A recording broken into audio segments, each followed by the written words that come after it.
Good evening, everyone. I'd like to call the Durham City Council meeting to order on the 4th day of May, 2026 at 7 p.m. Thank you so much for being here.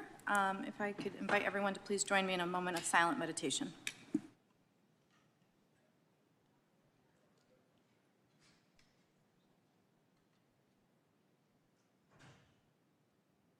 Thank you. Councilmember Burris, if you'd like to lead us in the Pledge of Allegiance. Thank you, Mayor Pro Tem. If it is your practice, I invite you to rise with me and recite the Pledge of Allegiance.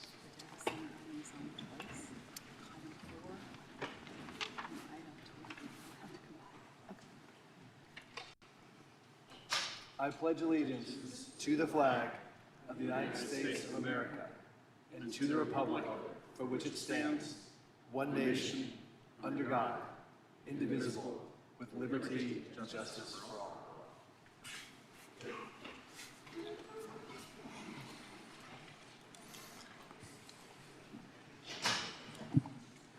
Thank you. Madam Clerk, could you please call the roll? Yes, indeed. Mayor Williams has an excused absence, but I believe is delayed and will be here shortly.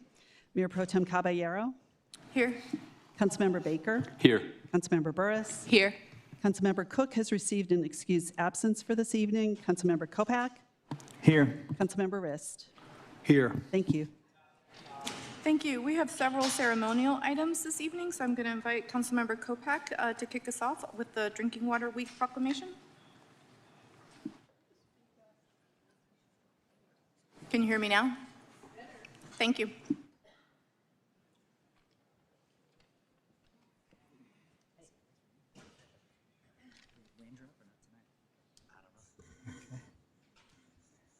When you come to my left here. All right, good evening, everyone. It's my pleasure this evening to read a proclamation on behalf of Drinking Water Week. And I'm glad to have Mr. Ralph Horn up here with me today.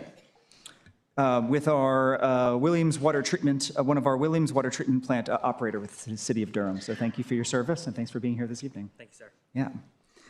So proclamation, whereas water is a fundamental and essential need of all living things, and whereas tap water consistently provides public health protection, fire protection, and economic support for the quality of life we enjoy, and whereas the city delivers a dependable supply of high-quality, award-winning drinking water, and whereas as stewards, we must continue to support investment in water infrastructure to meet the needs of future generations, and whereas the city stands as a leader in source water protection and recognizes the potential impacts of climate change on this vital resource, and whereas dedicated individuals and organizations have made significant contributions to developing, operating, and maintaining our water systems and educating the public about their value. Now, therefore, I, Leonardo Williams, Mayor of the City of Durham, North Carolina, do hereby proclaim May 3rd to the 5th, 2026 as Drinking Water Week in the City of Durham and encourage all residents to recognize and celebrate the staff who produce, manage, and maintain the city water resources and support a more sustainable community by practicing water-wise habits. Signed on this day, May 4th, Leonardo Williams, Mayor. That's you. Congratulations and thank you. We'll do that, and I think when you're speaking, we get a picture after. Good evening. My name is Ralph Horn. I'm an operator at the Williams Water Treatment Facility. Thank you guys for taking time tonight to recognize the vital role safe water drinking plays in all of our lives. Just like our police, fire, emergency responders, and operators, water professionals work around the clock to keep public health and the community safe. It is an honor for me to accept this proclamation on behalf of my fellow operators in the Water Management Supply and Drinking Division and all employees of the City of Durham's Department of Water Management. Our team of more than 380 professionals works 24 hours a day, 365 days a year to ensure that all customers have access to one of the most basic human needs, clean and safe drinking water. We've had a very dry spring. Durham's water supply has been on everyone's mind, and it will continue to be so until we have a good storm that fills reservoirs back up, and eventually it'll fade from the public mind. Still, I would like to inform the mayor, the city council, and the public to know that water management will still be working on your water supply around the clock diligently to maintain it. As Durham continues to grow, so does the number of customers who rely on us every day for their drinking water. For this reason, it is important that we plan today to provide for Durham's future tomorrow. I said that right? Our department is in the planning phase for building a water intake at Jordan Lake and a new water treatment plant in South Durham. This is part of a multi-year project to meet Durham's needs, known as the Jordan Lake Water Supply Program. And can we cue video here, please? In addition to ensuring an adequate water supply, we also do our best to educate the next generation about the importance of drinking water. Each year, our water efficiency team sponsors a poster contest that highlights the value of water. This year's theme is Guardians of the Drop, and we receive more than 300 entries, making judging quite a challenge. Needless, our 9 finalists whose artwork you'll see on the screens went on to earn several top spots at the state competition, and we are very proud of that. We sincerely appreciate the support of the City Council and administration and our fellow city employees who help make our mission to provide safe drinking water possible. And of course, the residents of Durham who make this a great place to live, work. Thank you.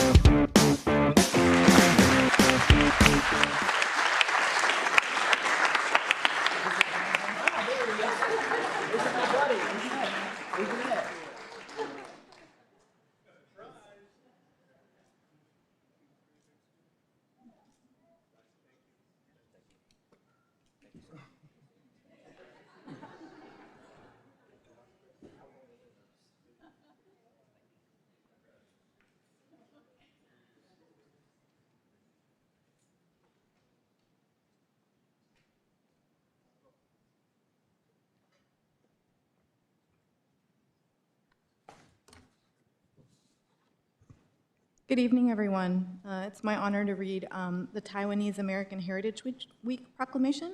Is Chris Daly here?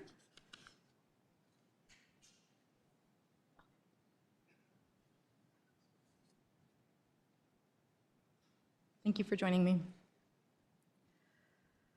Whereas since 1999, elected officials across the United States have observed the week following Mother's Day as Taiwanese American Heritage Week, and whereas the City of Durham values its diverse community and recognizes the important cultural, economic, and civic contributions of Taiwanese Americans, and whereas in the face of ongoing challenges, it is important to recognize and celebrate the heritage and contributions of the Taiwanese American community, and whereas the United States and Taiwan share a strong partnership rooted in democracy, freedom, and human rights, supported by the Taiwan Relations Act of 1979 and the Six Assurances of 1982, and whereas Taiwanese American Heritage Week provides an opportunity to celebrate these contributions and the diversity that strengthens our community, now therefore I, Leonardo Williams, Mayor of the City of Durham, North Carolina, do hereby proclaim May 10th through 17th, 2026 as Taiwanese American Heritage Week in the City of Durham, and encourage all residents to recognize and celebrate the contributions and heritage of Taiwanese Americans. Witness my hand and the corporate seal of the City of Durham, North Carolina, this 4th day of May,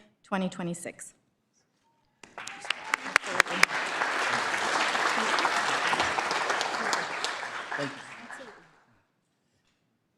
Mayor Williams and members of the City Council, thank you for taking the time and effort to approve and sign this proclamation celebrating Taiwanese American Heritage Week. Durham has a rich history of welcoming people from all over the world, and this proclamation beautifully demonstrates that spirit of acceptance. While I am not myself a Taiwanese American, my wife, who is with us tonight, is a first-generation Taiwanese American. Just last month, she celebrated 3 years as a U.S. citizen and nearly 6 years as a proud Durham resident. I am also the father of 2 young boys, Taiwanese Americans, who were both born right here at Duke Regional Hospital. The proclamation referenced Taiwan's resilience and perseverance in the face of ever-growing geopolitical challenges. And I just want to say for my family, those challenges are deeply personal. And now more than ever, I worry about my son's future. Taiwan faces constant, unprovoked posturing from its much larger neighbor to the west. On a recent family trip to visit my wife's family, we stopped at Hualien on Taiwan's east coast. The peaceful serenity was interrupted every few hours by F-16 fighter jets roaring into the skies. We learned that these jets are constantly scrambling to intercept military aircraft from the People's Liberation Army entering Taiwan's air defense identification zone without permission. This hits close to home for me, Because if my sons choose to maintain their dual citizenship into adulthood, they will be required to serve in the Taiwanese military and possibly defend Taiwan from an invading force. Because of this reality, this proclamation is not mere platitudes. It is a declaration of solidarity. Tonight, you have told my wife, my children, and all Taiwanese Americans living in Durham, across North Carolina, and even the United States, we see you, we value your heritage, and we stand with you in your quest for freedom and democracy. Durham has a rich history of supporting the oppressed, whether supporting refugees fleeing the threat of war or standing up against systemic racial injustices that were taking place here at home. Durham is a city for good, and tonight, once again, you have chosen to stand up for the marginalized in our community. Thank you.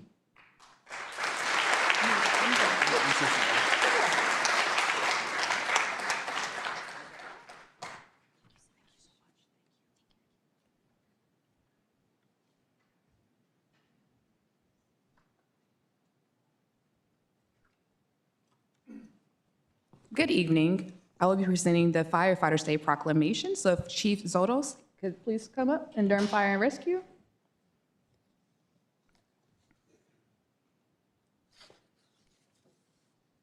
All right.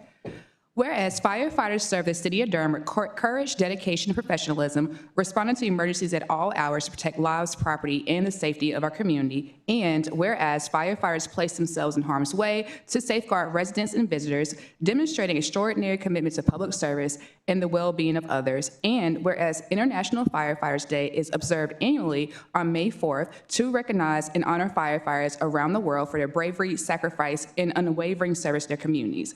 And whereas this day also provides an opportunity to remember and honor firefighters who have been injured or who have made the ultimate sacrifice in the line of duty. And whereas the Durham Fire Department proudly serves the Bull City through emergency response, fire prevention efforts, public safety education, and community outreach initiatives that help keep residents safe. And whereas recognizing International Firefighters Day highlights the central role of firefighters play in protecting our community and provides an opportunity for residents to express their appreciation for their service and sacrifice. Now, therefore, I, Leonardo Williams, Mayor of the City of Durham, North Carolina, do hereby proclaim May 4th, 2026 as International Firefighters Day in the City of Durham and encourage all residents to recognize the dedication, bravery, and service of firefighters and to aim to express their gratitude for the work they do to protect our community. Witness my hand, the corporate seal of the City of Durham, North Carolina, this 4th day of May 2026. So may the 4th be with you all.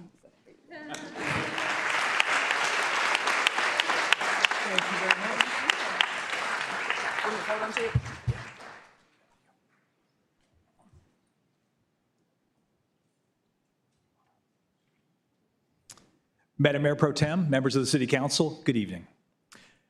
My name is Bob Zoltis. I have the pleasure of serving as the fire chief of this great city. With me tonight are two members. They did come up. I was afraid they'd hide in the back. Of the Durham Fire Department who have great significance. I have one of our most senior and one of our most junior members with me tonight. Our department's senior member is Captain Travis Melvin, who graduated in August of 1994 from Academy 8. Travis is our longest-serving member in operations, saving lives and property in the Bull City for over 32 years. Captain Melvin's other duties include serving as the DFD's liaison to 911 and as our response plan specialist, where he designs and implements response strategies for the city. Travis also serves as the president of Bull City Firefighters, one of our 3 employee groups. Captain Melvin is assigned to Engine Company 1, quartered right across the street at 139 East Morgan Street, and he's a native Durhamite. Our department's junior member is firefighter Devon Blackwell, who graduated on April 17, 2026 from Academy 40.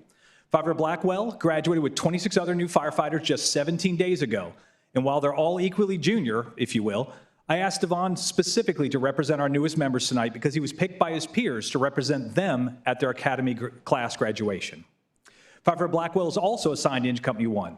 He's originally from San Bernardino, California, and while I'd love to say our recruitment is just that good that we grabbed him in California, he came to the area to finish college, and then later he took his son to visit a firehouse, and well, the rest is history. Council, thank you so much for recognizing the great work of your firefighters tonight. The officers and members of the Durham Fire Department protect the lives, property, and environment of the city 24/7, 365. Your fire department does that by responding to fires, medical emergencies, auto accidents, hazardous materials incidents, technical rescue entrapments, and all manner of other events that require life-saving and caring skill. We were called to help 35,805 times in 2025, and we always answered that call. So that you know, to answer that many 911 calls for service, the DFD had to respond 52,000 times. And to provide our high level of service to the community, we trained over 108,000 hours during the year. Your fire department also works very hard to prevent the 911 call from happening in the first place through fire code enforcement and strong public safety education efforts, including 3 summer youth camps.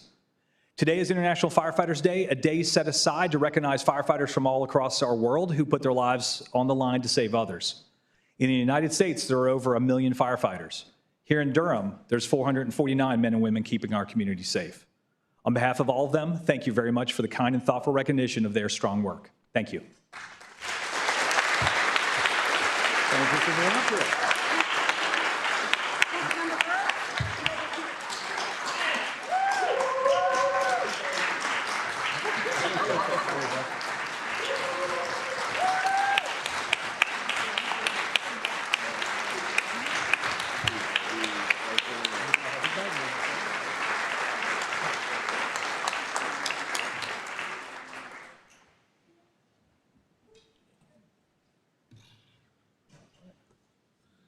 All right, good evening, everyone. I'd like to call forward Gregory Williams and David Bradway from Bike Durham.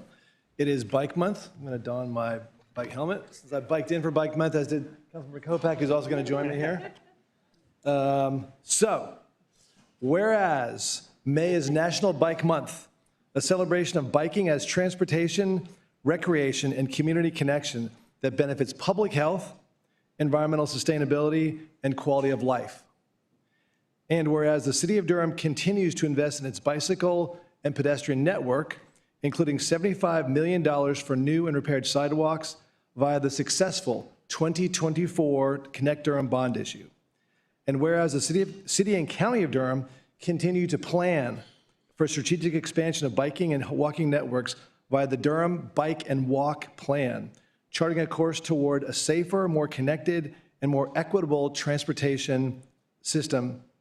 And whereas May 6th is Bike, Walk, and Roll to School Day, when students, parents, and educators across Durham are encouraged to travel to school by foot, bicycle, or other active means throughout the month of May. And whereas May 9th is the Bull City Bike Stampede, a ride organized by Bike Durham, thank you all, when cyclists of all ages take to Durham streets together to celebrate and advocate for safer infrastructure for all. And whereas May 11th through 17th is Bike to Work Week, when commuters across Durham are encouraged to swap car trips for bike trips, reducing emissions and promoting health and economic benefits of cycling as transportation. And Bike Durham will host the annual Ride of Silence on May 20th, a memorial ride through downtown Durham to honor those killed or injured while biking, affirming that every traffic death is preventable. Now, therefore, I, Leonardo Williams, Mayor of the City of Durham, North Carolina, do hereby proclaim May 2026 as National Bike Month in the City of Durham and encourage all residents to ride, walk, and roll this month in the Bull City. Witness my hand and the corporate seal of the City of Durham, North Carolina, this 4th day of May 2026, Leonardo Williams, Mayor.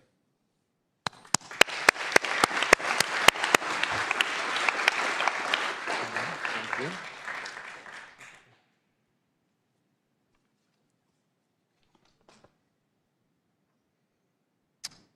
Thank you, Mayor Williams, Mayor Pro Tem, and members of City Council for this proclamation recognizing May as National Bike Month in Durham.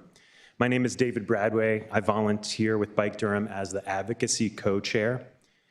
I, for the past 5 years, have been biking my kid to Ikepo Elementary in Old West Durham, and I've been biking to work for much longer. On behalf of Bike Durham, I'm grateful for the city's partnership and its commitment to making Durham streets safer and more welcoming for everyone who walks, bikes, and rolls. This proclamation reflects not just a celebration, but a shared commitment to the work ahead.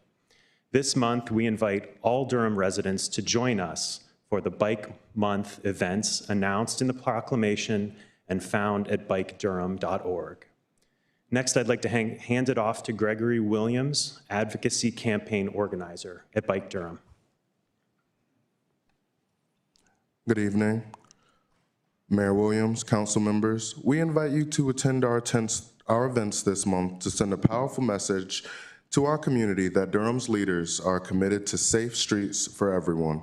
Bike Month is a celebration, but it's also a time to reflect and honor those who we have lost on our streets. Most recently, Jack O'Shea, who was killed by a driver on Coal Mill Road. With tragedies like this underscoring the importance, we recognize the work the City of Durham staff has done on the recent Bike Walk Plan update. We call on council to identify the resources necessary to fully implement its recommendations. Durham is making progress on biking and transportation in general, with new sidewalks and bike lanes, improved crosswalks and bus service, and a community that shows up to ride, to remember, to advocate, and to imagine a bull city where everyone can get around safely. We have more work to do, but we're glad to do it alongside this city. Thank you.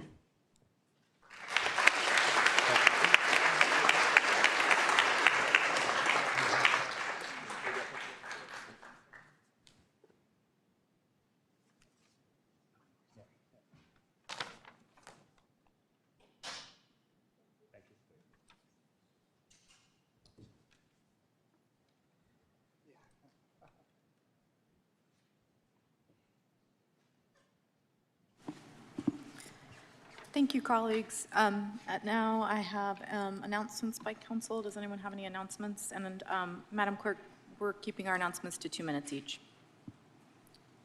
Colleagues, anyone?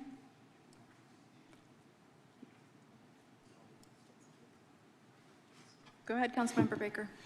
Good evening, everyone. Thank you all for being in the building. I'll be quick. I do just want to say thank you for your patience in signing up. It is not every meeting that we have such a large number of people attending, but it also doesn't never happen. And so I do think that we need to develop some protocols for larger groups so that people don't have to wait for extended periods of time to sign up to speak. So I hope that we can do that. Just want to say thank you to all of our city workers every day for all that you do, and thanks to IT, communications, all the city staff who help keep our meetings running smoothly. That's it. Thank you. Thank you. Any other council members? Go ahead, Councilmember Kopak. Thank you, Madam Mayor Pro Tem. So a few announcements. First of all, I just want to give appreciation to Urban Ministries of Durham and Durham Center for Senior Life for the recent annual galas and celebrations. Councilmember Burris and I got to see the Durham Center for Senior Life house band perform and see the residents take over the dance floor. So that was a really joyous celebration. Appreciate and thank Hayti Reborn for the recent forum I was invited to. Congratulations to Cornwallis Youth and their NCCU mentors with Graced Inc. for completion of a podcast series everyone should check out, and the courage and leadership they showed in the face of recent violence, which they should not have to show as people so young. The second annual Solar Festival was a big hit at Lions Farm Elementary with student solar builds and a puppet show in partnership with the NC Climate Justice Collective and Paper Hand Puppets, showing us the possibility of a future with clean, abundant energy built with collective power. On our agenda tonight, you won't hear about Keep Durham Beautiful and their annual report, but I want to acknowledge and commend their ongoing work to expand our tree canopy and clear invasive plants. Happy Jewish American Heritage Month. And finally, as a reminder, the city manager will be releasing his budget on May 18th. The best times to give input at this stage are our work sessions on May 18th and May 21st, and at the June 1st budget hearing. Thank you. Thank you. Councilmember Burris, do you have any comments? Thank you, Mayor Pro Tem. Again, happy May, everyone. In addition to Bike Month, it is also was also May Day on Friday, and I want to thank all the Durham residents that went over to Raleigh to celebrate or to join in the thousands of people, literally tens of thousands of people, at the May Day protest in Raleigh last Friday, part of the May Day Strong campaign nationwide. I want to thank NCAE for helping to organize that rally, and I want to thank everyone that came out to express their deep concern with the direction our state's going in and how we need to fund our schools and our people in much more substantial ways and avoid tax cuts. So thanks for all that came out. Also, last Saturday, May 2nd, was the Garmin Marathon. I want to thank the Durham Sports Commission for sponsoring that, helping to organize that in Durham. As you all know, the Garmin Marathon is only in a couple cities a year. It's a great honor for that to have been in Durham. Again, literally thousands of runners who participate in that marathon. I'm a big runner myself, as you know, yeah, but I wasn't able to get out. But it's great to wake up Saturday morning and see literally a wall of runners coming down my street participating in that. It's great for the runners there, also great for Durham to attract so many folks to our city to participate in the Garmin Marathon.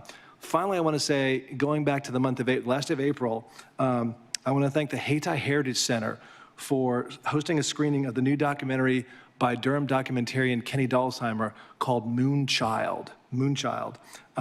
It screened on April 30th, which I think is also International Jazz Day, if I'm not mistaken. If you've not seen it, don't miss a chance to see Moonchild. It's the untold story of a Durham legend who's a jazz pianist, but also an amazing connector.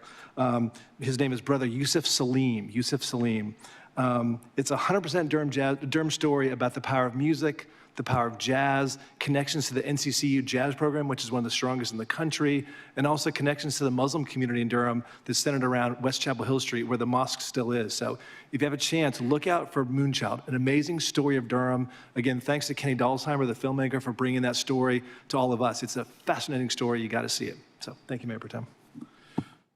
Thank you. I have just a few announcements. I want to first acknowledge Scout Troop that is here, Scout Troop 400. I think they're towards the back of the chamber, so thank you so much for being here and participating. If y'all want to stand up.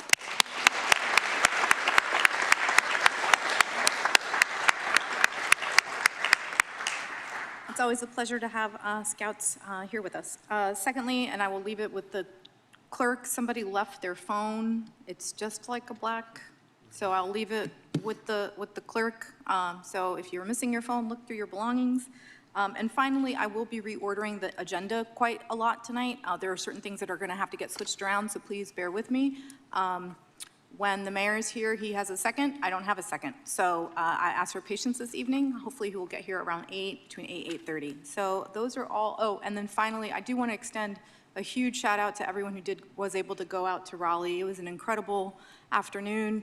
I was very happy to be able to participate and just delighted that many folks showed up. I will say it was also distressing and disappointing because the last time I marched in Raleigh for a large Red for Ed event, my kids were in elementary school and my third kid's about to graduate from Riverside in June, and we still don't have adequate funding for our public schools. So we have a lot of work to do in the state of North Carolina, and I encourage every single one of you who's here tonight to keep doing your civic duty and showing up for our public schools. Thank you.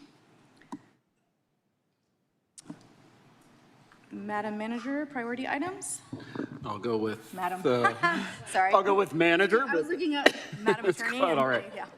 Thank you, Madam Mayor Pro Tem, members of council. The city manager's office has one priority item this evening. That is agenda item number 27 that's been added to your agenda.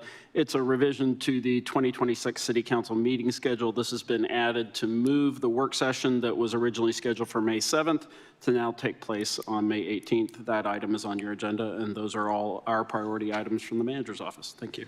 Thank you. Madam Attorney. Thank you, Madam Mayor Pro Tem. The City Attorney's Office has no priority items, although I think I will speak on behalf of Councilmember Baker perhaps to point out that there's another supplemental item that's been added to the agenda, item number 28.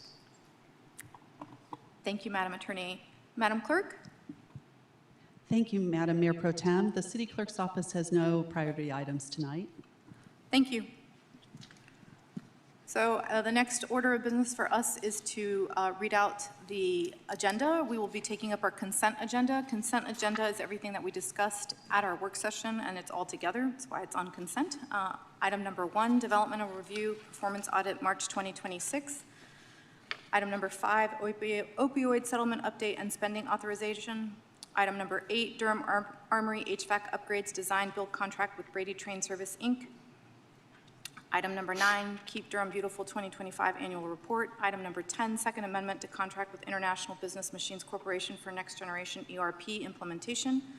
Item number 11, Supplemental Agreement number 2 to Governing Agreement number 21551 with WSP USA, Inc. for Central Durham Bus Rapid Transit to design 30% and National Environmental Policy Act NEPA study. Item number 12, extension of street impact fee credits to Creekwood Highway 70 Alexander LLC. Item number 13, construction contract for signalized pedestrian upgrades at 13 locations with traffic control devices LLC.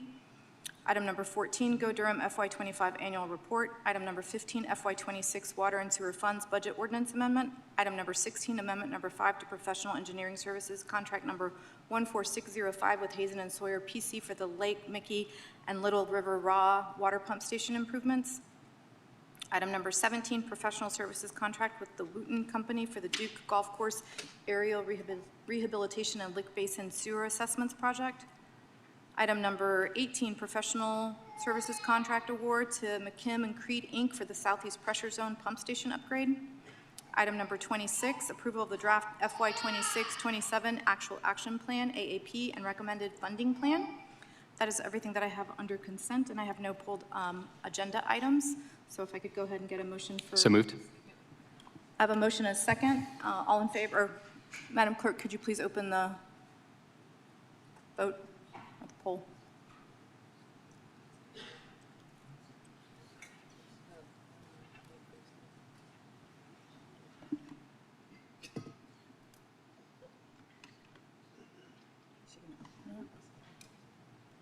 Madam Mayor Pro Tem, you need to vote? Yeah, could you please open it? It's Oh, open. mine is not. Oh, there it is. Sorry, y'all. Okay. Could you please close it? The motion passes unanimously. Thank you, Madam Clerk. Under General Business Agenda, I have items number 2, Children's Wealth Building Resolution, and number 3, Endangered Species Day Resolution. We have a few speakers on that, and then we have several items under General Business Agenda. Madam Attorney, I know that we have to take up item number 28 before item number 4, but those are all under General Business Public Hearings I'm sorry, Madam Mayor Pro Tem. Number 28 is not a public hearing item. It's a resolution that's required in order to hold the public hearing at item number 4. So what I would suggest is maybe you work through the agenda, go ahead and tackle the supplemental items and leave And all then of go the back public up? hearings for the end. Okay, so we're going to do item number 28, which is the supplemental item resolution to set a public hearing to impose a temporary moratorium on developmental approvals for data centers, cryptocurrency mining operations, and any use associated with data center processing facilities within the city of Durham pursuant to NC. I don't have the statute, but that's what we have to do first. And Councilmember Baker, this is your item, so I'm going to pass it to you if you have any comments. Since this is just the resolution, I'll go ahead and save my comments for the actual ordinance. Perfect, thank you. Could I please get a motion to adopt a resolution to set a public hearing to impose a temporary moratorium on developmental approvals for data centers, cryptocurrency mining operations, and any use associated with data center processing facilities within the city of Durham pursuant to NC General Statute 160D-107 and UDO Section 3.19.6. So moved. I have a Madam Mayor motion Pro and a Tem. second. Madam, I'm sorry to interrupt. I will not be allowing folks to shout at us to the dais. That is okay. It's going to get handled. This is just the resolution. Your opportunity to speak is coming. We can't let you speak until we accept the resolution to hold a public hearing. If we do not pass item number 4, there is no item number 28. That is the order that we have to follow, or we can't do the thing that folks have signed up to do. So we are going to accept the resolution. There is a motion and a second, and we are going to hold the vote, and that will allow item number 4 to pursue. Otherwise, item number 4 cannot pursue. Thank you, Madam Clerk. Could you please open the vote? Thank you. Could you please close the vote? Motion passes unanimously. Thank you, Madam Clerk. Now I will be going back up.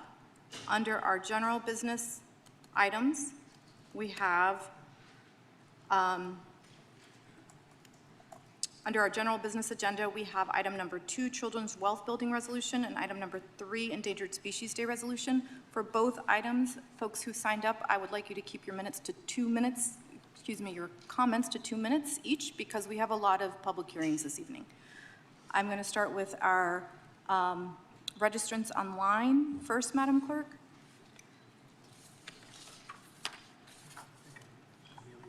Yeah, so I have, okay, so I have Ms. Amelia O'Rourke Owen, but I think she is here in person. Is that correct?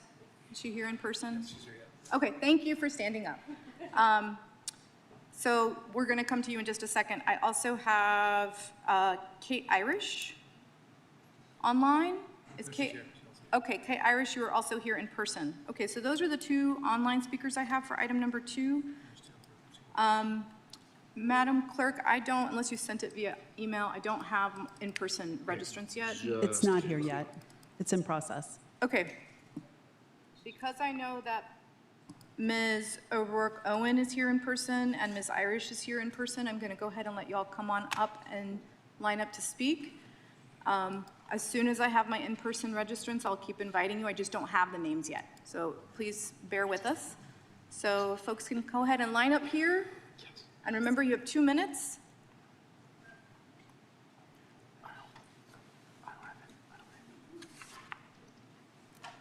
And as soon as I have the rest of the speakers, I will call you up. Thank you.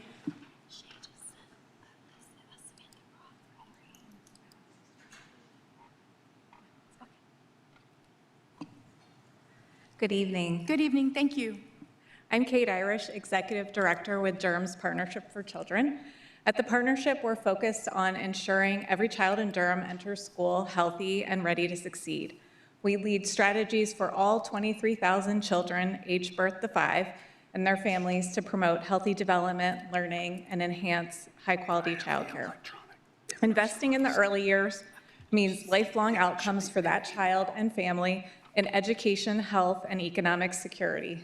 Early childhood investments are also critical to our community's well-being, as childcare and early education are work supports and critical infrastructure for our economy. We know the power of a strong foundation for young children, and that includes a financially stable one. This resolution on children's savings accounts recognizes the importance of launching children and families into a brighter futures by planting the seeds of economic security. Many families with young children in Durham are struggling right now to make ends meet, with the cost of living rising and the trouble of being able to afford the cost of housing, food, childcare. This means that families are stretched too thin to be able to start saving and planning for their children's future. A savings account for a child unlocks something beyond economic security. It unlocks hope and trust in the future. It highlights for families the possibilities of what can be and what may be on the horizon for their child as they grow up. College or starting a business, a path to buying a home, the possibilities will be endless.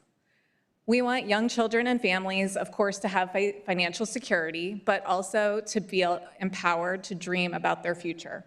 These children's savings accounts with federal contributions will help put young children on a path to a stronger and more supported future. Durham's Partnership for Children is excited to partner with the city on outreach efforts for this campaign. Thank you. Thank you. Ms. O'Rourke Owen? Good evening. My name is Amelia O'Rourke Owens. I'm a lawyer who focuses on consumer protection and community economic development. Before I was doged twice in 2025, I worked for the Consumer Financial Protection Bureau, where I focused on public benefits payments, fair lending technologies, and abusive private student loans.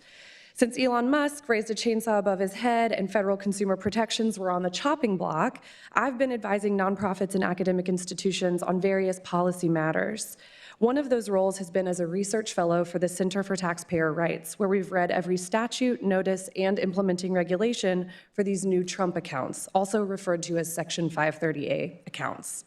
This is a long way to say that I am a nerd and also very in the weeds. I'm thankful for Councilmember Rist's resolution, and I hope that y'all will support it today. To this end, I want to highlight the robust scholarship on children's savings accounts and the reality of Trump accounts as they're already being deployed. First, since Michael Sheridan started researching child assets as poverty alleviation strategies in 1991, there's incredible research on the positive impacts of children's savings accounts, even in small amounts. Dr. Willie Elliott from the University of Michigan articulates so beautifully that one of the most impactful pieces of children's savings accounts is one of the hardest to quantify, which is the hope that it gives to the young children who are beneficiaries. Now, turning to Durham's role and Trump accounts, these accounts are here. They were already deployed on Form 4547 on our tax filing, and the only way that children born since January 1st, 2025 can receive their $1,000 pilot contributions is by opening these accounts. So these accounts implement almost none of the best practices for children's savings accounts, such as automatic enrollment or a public trustee. Given this, without the thoughtful outreach and the city's efforts to those who would benefit most from these accounts, we risk entrenching wealth inequality further. Thank you. Thank you. Next up, I think I have Ryan Hurley and Tabitha, hold on, Blackwell.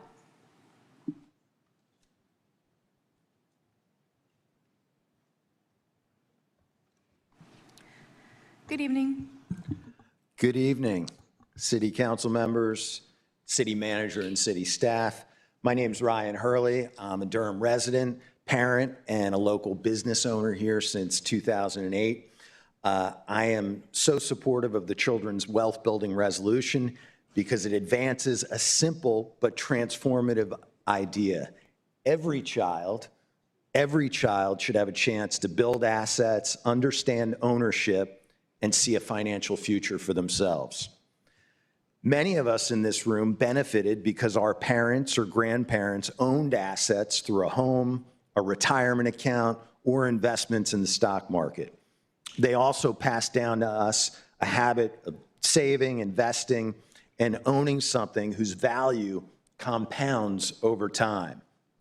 Far too many children in the U.S. have not had these advantages at the start of their lives. Roughly half of American families don't own equities in the stock market. That means millions of children grow up outside one of the core systems that helps build long-term financial security. The new Invest America federal program gives us a chance to help close that gap by allowing eligible children to have a long-term investment account in their own name, beginning with the initial $1,000 federal contribution. Imagine a child in Durham not just hearing about saving and investing, but seeing it in their own name, watching it grow over time, learning how it works, and beginning to believe this is something I can do too. Imagine that same child reaching adulthood with something of their own, money they've seen grow and compound, and the confidence to use it toward education, a trade, starting a business, or even buying a first home. That's my time, but we've got an incredible opportunity in Durham, and I hope everybody supports it. Thank you. Thank you.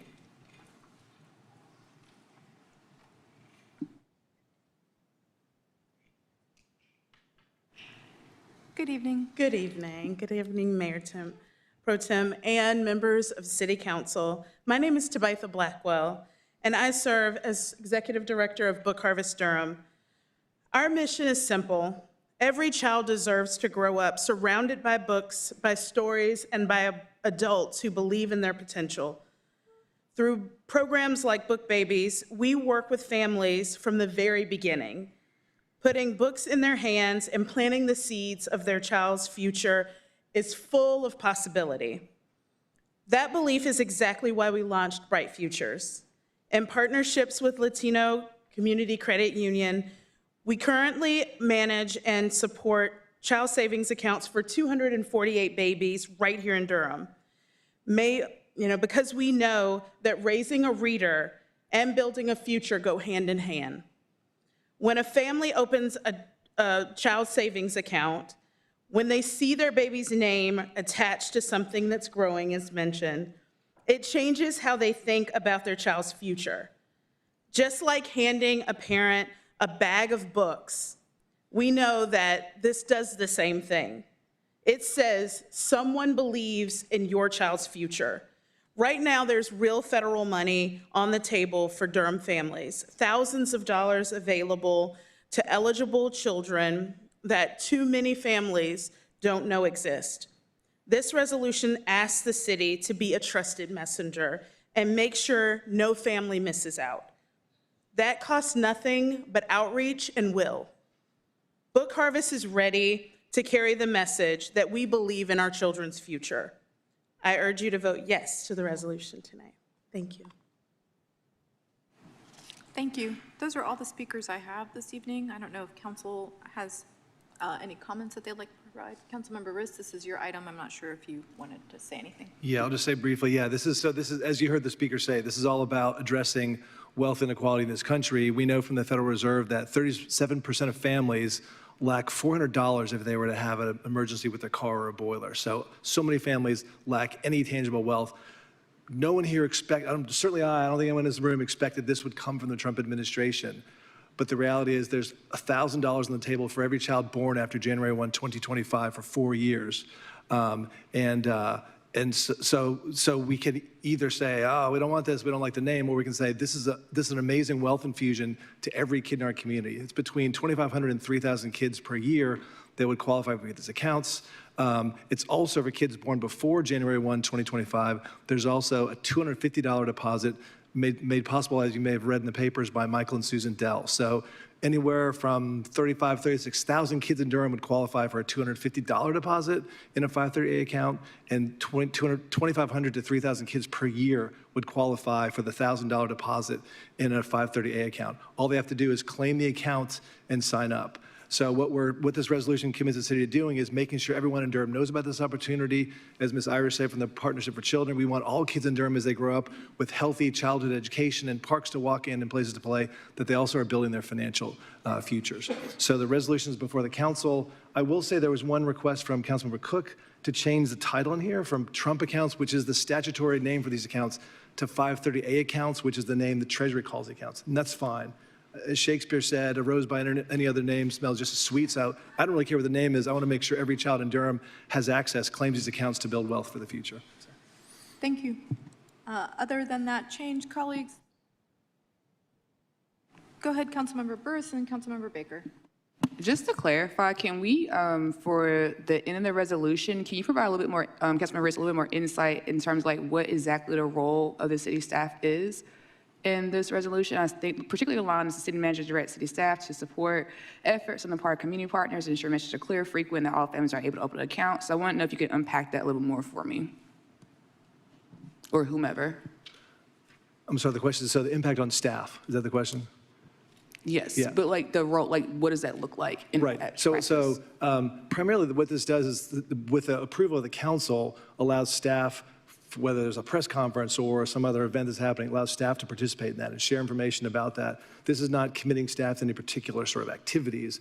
The Office of Economic and Workforce Development is 100% behind this resolution, wants to be able to support families not only with workforce training and jobs, but also wealth building. And so this allows them to continue working on this, spreading the word about this to our community through the work they do.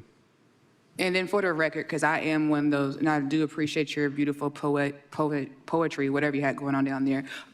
If we can like remove the reference to Trump and do, as Councilmember suggested, I would be comfortable moving forward in those circumstances with a commitment for that. Yeah, it's quite all right. Thank you. Go ahead, Councilmember Baker. I had the exact same question about what exactly we were directing staff to do. I had asked Councilmember Riss a little bit about it before, and was comforted that it's more passive. If the opportunity arises, staff can make it known. So, yeah, folks, sign up for your $1,000. Don't lose your password. Thanks. I also will say, you know, I actually talked to the state treasurer at an event over the weekend.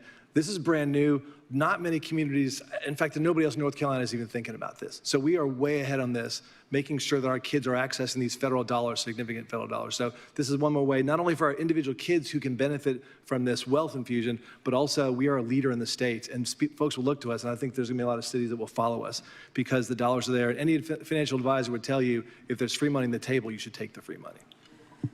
Thank you. So what I have heard on the language, was there anything there's referenced around a Trump account, it would be changed to children's savings account? Is that correct? Changed to 530A. 530A in the resolution. And colleagues were good? Okay. So other than that change, I think our motion before us this evening is to adopt the Children's Wealth Building Resolution. Could I please get a motion? So moved. Can I get a second? Second.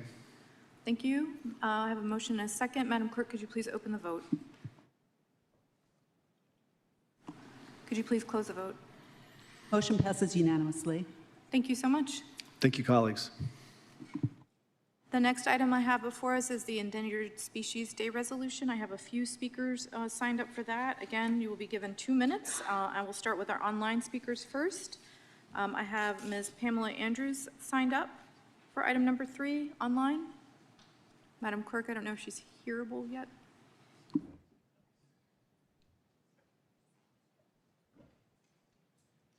Good evening. Can you hear me? Yes, Ms. Andrews, good evening. You have 2 minutes. Thank you. Thank you to the Environmental Affairs Board and Member Astrid Cook for this resolution submitted by Councilmember Nate Baker for helping coordinate this important resolution adoption.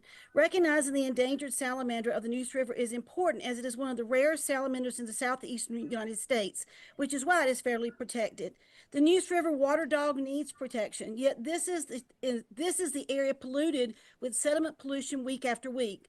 Establishing a day dedicated to endangered species is important. However, there needs to be a clear protection for all inventoried endangered species. Durham should require that the natural heritage lands be protected as open space and should follow the National Heritage Registry guidelines when it comes to the 300-foot riparian buffer for aquatic species, like the Carolina darterfish. No practical alternative applications should not be allowed in these aquatic buffers.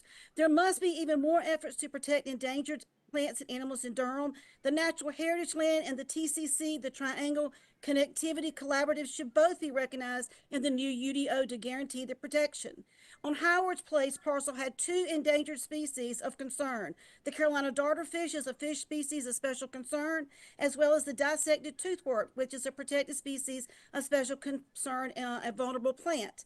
Both are within the Natural Heritage Land, yet it was not recognized. More time and commitment needs to be spent studying these potentially endangered species before development is allowed to clear cut the land. The Natural Heritage Land is important, as well as the TCC, which helps identify the wildlife corridors. It is imperative that an environmental stand needs to be taken in this new UDO. Thank you so much for your time. And again, thank you, Councilman Baker and the Environmental Affairs Board. Thank you so much for this. Thank you. I have one in-person speaker, Samantha Kropp, for item number 3. Oh, there she is.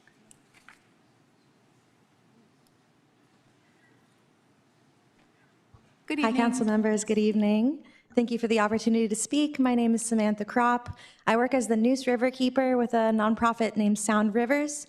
And I just wanted to say, echoing some of the comments in the speaker before me, that I do appreciate this resolution for the Endangered Species Act. It's one of the most important environmental laws in our nation's history. As a river keeper, my work to protect waterways depends on strong enforceable protections for the species and habitats that sustain them. And here in the Neuse River Basin, we are home to at least 10 rare and endangered species, and that includes, of course, the Neuse River water dog, as well as federally listed species like the Carolina mad tom, the dwarf wedge mussel, the Tar River spiny mussel, and the yellow lance. Some of these species are found nowhere else in the world, so if we lose them here, we lose them forever. These species aren't just rare, but they are essential. They help maintain water quality, support habitat, and sustain the ecosystems our communities rely on. But today, these species face growing threats, from drought, rapid development, and polluted stormwater runoff. This resolution is a meaningful step, but Durham's current development code still fails to require protections for endangered species habitat. In practice, that gap has allowed the city to continue approving projects that directly impact sensitive areas, despite clear evidence of ecological risk. In places like the Lick Creek Bottomlands, a designated natural heritage area, the city has permitted extensive development. Projects such as the 86-acre Howard's Place development have been approved in known endangered species habitat, and even now proposals are under review that would impact over 100,000 square feet of stream habitat in that development area. These decisions point to a troubling disconnect between Durham's stated environmental values and its actual development practices. So if Durham is serious about protecting endangered species, it must move beyond symbolic recognition. The city should require that mapped natural heritage areas are preserved. This is a good first step. Please align policy with practice. Thank you. Thank you.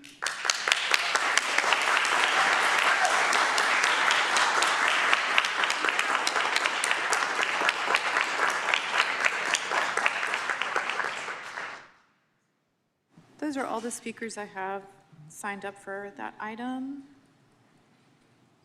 Councilmember Baker, this is your item. Did you want to say anything on it? Sure. Was there a third speaker? No. She signed up for number 4, is what we've been Number told. 4. Okay. Colleagues, this is a resolution. I'm not going to read it all out. I encourage folks to check it out. The wording is great. It's a resolution spearheaded actually by the mayor of Boone, Dalton George, who also does lobbying in Washington, the good lobbying, the rare good lobbying. This is to designate May 15th, 2026 as Endangered Species Day. Part of the reason behind this, we are not the only municipality and local government in North Carolina to do this, is that lobbyists actually use the communities that are doing this. They add us to a number of communities that have passed something like this, and they take that to Washington. So we are feeding into a larger advocacy system to support the Endangered Species Act. And it was actually the members of the Environmental Affairs Board who drafted this specific language. You will also find in attachments an official letter of support from the Land Use and Planning Subcommittee of the Environmental Affairs Board, who also commonly weigh in on development review cases, rezoning cases, and annexation cases in Durham. So many thanks to them, to Astrid, to David, and the folks on EAB who put this together. Thank you. Anyone else have any comments? Okay. And so the motion before us is to adopt the Endangered Species Day Resolution. Could I please get a motion? So moved. Second. I have a motion and a second. Madam Clerk, please open the vote.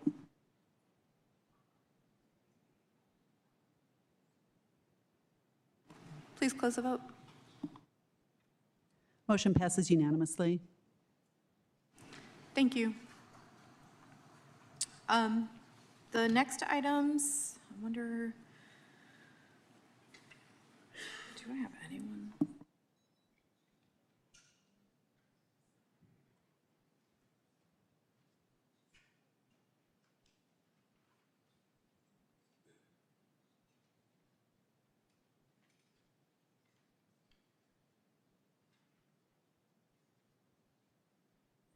Okay, I'm going to move the order around a little bit. I want to take up item, we have a lot of speakers for item number 4. Number 19 is pretty straightforward, and we don't have a lot of speakers, actually any speakers signed up for that, so I'm going to do agenda item number 19 first.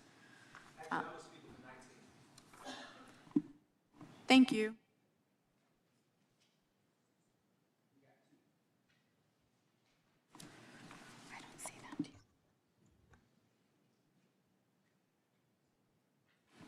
Sir, have you signed up with the clerk to speak? Thank you.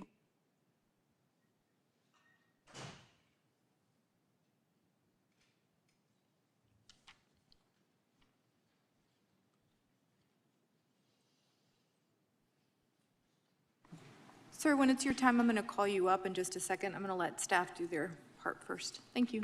Good evening. Good evening, Mayor Pro Tem, members of council, Manager Ferguson, Madam Attorney. My name is Ryan Smith. I'm Director of the City of Durham's Community Safety Department. The purpose of this public hearing is to receive resident comments regarding the draft proposed HOME-ARP amendment to the fiscal year 2021 Annual Action Plan and HOME-ARP Allocation Plan. The initial HOME-ARP Allocation Plan that the City of Durham submitted to the U.S. Department of Housing and Urban Development in 2023 committed $4,352,661 toward the development of approximately 25 affordable rental housing units intended to serve qualifying populations. The City of Durham's substantial amendment to the HOME-ARP Allocation Plan revises the previously approved use of HOME-ARP funds by reallocating funding from the development of affordable rental housing to the provision of supportive services designed to assist people experiencing homelessness and accessing and maintaining housing.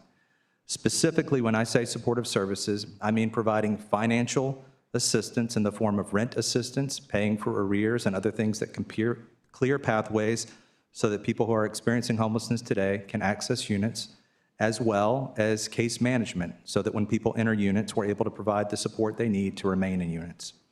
This public hearing is a requirement to submit a substantial amendment to HUD.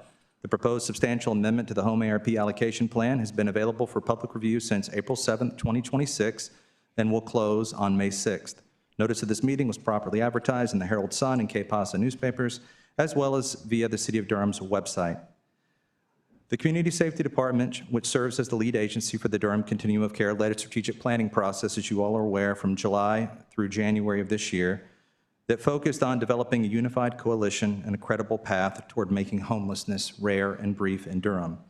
The strategic framework was developed in collaboration with homeless service providers, health system partners, government agencies, people with current lived experience of homelessness in Durham, and many others.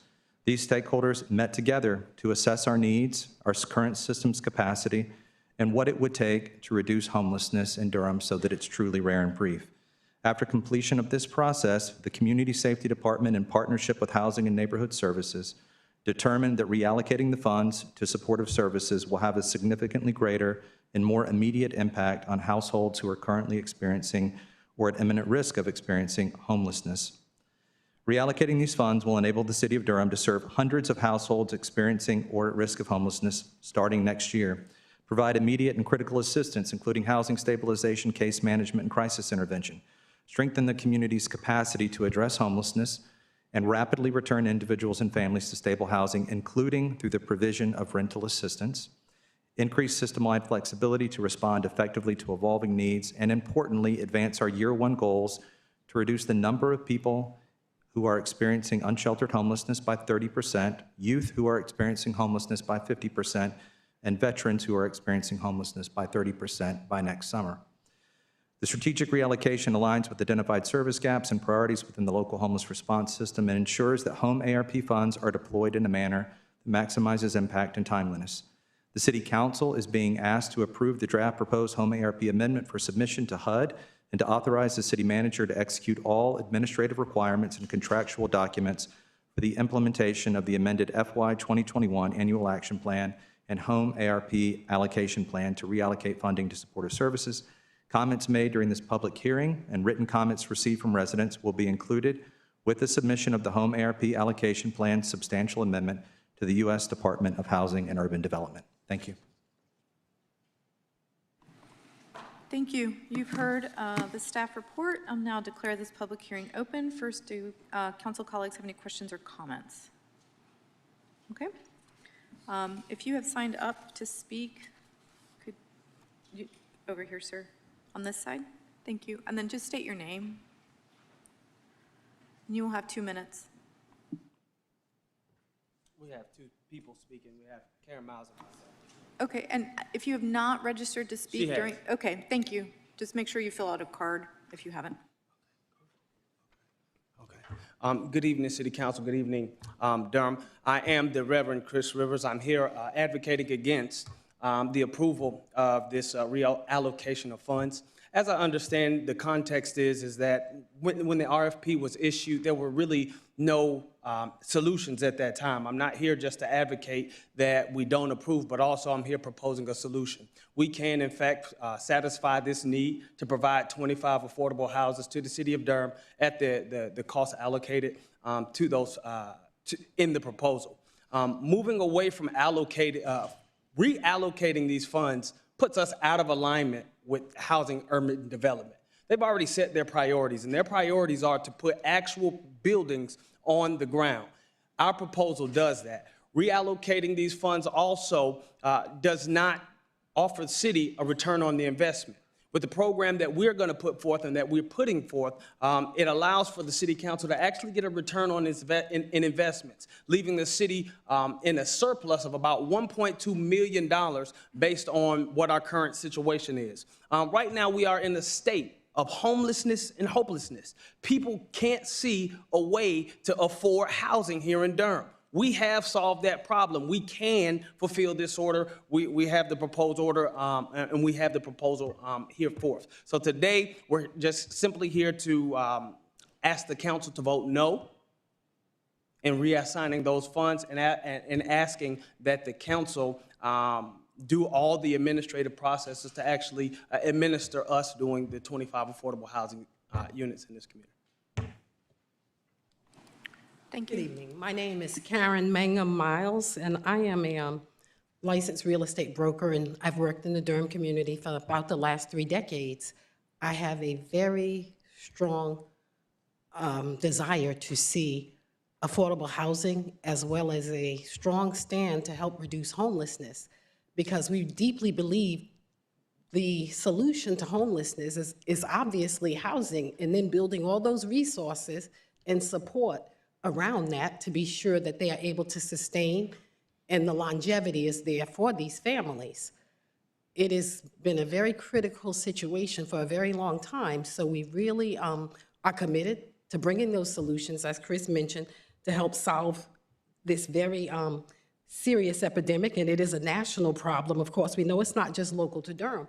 When we talk about solutions for homelessness as well as affordability, Durham is a city of innovation. We all know that. In Durham, we need to use that ingenuity we have to come up with very individual, unique solutions for Durham residents. Durham is a very unique city. Although it's great to look at things that other places have done, it's very important to look at what's going on here locally and what the needs are of Durham residents.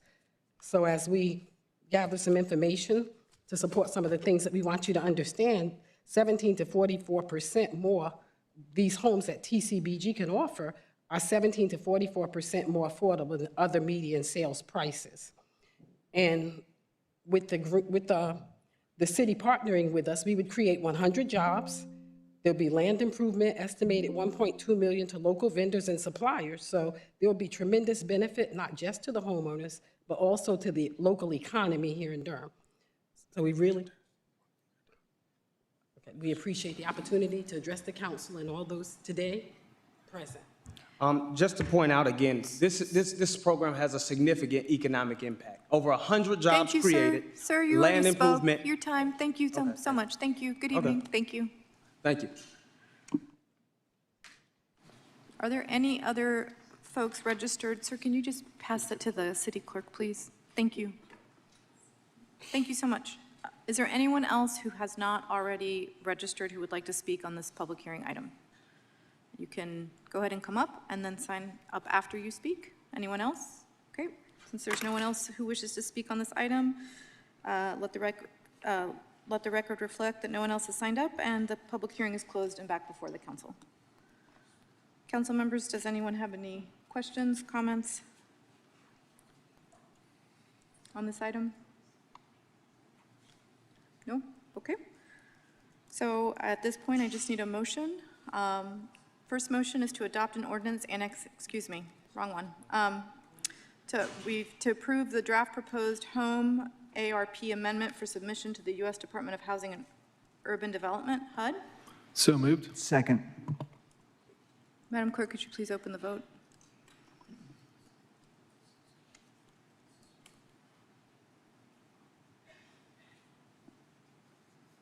Everyone voted. Could you please close the vote? I don't know.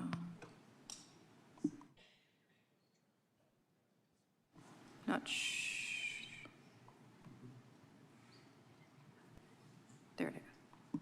Motion passes unanimously.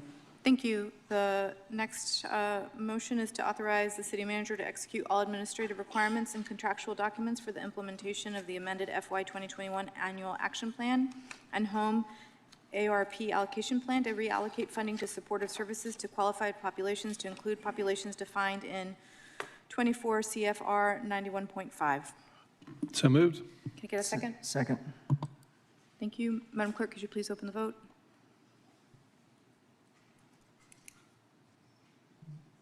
Could you please close the vote? Motion passes unanimously. Thank you. Mr. Mayor, good to see you. Would you like me to pass the gavel back? Not yet, Okay. but I'm good to see you ready. guys too. I was following on YouTube, but I need to catch up up Okay, here. thank you. The next item that we'll do is our item number 4, which is the agenda item number 28 allowed us to be able to hold, to take up item number 4. Several folks signed up for item 28 to speak. I'm going to move you to item 4 to speak, so you're going to get your time. We have lots of speakers. I am going to limit everyone to 1 minute. I do want to, council member.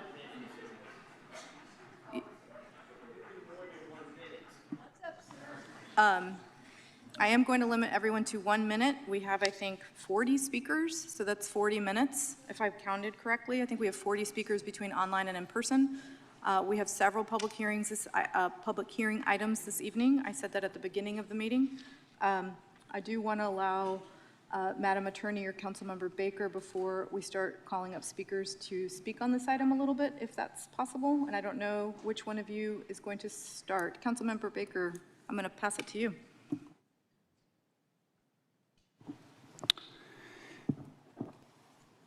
I'm going to speak on this following public comment. Okay, and so folks, just so folks are understanding that the ordinance before us is for a temporary moratorium. Some of the parameters have changed. Sure. So Yeah, I'll maybe you explain wanna that. explain Yeah, I can that to- explain that. Okay, thank you. A lot of folks came here tonight to speak on a 24-month moratorium. That was the draft that had been presented, had been reviewed by legal and the planning department, and was moving forward for the vote as of Friday. There are provisions in the Unified Development Ordinance that our own regulations that have never been used because we've never done a development moratorium, that limit the maximum length of a development moratorium in our city to be 60 days without a planning commission review. So what is before us tonight is a 60-day moratorium, which is the first step, and there can be more to come from that. And that's all I'll say now. I'll have more to say later. Thank you. Are you comfortable if I continue to share part of that so folks understand that their minute tonight is not their only opportunity to comment on this because of what's going to happen subsequently? Okay, so first there will be a planning. We do not take questions or comments from the crowd to us. It would create chaos. Thank you. This will be your first opportunity to speak. We are in process of working with the county. We have a unified planning department, so city and county. It is important that we move in alignment with our county colleagues because it can cause issues for us since we have a merged planning department. Additionally, this will have to come before Planning Commission. Planning Commission also allows you to speak on an item. This will also have to come back to council down the road, so you will have another opportunity to speak, so if you choose, and you will have an opportunity to speak in front of your county commissioners. So with as many people as are registered, we appreciate all of us are very concerned about this item. This is getting national attention. Please know that your 1 minute tonight is not going to be your only opportunity to speak. If you choose, there will be at least 3 other public hearings that you will be able to register and speak at. I'm just sharing that because I heard some folks in the crowd being upset, and I wanted folks to really understand the process that is before us this evening. So we are going to stick to the 1 minute. Please don't jeer at us. I'm going to call folks. I'm going to start with online speakers. I will let the folks who signed up for 28, I'm just going to shift you to 4 automatically. You do not need to re-register or anything. Thank you so much for your patience. Madam Clerk, I'm going to start with online speakers. As soon as I can find my piece of paper. The first person I have under online speakers is Cassandra Rowe, or Rao. Oh. Cassandra Rowe, hi, can you hear me? Thank you. One Real moment. quick, I need to open the public hearing. Thank you, Madam Attorney. Let me declare this public hearing open. First speaker that we have is Cassandra Rowe, or Rao. Thank you. Good evening. You have 1 minute. Hi, thank you. Yes, I am a Durham resident. I work at a domestic violence organization. I organize with Mothers for Ceasefire, and I'm also an artist and a mother. And as a mom to a young child, I'm constantly thinking about who I'm raising him to be. And one of the things that I hope to impart to him is that he has the autonomy, the power, and the responsibility to think before he takes action, especially when those actions risk harm to himself and other people and his community and the environment. And this is a lesson he'll have to learn over and over again because it's popular. It's tempting to do it's popular or convenient. And there are billionaires and politicians crafting propaganda that would lead him to believe that certain things are inevitable and that his only choice is to get on board or be left behind. And I'm not the only one who is responsible for teaching my son these lessons and our children these lessons. And I think that we have a unique opportunity here. There is plenty of propaganda that would have us believe that Thank AI. you. Thank you. Next up, I have Zach Outen online. Madam Clerk, is he there? Good evening. Can you hear me? Yes, we can. Good evening. You have 1 minute. Okay, thanks. I had a amazing speech plan, but I'm gonna have to wing it a little bit. Basically, I just wanted to speak in support of like the strongest possible data center moratorium. Ideally, at least 24 months. These data centers have a ton of drawbacks for the communities that they're built in. They use an enormous amount of energy. They're bad for the environment. They raise like utility costs at a time when folks are struggling to afford rent and groceries. And this is all so that AI companies can replace our jobs with AI so that investors and billionaires can become even wealthier. And I also just wanted to say that if this is like an issue that you care about, you should try to get organized in your community and like talk to your friends and family. Reach out to organizations like Triangle DSA, that's a group I'm with, labor unions, DAE, UE 150, tenant unions like Triangle Tenant Union. Yeah, thanks. Thank you so much.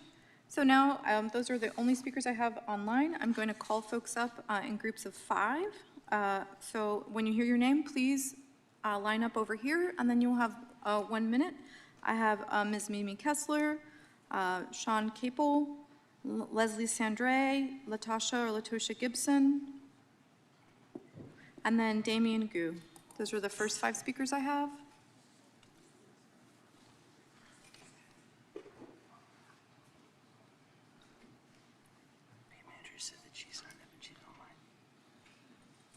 She signed up in person.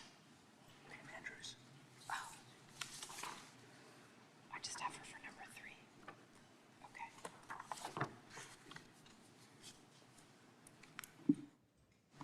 Good evening. Thank you for being with us. You have 1 minute. Good evening. My name is Mimi Kessler. I am for a moratorium, but 60 days is window dressing. In reality, Durham does not need this to be a home of a data center with all of its impacts on environment and excessive water usage. We don't need the economic stimulus.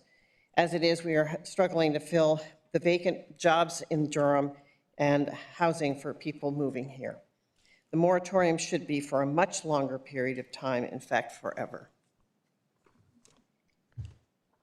Thank you.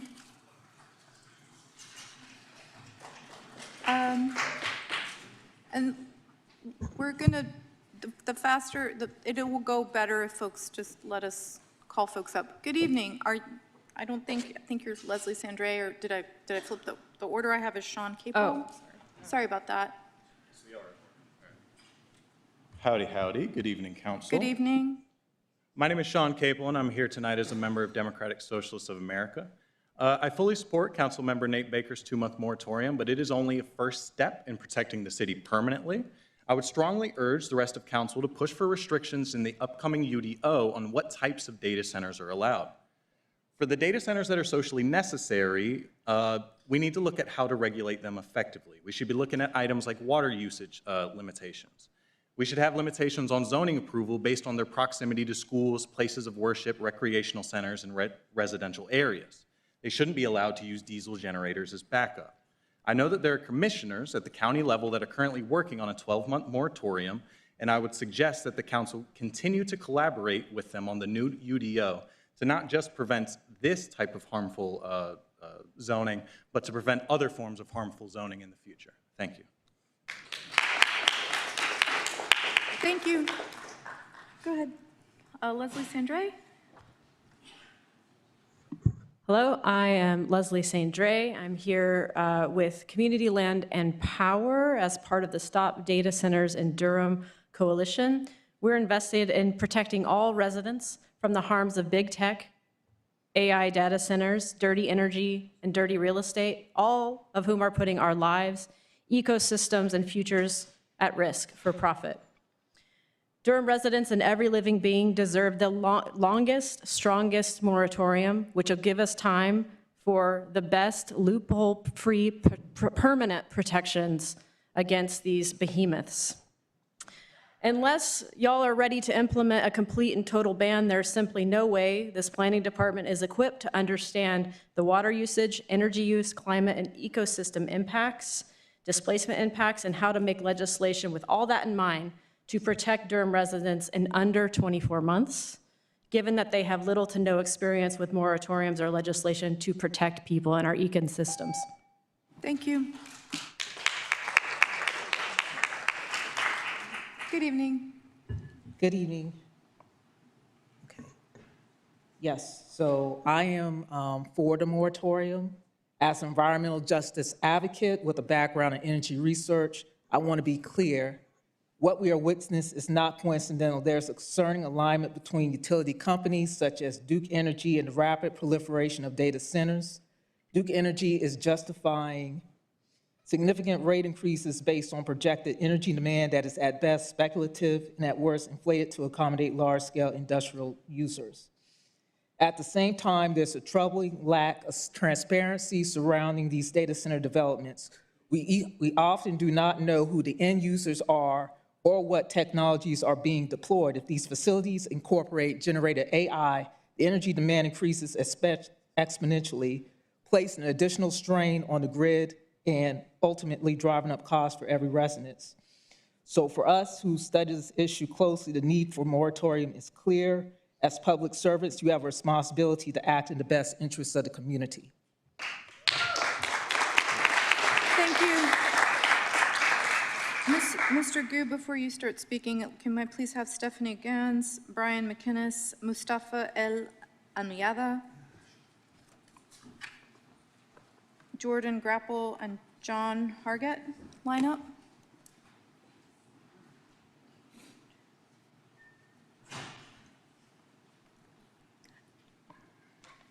Good evening. Good evening. Hi, my name is Damien Gu. I haven't been here a while, so congratulations to Councilor Matt and Councilor Cernedo. I'm disappointed that our speaking times are suddenly cut down to 1 minute each, and that's exactly why I don't prepare my speeches beforehand.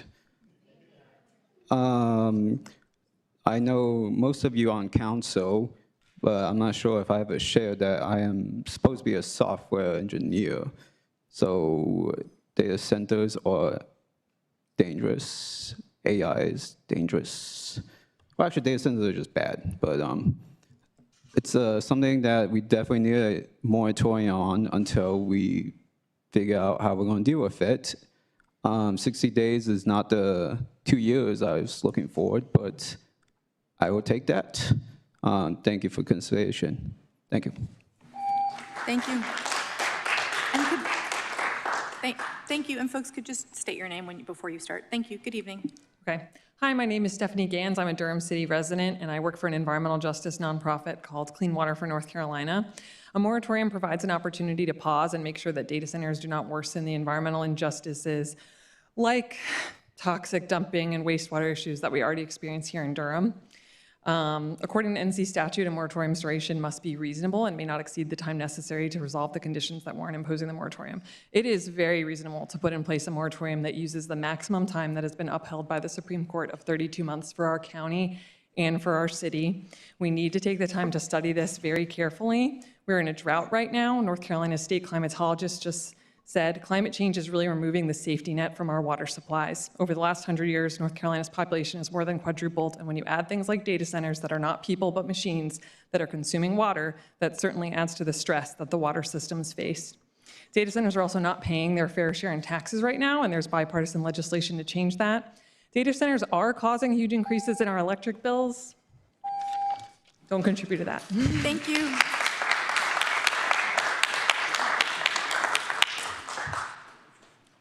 Hi, my name is Brian McGinnis, and I just wanted to say, in Marine boot camp, my drill instructor told me the pen is mightier than the sword, so you guys are our real defenders against these threats that we have, which has been explained as far as the tangible pollution that could come from data centers. Also, there's the enigmatic factor that, you know, AI is really stealing the journey part, the work aspect of us trying to create our thoughts through writing essays. You know, a lot of people just, you know, AI it.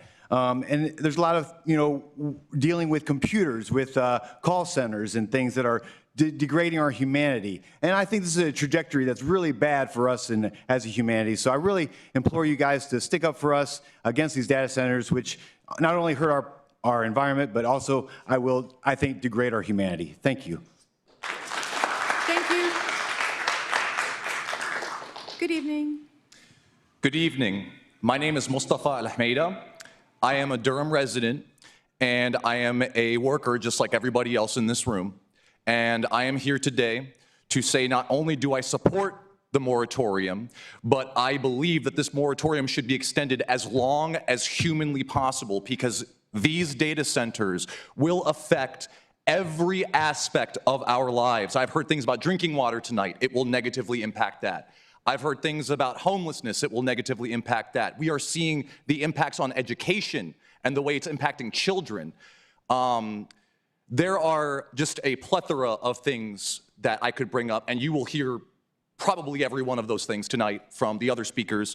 But I just want to drive home the importance of the fact that there is no one issue that this moratorium will fix. It will assist in all of them. Thank you, guys. Thank you. Hey there. So yeah, I definitely am in favor of a moratorium. I don't think 2 months is enough. I don't think 2 years is enough. I think you guys have said some really great things tonight, but to be blunt, if you meant any of them, then you will fight to expand this moratorium. If you believe in fighting growing wealth inequality, then you will fight against these AI power centers, which will only give money to the already wealthy while taking away many of our jobs, increasing prices on many other things such as our water and our electricity. If you care about keeping our children healthy, both physically and economically, you will prevent these AI centers from polluting our air and water. You will prevent them from stealing our jobs and, you know, damaging the minds of our children. And if you care about keeping Durham beautiful, then you have to oppose these plans because they're going to destroy our air. They're going to give us disgusting, smoggy skylines, disgusting drinking water, and they're going to leave our economies destroyed, leave our people dirty and poor. You have to fight it, please. Thank you. Thank you. And then, before John Hargett, is that you? Thank you. Good evening. Before you start speaking, and your time's not going to start, I'm going to call the next 5 folks. And please remember to state your name so I can make sure I'm tracking where we are on the list.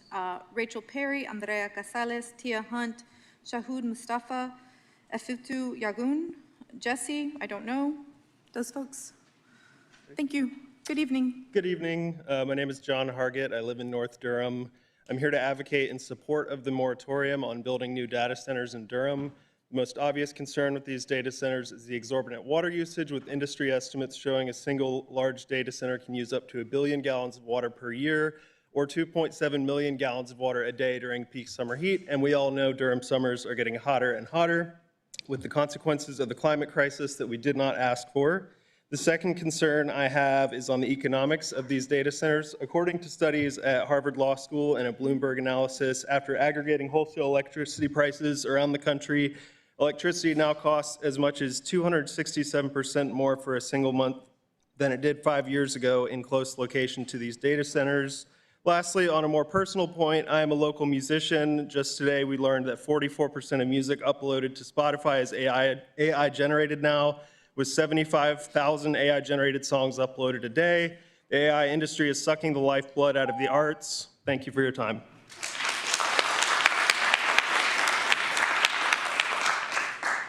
Thank you. And then there was one name that I missed, Tia Hunt. So if you're Tia Hunt, go ahead and come on up to, oh, I didn't miss you. Okay. Good evening. Good evening, council members. My name is Rachel Perry. Data centers do not provide a service to the people of Durham. They will be a means to extract wealth from the people of Durham and the nation as a whole, and then disproportionately put the cost on whoever was unlucky enough to actually build these data centers. I support a moratorium not only for the 2 months, but extended indefinitely. Right now, the AI companies that are going to be using these don't even have a plan to make these profitable. Sam Altman said himself that he was going to wait till AI actualized to ask it how to make it profitable. So right now, we'd be expected to take on cost with no plan of any return. This is not in our best interest, and we need to put a hold on this until there's some plan to make this useful, if that is possible. Thank you.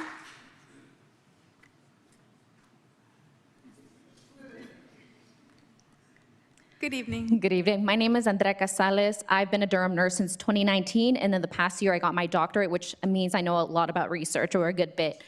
I'm very concerned because I don't know if you all know, but Nurses Week is starting on Wednesday, and I really don't care for a pizza party. I don't care for the freebies at restaurants. I don't even care for a thank you. What I care for is a ban on data centers here in Durham, and honestly everywhere across the country. I have seen the impacts that it does on people's finances. I've seen the impact it does on their environments, and in turn their health. We are called the city of medicine, and if we're called the city of medicine, we have to act and being preventative instead of reactionary once harm is done. Saying no to data centers is actually the bare minimum, and if you're going to be protecting its constituents, especially being healthcare workers, the largest sector in Durham workers, then we have to make sure that we protect our communities in this way and so many other ways. So I really urge you to consider the impact it's going to have on the health sector, the environment sector, and also our pockets, which are our livelihoods. Trust nurses, not AI, not developers, and no data centers. Thank you.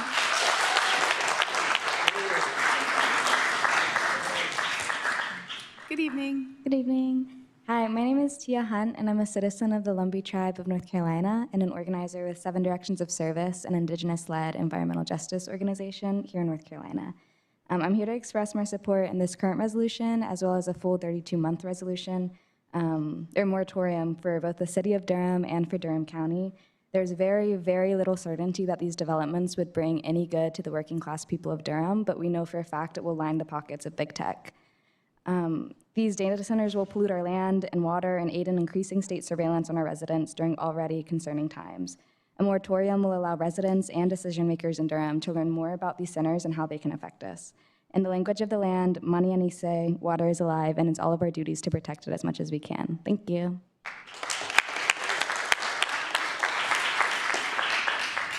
Thank you. Good evening.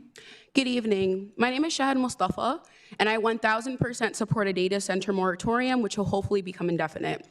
Data centers are being sold to us as signs of progress, keys to the futures of our communities. The reality, though, is that data centers secure the exact opposite and signal further destruction to our communities.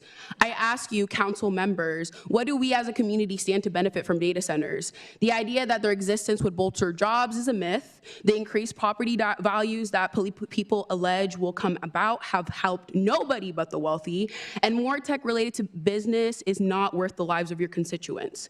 Please vote with your community. There are other more urgent matters to be considered that take precedent to any data center. We have not adequately addressed the affordable housing crisis here, gun violence, food insecurity, and other issues that play a role in how Durhamites lead their lives. Our futures and livelihoods depend on it, and you. Thank you.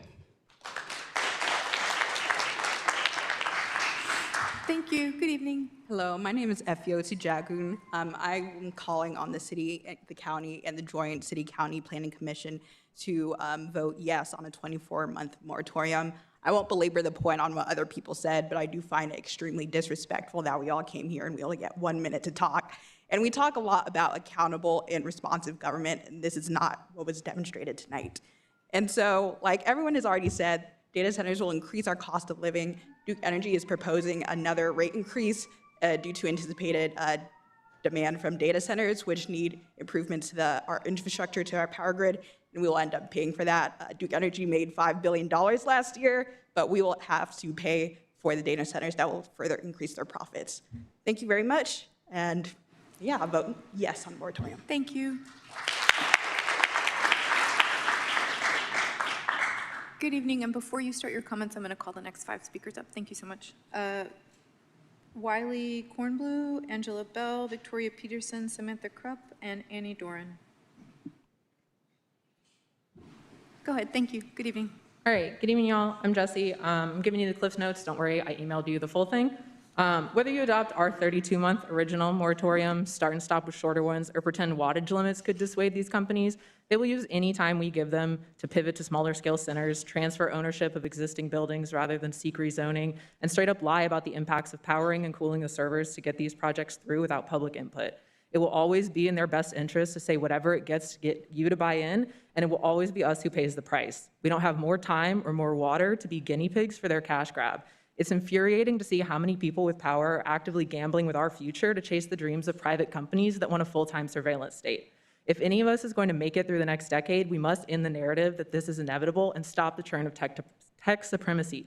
Look to places like Tennessee, Georgia, and Utah. People are already paying the price for data centers through displacement, illness, decimated environments, not to mention literally through power bills.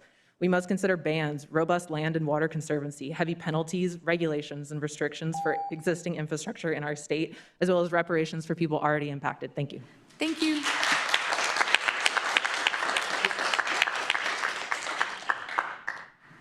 Good evening. Good evening. My name is Angela Bell. Am I next? It's okay. I have Wiley next, but they can go after you if they're here. Is it okay to go? Go ahead. Okay, Good evening. great. My name is Angela Bell. I am born and raised in Durham. I'm appalled at this, that is even a discussion tonight. I am definitely in support of the moratorium. I'm also a registered nurse in North Carolina, as the other lady. The amount of health issues that data centers bring into communities, people are unable to go outside of their houses without coughing. Children aren't able to go outside and play. I don't think this should even be a discussion. It takes 5 million gallons of water a day to keep the servers cool because they produce so much heat. This isn't something that Durham needs. I think it's time for each one of you all to search your hearts and ask, are you in support of yourself, your pockets, corporate America, or Durham residents?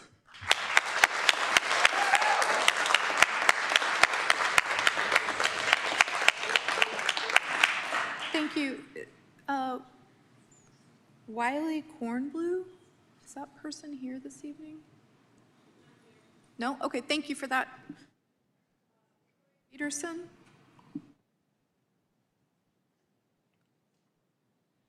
I'm Mrs. Peterson. I think if the city council can stay here until 2 o'clock in the morning, they could have given us more than 1 minute. And they have done that in the past. They've been here 2 o'clock in the morning. I have several concerns. First thing, Councilman Baker, when you speak, can you please tell us where you folks are looking at putting this facility?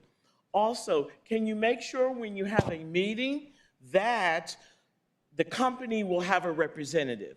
Is this something, Mr. Mayor, that you folks are just trying to do on your own to put a data center here? Or do you already have a location that you already have something in mind where you would like to put the data center?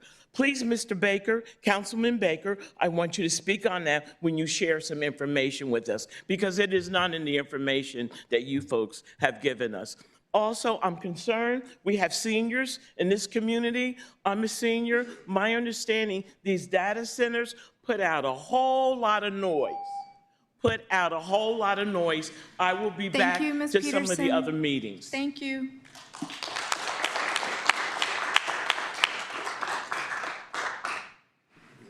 Hi, Good City evening. Council.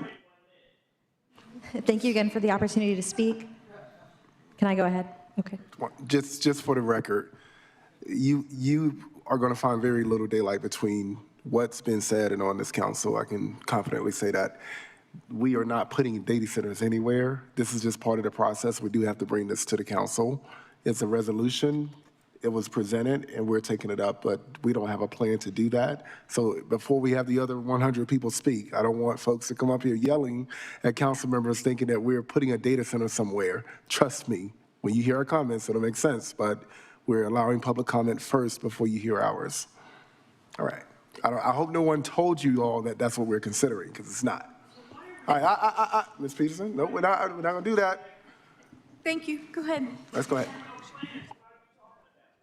Hi, my name is Samantha Kropp. Thank you for the opportunity to speak. I support a data center moratorium, and I echo the message of many here that we need more time to do it right. When it comes to data centers, there are many dangerous unknowns. For instance, we don't actually know how much water these facilities truly use. We don't know where this water will come from, which is especially troubling given the ongoing drought conditions and increasing demand for water across the triangle. We also don't know the quality of the water that is used and discharged back to our rivers. Data center discharge may contain biocides, heavy metals, potentially PFAS, which are forever chemicals, and this is not a trivial risk to communities who rely on our rivers for drinking water.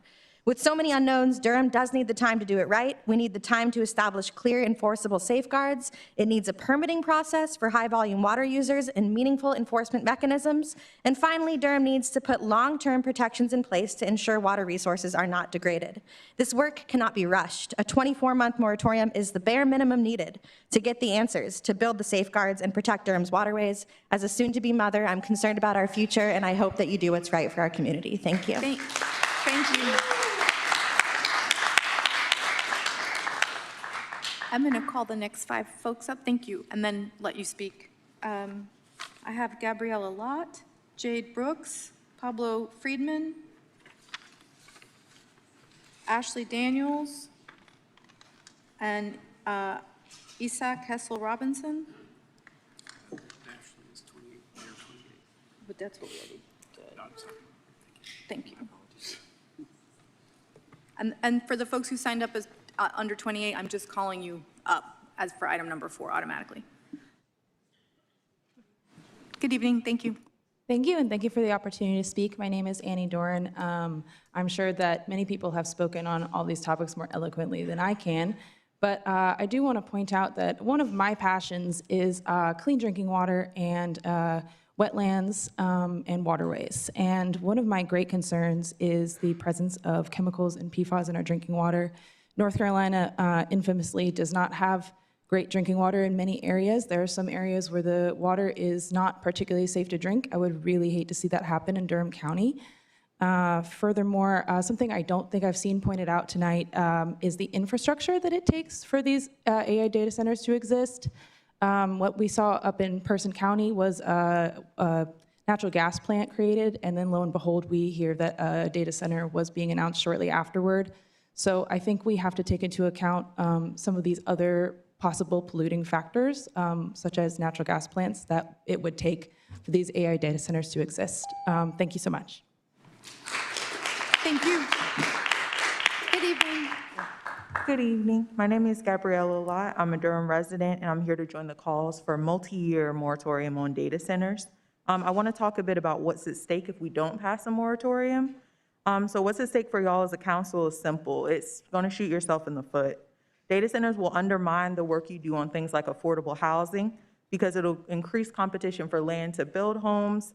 And even if you can get people into homes, there's a data center raising their electric bills. Now they have to choose between paying rent and paying for things like AC. It'll cancel out the work you're doing on economic development because these centers offer next to no permanent jobs and they're contributing to widespread layoffs. Finally, it'll squander the city's financial and environmental resources because data centers will rob us of tax revenue and our water supply. What's at stake for me is personal. I'm from York County, South Carolina, and every time I go home, I see how a 400-acre data center is impacting my mom's neighborhood, People talked about the noise, waking people up out their sleep, and we know about the health costs that come over time. So I'm asking today, pass a long and strong moratorium and learn from places that didn't. Thank you.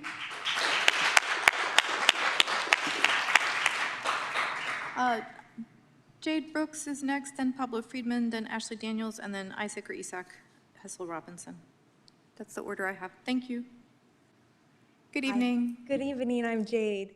I want to thank you all for hearing us all out, and I know that you all support what we're talking about, and that ultimately you all, I believe, want more than the 2 months we're going to get tonight. So what I'm asking you all to keep fighting with us behind the scenes, get into the meetings that only you are able to sit in, fight for the county to make us much longer than we want. We know we need multiple years because we with the staff too. We want you all to have the time you need to do all that's going to be necessary to fight back in our community against these. And I know that you all are probably feeling that we're part of a growing resistance, not only to data centers, of course, but also to big tech's role over our lives, to big oil and gas's role over our lives. And this is part of what we do to fight back against authoritarianism, which I know you all care about.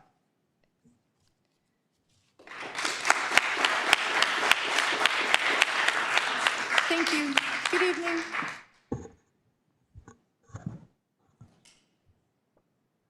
Right. Good evening, everyone. We got 1 minute. Maybe we should have all been developers tonight to get 10 or 15 minutes, but we'll do with 1 minute. It is what it is. All right. So I first want to begin by talking about the process to get to this podium tonight. So some of us were waiting for 10 or 15 minutes to sign up. I think when we talk about the processes that we're using, if we have to wait 10 or 15 minutes to sign up to speak for public comment, I think that might be a time to move to the more analog system of the yellow card so we don't have to wait for 15 minutes. Thank you, Councilmember Baker, for your supportive comments during public comments, but we need to revisit that process. I also want to talk tonight about how we got to this point. So my understanding is that county staff sent over some information to you all, and that's now why it's watered down. I do think it is interesting when the rules get enforced when it comes to these types of issues.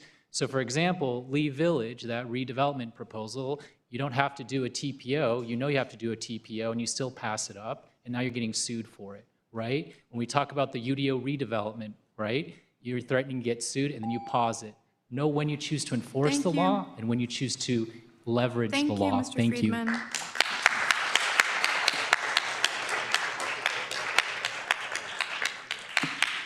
Good evening. Good evening. My name is Ashley Daniels. I work at Toxic Free NC. Durham houses 5 contaminated public parks and is still learning the extent of contamination in Burton Creek. We do not need to create another mess that future generations will be obligated to clean up later. Data centers rely on the use of PFAS substances and other toxicants to power their servers and keep their machines cool. We do not need to add another source of PFAS contamination to our communities. As Duke Energy appeals to the North Carolina Utilities Commission to extract an additional 18% in cost from the people of North Carolina, the people in this state do not need to give profit for another industry. We support a 32-month moratorium. Thank you for your time.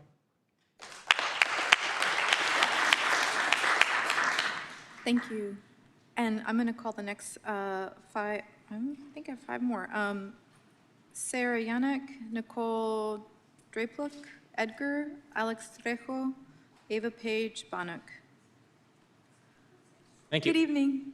My name is Isaac Hessel Robinson. I voted in the recent Durham primary election, partially based on my opposition to AI. I recently graduated from a tech-oriented college with a degree in computer science, and I was brought to the Triangle to work at a major tech employer. I do not know any tech-oriented people who do not virulently dislike AI. It has minimal to no positive benefits on society and numerous negative ones, including replacing critical thinking, mastered skills, and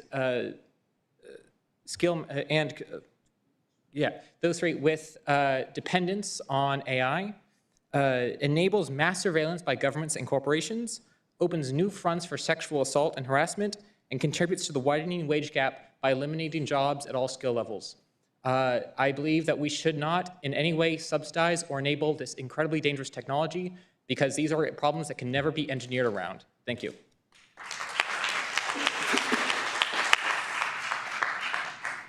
Thank you. Good evening. Good evening. My name is Sarah Yannick. I grew up here, and I'm also an environmental educator. I support this moratorium. I learned early in my career that we live not far from the place that many people credit as the birthplace of the environmental justice movement. Warren County, where concerned citizens protested a landfill that would bring thousands of truckloads of carcinogenic waste into a community that was 60% Black. That protest and others after it taught me that environmental protection and social justice are not separate fights. Our care for the land and water are a core part of how we care for each other as humans. Durham's well-being depends on the well-being of the water and land in and around Durham. We need to be stewarding our waterways so that we will have the water we need in coming decades. That water is not guaranteed. It depends on our protection, on the protection that this council must exercise tonight. Thank you.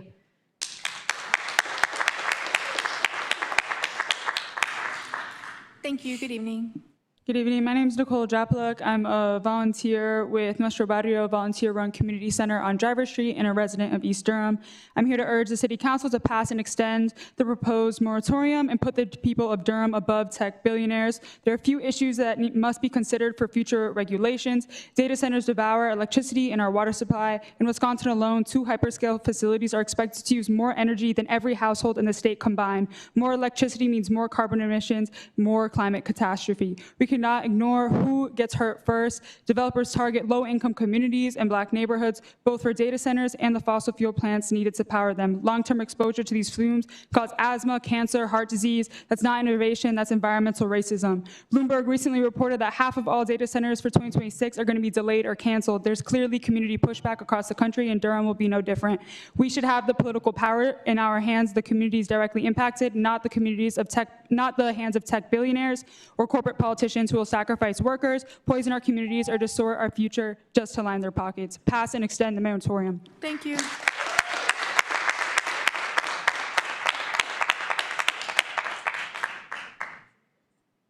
Good evening. Good evening, Council and everyone else. My name is Edgar Arrieta. I'm a proud member with the Triangle Branch for the Party for Socialism and Liberation. And I grew up for 17 years of my life in Warren County. So I grew up hearing these stories of the protests in, this small town in North Carolina being the birthplace for environmental justice in our country.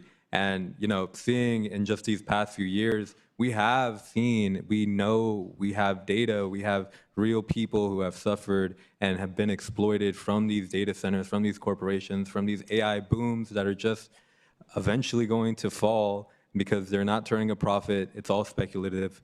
And I've seen very recently, in fact, the consequences of what not planning for our future can lead to. I'm sure that y'all will do the right thing, pass this moratorium, continue to work with the community for the 32-month maximum that we have. I'll wait and see it. Thank you.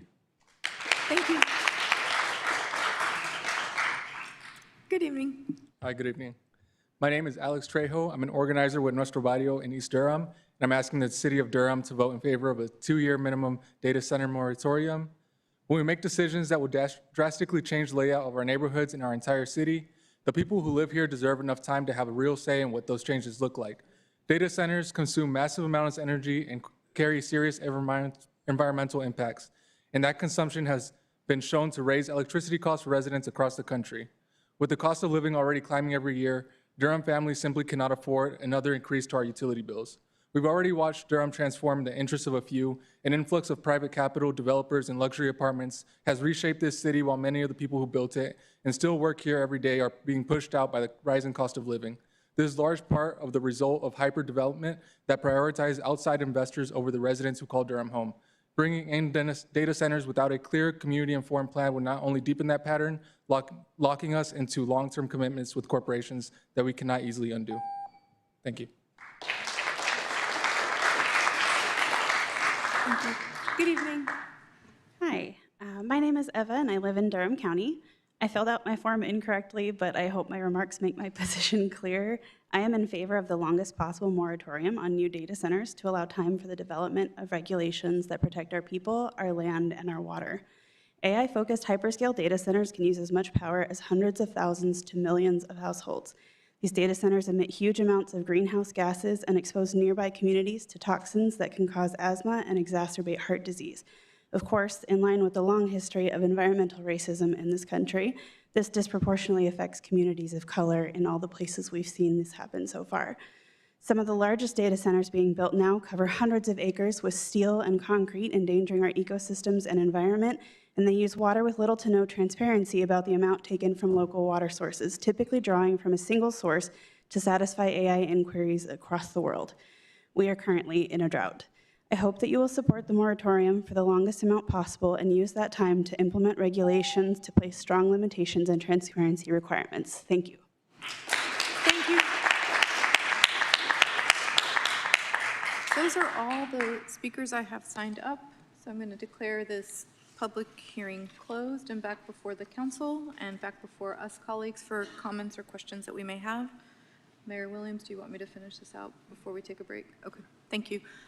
We're going to finish this discussion item, colleagues, and then take a 10-minute break, but I'd rather finish and vote and then take a break versus cut us off in 5 minutes.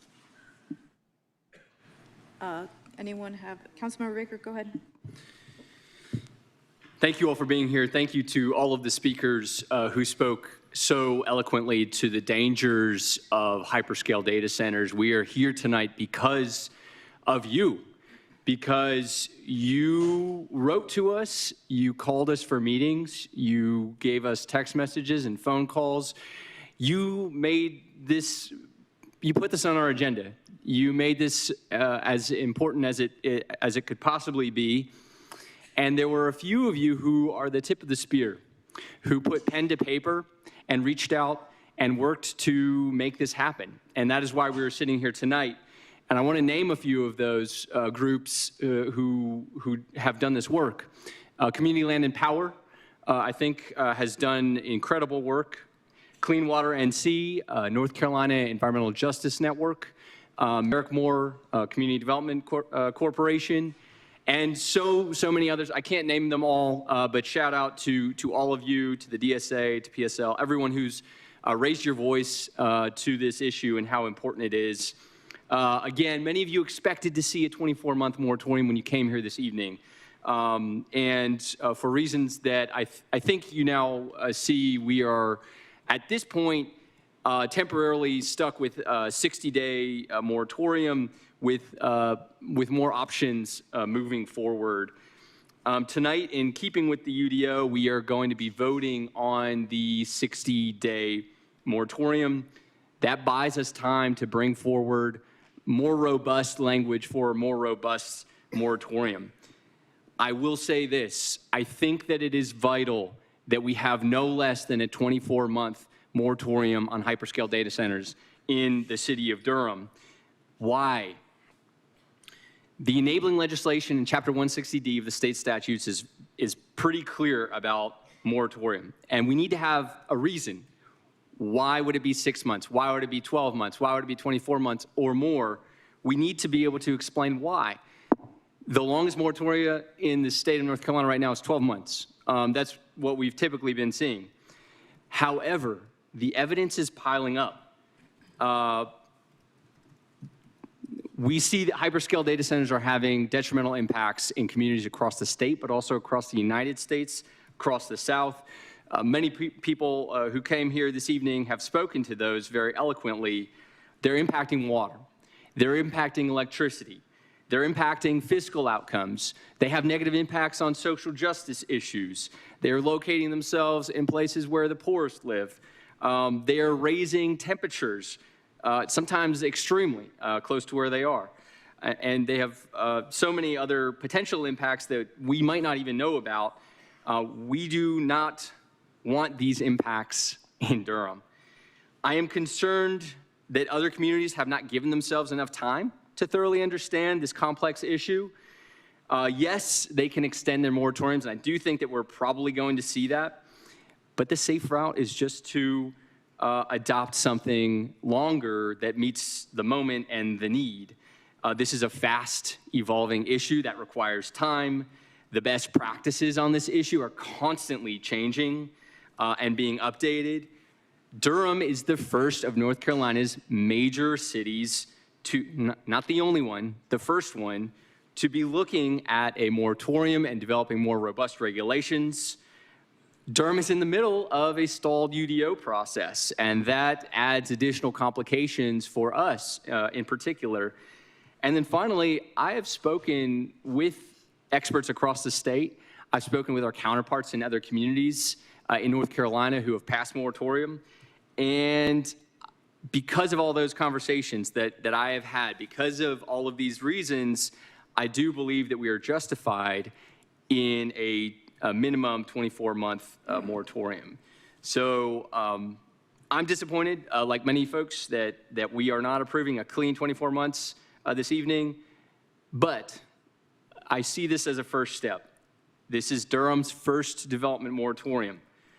Durham is the first, not the only, but the first of North Carolina's major communities to do this. And when the moratorium goes into effect, I am counting on a highly engaging and collaborative process with the community, especially those experts who have played a key role in putting this moratorium forward, the technical experts, to do the research, to study the issues, to study the best practices, and ultimately to put in place the best high-quality regulations that we possibly can. And my hope is that Durham sets the standard, at least for North Carolina, for hyperscale data center regulations and what they should look like. Thank you, Councilmember. Councilmember Burris, did you have anything? Good evening, and thank you all so much for your advocacy and your organizing work. I share the same sentiments with many of you in regards to not wanting a data center in our community. Also, to your point, Ms. Peterson, I had the same question initially, like where's proposed data center? So I do agree that we can message a little bit better. I recognize that our staff has moved very swiftly to try to address these as it came before us in the work session a couple weeks ago. So I think that moving forward, it will be, while I support this, we just need to make sure we figure out all of the legalities that we can move forward. And if we may have provided a little more time, possibly could have got that clear. So while 60 days is a start, it just feels like 60 seconds to me. And so I look forward in the immediate future as to learning more and making sure we're working close with our staff to learn more about what our options are, as well as using our voices to compel our colleagues to maybe explore a longer moratorium as well. So thank you all again for your advocacy, and I look forward to hearing from you on additional occasions, but I just want to also compliment our staff for being a minimum flexible as you all have had to pull this together on very short notice. Thank you, Councilmember Burris. Councilmember Kopak and then Councilmember Risk. Oh, no, okay, thank you. Yeah, thank you, Madam Mayor Pro Tem. So first of all, happy Nurses Week starting on Wednesday. Appreciate that. My wife is also a nurse. Want to say that I am firmly in support of the hyperscale data center moratorium, which I believe is an important statement of our values as a community, the environmental impacts, the impact on our water supply, the impact on utility rates, and the lack of jobs and real community benefits are clear. I appreciate the most important source of renewable energy here this evening, which is all of you who showed up to advocate. And I want to thank you all as individuals, as well as organizations such as SONG, Community Land and Power, North Carolina Environmental Justice Network, and many others that came together in coalition to advocate this evening. This has moved very quickly, and that's because of the urgency and interest. Much quicker than most agenda items that come before this council. And so I certainly understand the reasons for shifting to the 60-day pause at this time while we work with the county and stay in compliance with our UDO to make sure that we put in place effective regulations, which I intend on supporting the 24-month moratorium when it comes back before us. I'll just note that, as the Mayor Pro Tem said, there are other opportunities for advocacy, and economically speaking, the county is where we would likely see a hyperscale data center attempt to locate. So I encourage you to bring the energy to the county during the public hearing, just as you have here, and I look forward to a joint, unified approach to addressing this issue for our great city. Thank you. Thank you, Thanks, Councilmember Member Tim. Risk. Yeah, I know that's a long meeting. I just want to echo the comments of my colleagues. I want to appreciate all the folks here who've spoken and the organizers. I will support this enthusiastically, so thank you for being here. Thank you. Mayor Williams. Yeah, thank you. Just briefly, I like I said earlier, I think everyone on this council is in support of this. I am probably on one of the very few occasions, I don't know, I might be a bit more aggressive on this than you, Councilmember Baker. I think that, Durham just needs to indefinitely have a moratorium on megawatt data centers. I will say that there is some language that's being worked on at the county level as well as the state level.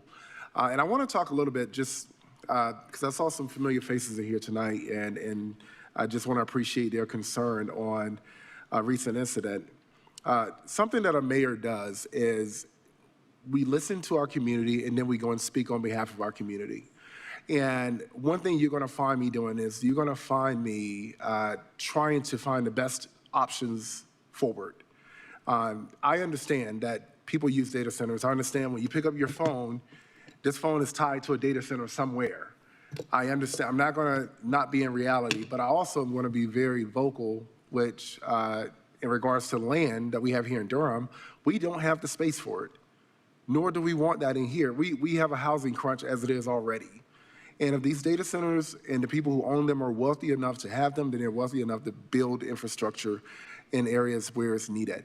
But Durham is not the place for it. I've been very clear about that. But you're going to hear me talk to them. You're going to hear me try and figure out what solutions they can bring. And right now, there is no federal guidance nor state guidance. And so we're kind of left out here on our own right now. And I have spoken to Duke Energy and others, and I'm going to try and seek solutions with them. That's what we do. We speak to people, we try to find solutions, and we speak on behalf of the interests of our community. If you haven't paid attention, pay attention to Northern Virginia. Northern Virginia wanted data centers. They invited them in, and they enjoyed the revenue that they brought in. And now they are humming machines behind their homes. It is a very uncomfortable living condition, and it's a high populous area. So I know the data centers are going to go up somewhere. I know that they're going to build. I know that.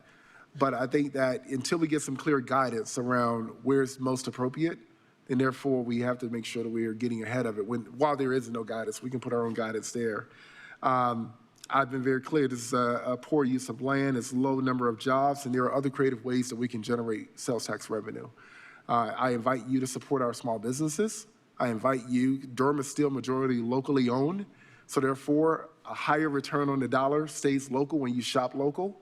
We can generate sales tax that way rather than bringing large establishments like this into the area. Again, the federal and state levels just don't have the guidance for us, but I will say I want to shout out State Representative Vernetta Austin. She actually has a bill that she's sponsoring that puts some type of language and some guidance and structure around the use of data centers across the entire state. So I would appreciate having a little more time to work with our county colleagues and our state colleagues. I actually would like to send this back and work on the indefinite one and have more of a tiered approach that addresses us here locally. If not, we'll do this for 60 days. But I will say that I also may entertain the idea of a task force where we can work with our county and state colleagues. So colleagues, I may reach out to you all about that as well. Just be on the lookout. That way we can potentially have some vertical alignment and we pass it all at the same time, if you all would be interested in that. Okay, that'll be all my comments. Mayor Pro Tem? Mr. Mayor, just one more comment. This is for staff. I don't know if the city manager or others can address this. We've been getting some comments from residents that there's, I know this has been a fast-moving topic, and that there are potentially different versions of the resolution online, on the agenda, whatever. So just to make clear that the agenda or the resolution we're voting on is the one that's in our packet tonight, regardless of what else may be on different sort of online agendas. It did change. Yeah, respectfully, I'm going to defer to the city attorney because the attorney's office managed that item for us. Thank you. Thank you, Mr. Manager. Thank you, Councilmember Rist. What you're voting on now is actually an ordinance, not the resolution. You've already passed and adopted the resolution, which was to set this public hearing. The ordinance that's before you right now has been modified. It originally was in the agenda process for 24 months, And again, as we discovered, there's actually a limitation in the UDO that if we were going to adopt a 24-month resolution, it had to first, a 24-month moratorium, I'm sorry, it had to first have gone through the Planning Commission, and we didn't have time to do that before this evening. The other issue is that we had gotten word, we do have a joint UDO and a joint Planning and Development Department that we share with Durham County. And we had gotten word that the county is also looking at this issue. And it's really, really important that the two jurisdictions be aligned because of that joint structure. It would be really problematic for the Planning and Development Department to administer something if the city were to adopt one standard and the county adopt a completely different standard. So I think it's really important to see if the county wants to act in this space. I don't know that we've definitively heard as yet. But also, if they do want to act in that space, it's pretty important that the two jurisdictions try to align their approach. I appreciate that additional information. And again, and sorry, the ordinance, right, not resolution, but I just want to make sure that the ordinance we're voting on is the one that's in our packet, correct? Regardless of what else, yeah, that's what I, yeah. Correct. Gotcha. Yes. And I do also want to clarify, there have been lots of statements about wanting a 24-month. There have been some statements made this evening about 32 months. It's also important to recognize that the Durham Unified Development Ordinance limits moratorium for development purposes to 1 year. That's our own locally adopted legislation. Thank you, colleagues. Is there anyone else with any comment or questions? Yeah, just real quick. I just want to reiterate, we don't even have the land for this. So, but the importance of mass megawatt data centers, we don't want any particular land that does or structures that do exist to be converted. That's really important as well. But I will say I spoke with some colleagues at the county, and they are moving on this as well. I will say I also would like us to be as consistent as possible on this, working with the county and our state colleagues. So if we're passing the ordinance tonight, do know that modifications will come so that we can be on the same page with them.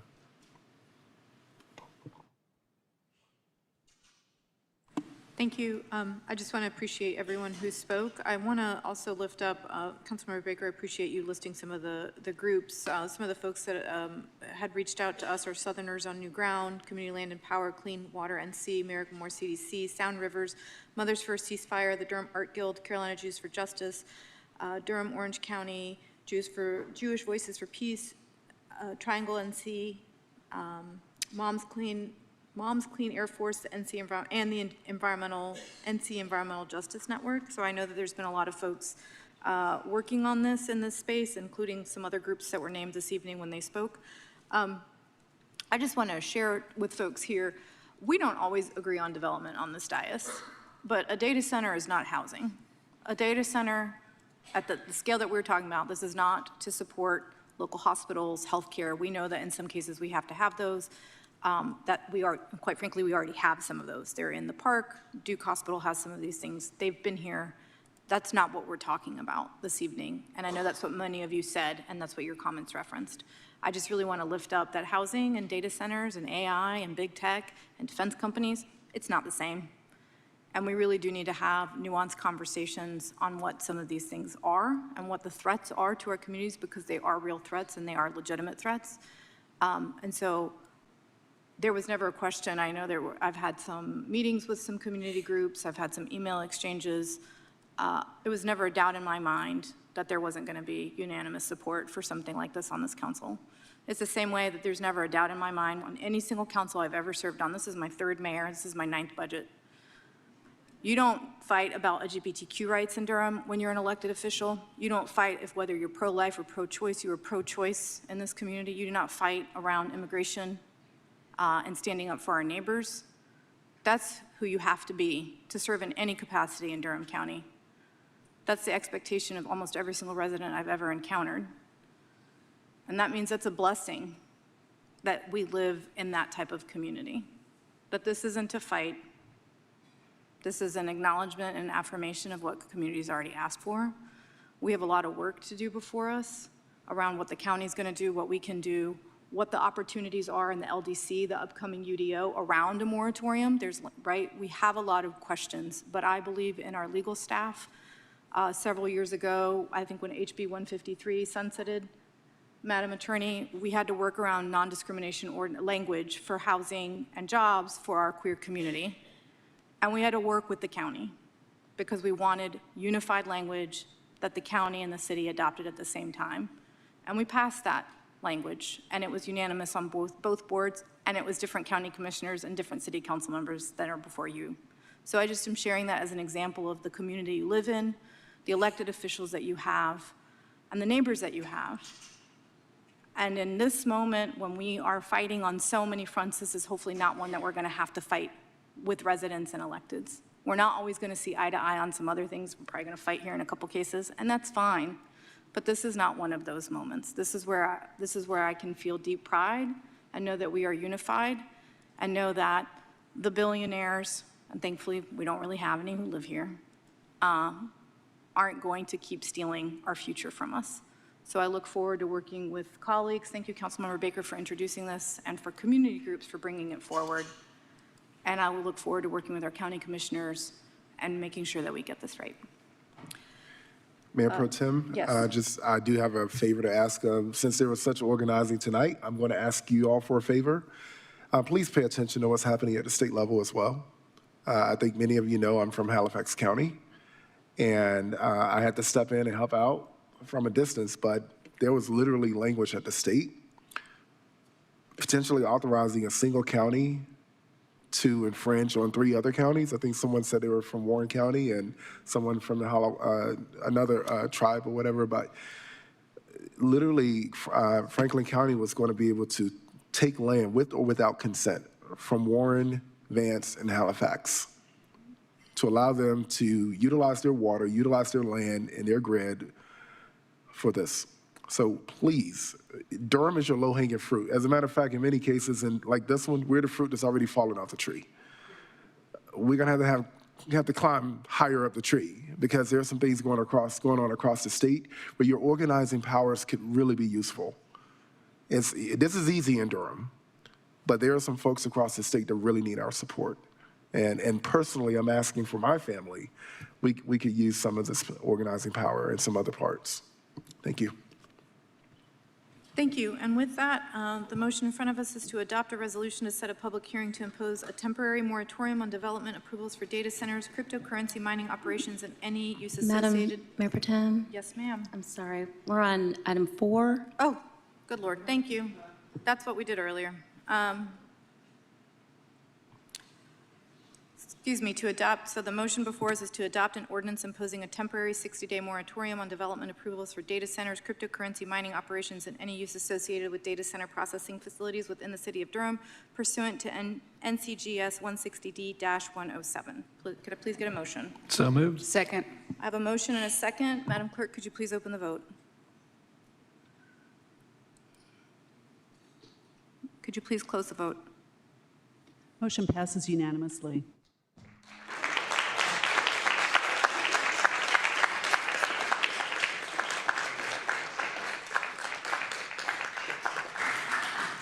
Thank you, colleagues. We are on break for the next 10 minutes.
city to develop leadership and supervisory skills. I stayed because of the city's culture and dedication to serving residents. The City of Durham, where careers meet community. To connect with a career that serves the Bull City, visit durhamnc.gov/careers.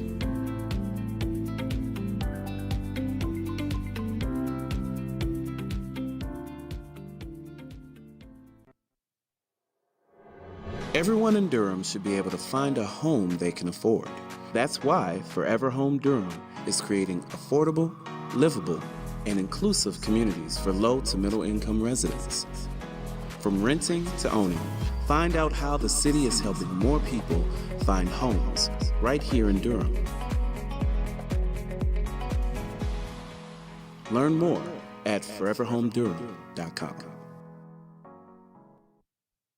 Owning a home provides a sense of financial stability, family, community, and pride. But housing prices are now higher than ever, making it hard for many Durham residents to afford their first home. That's why the City of Durham is offering the Down Payment Assistance Program to support eligible individuals with up to $80,000 in 0% interest forgivable loans to purchase a house within the city limits. Visit this site or call to find out if you qualify for the program.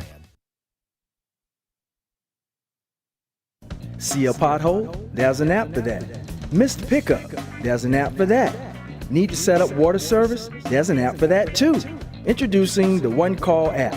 Report your service request online on your schedule. Just download for free from the App Store or Google Play Store. Then sign up and start using it to report problems, check the status of your service request, or just find out more information.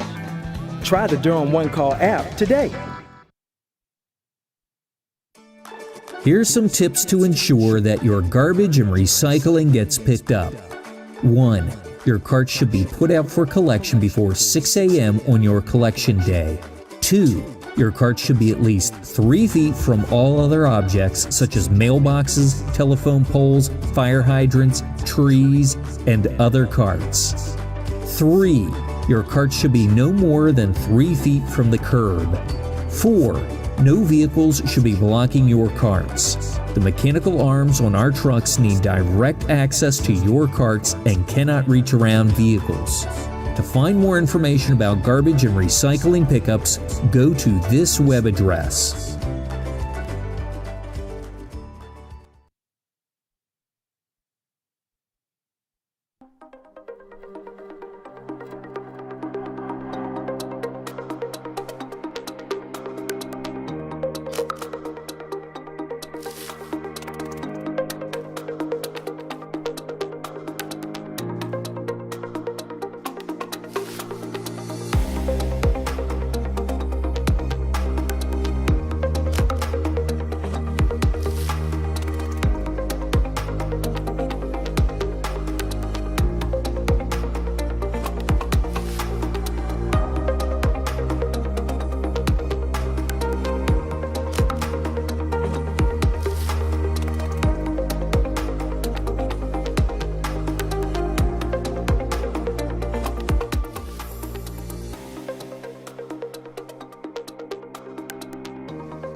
I think we're gonna get started.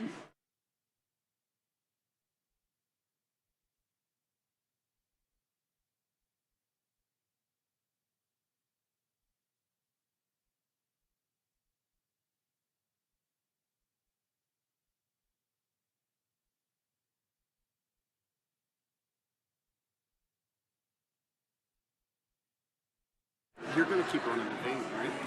I think so. Ladies and gentlemen, colleagues, I need colleagues back on the dais. Let's go.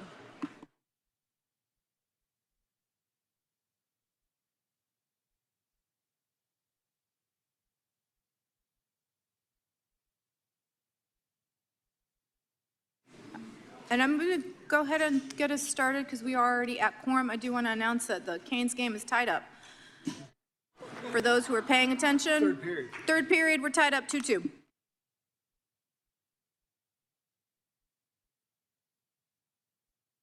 Councilmember Burris is picking on me. I also never watched a hockey game until my kids started playing hockey. Okay. So.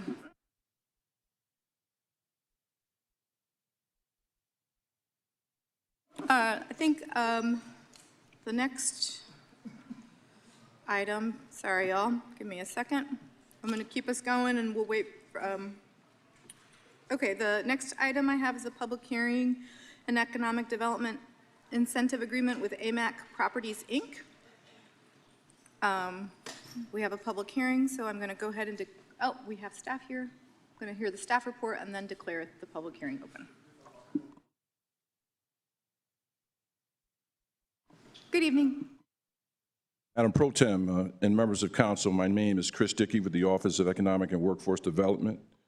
Before you is an item to consider approval of a proposed agreement between the City of Durham and AMAC Properties Incorporated. When the family opened Marzella's professional complex in the late 1980s, one of the first tenants was a daycare center, reflecting their deep commitment to care and community.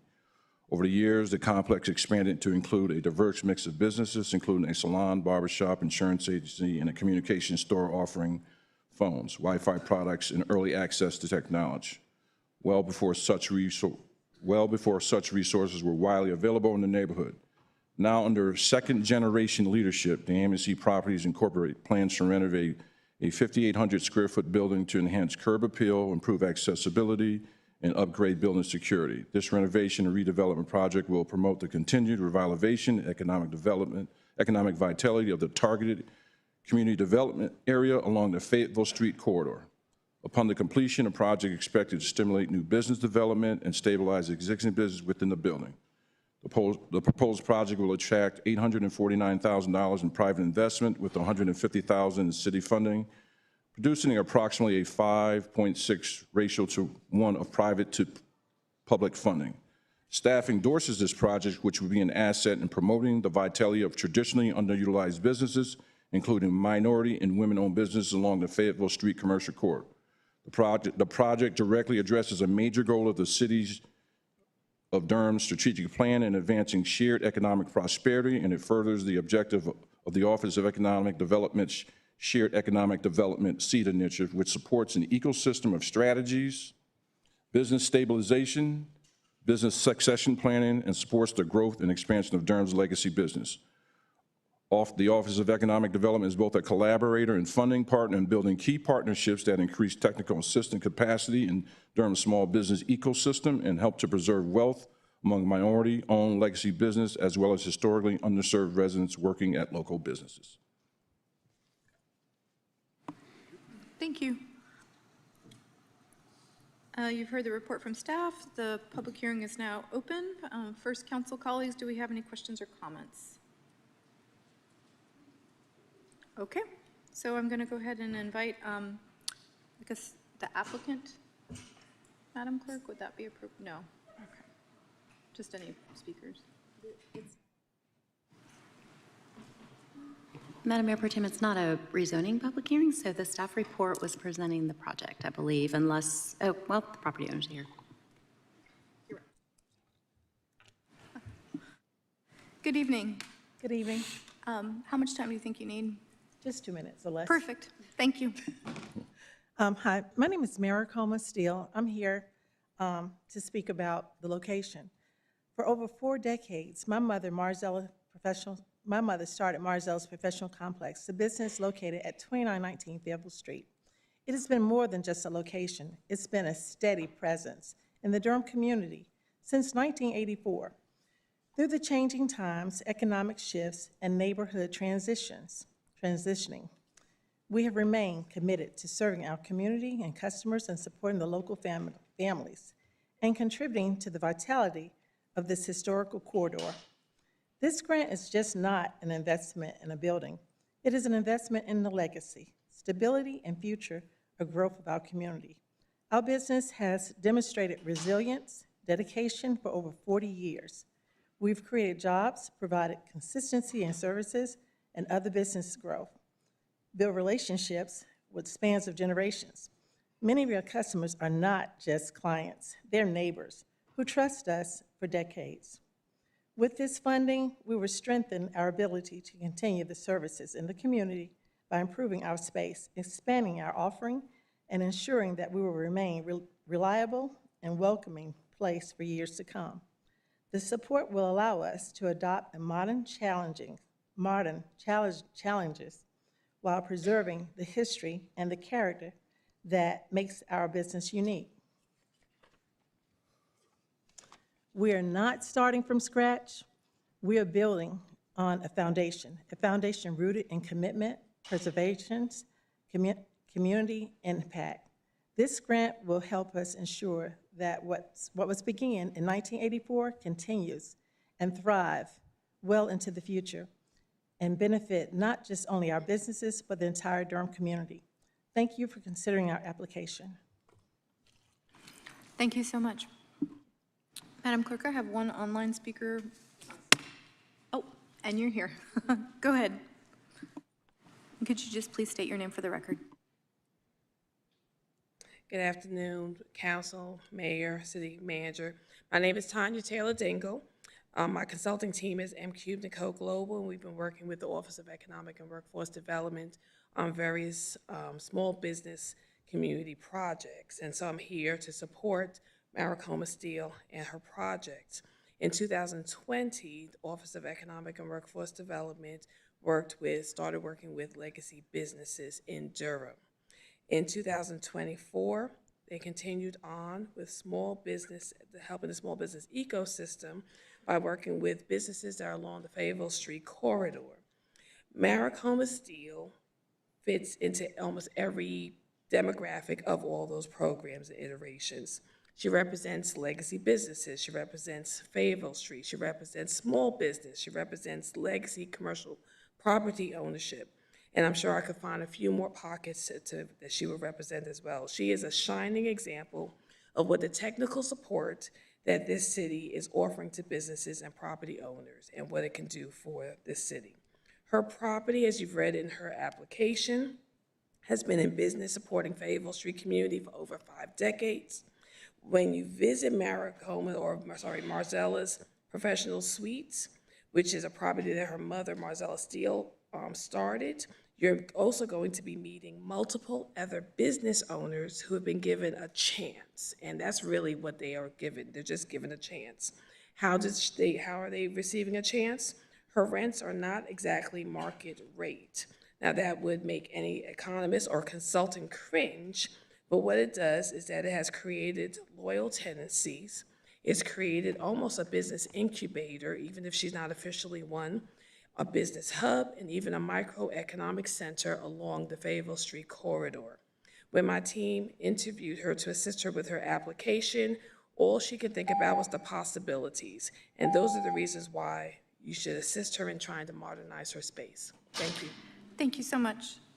Madam Clerk, I don't have any other speakers signed up. Is there anyone here who would like to speak on item number 20?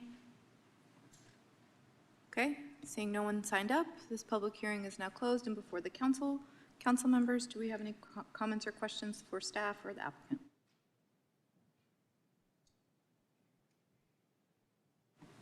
Go ahead, Councilmember Rist. Thanks, Mayor Pro Tem. I think this is now, appreciate Mr. Dickey's presentation. I think the second incentive grant that's come before the council since I've been on the council. I've been on record both here in the council, but also in previous my professional life, being very cautious about the use of public dollars to incentivize private businesses. So I think for me, there's a high bar. I love the story of the business owners here. I love the story of legacy businesses. I love the Fayetteville Street Corridor. We're clearly, as a city, investing in the Fayetteville Street Corridor. So I just want to, for staff, I just want to get a better sense of, we can invest in a lot of businesses on the Fayetteville Street Corridor, I imagine, right?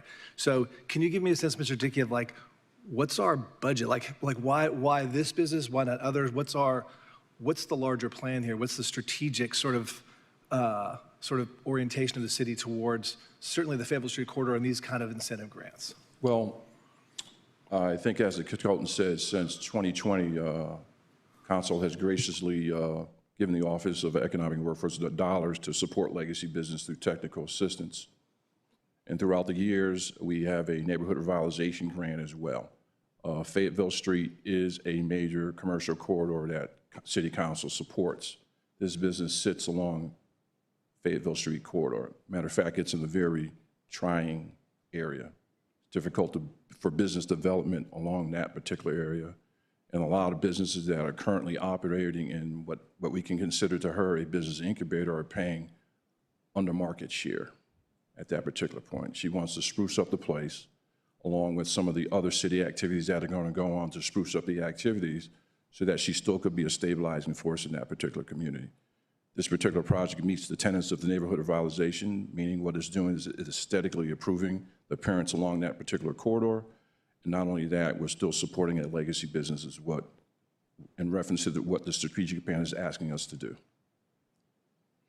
Yeah, no, again, I appreciate all that. I think all you said is true. I guess what I'm trying to get a sense out of is, so what's the annual budget at OEWD for supporting these kind of grants for, in this case, this is for? So in this particular case here, we could get anywhere between $300,000 to $350,000 out of neighborhood revitalization program to support a project such as this.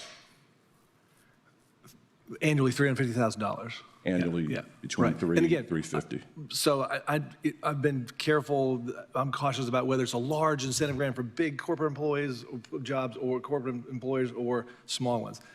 I do want to, and I appreciate Mr. Gunn being here as well. I know that our policy also says that there's an evaluation criteria that includes a kind of but-for financial analysis. So can you give me a sense of like, but for this grant, what would not have happened? I want to make, again, clear, because we have limited public dollars, right? So why the win here? Because there's also an old adage that, you've heard the old Lay's potato chips, it's hard to eat just one, right? And there's also the reverse adage is like, for incentives, there's the old, it's hard to give away just one, right? So once we give away one-to-one business, like how do we, again, what's the strategic sort of orientation?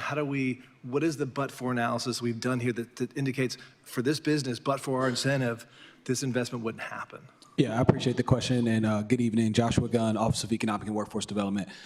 This is another example of a property owner who has assembled their own resources, right, to the maximum amount of the resources that they can assemble. And then that but for is, it's going to take just a little bit more to get to the finish line in terms of this project, right? It's complex. It's an older property. There's been a lot of technical assistance with our department and MCube working with them to get them to this point. And that but for is the incentive amount before you today to get the property up to the modernization that they're looking to get to. And does that but for, is that like sort of a spreadsheet, or is that sort of more of like a feel? Like what does that analysis look like?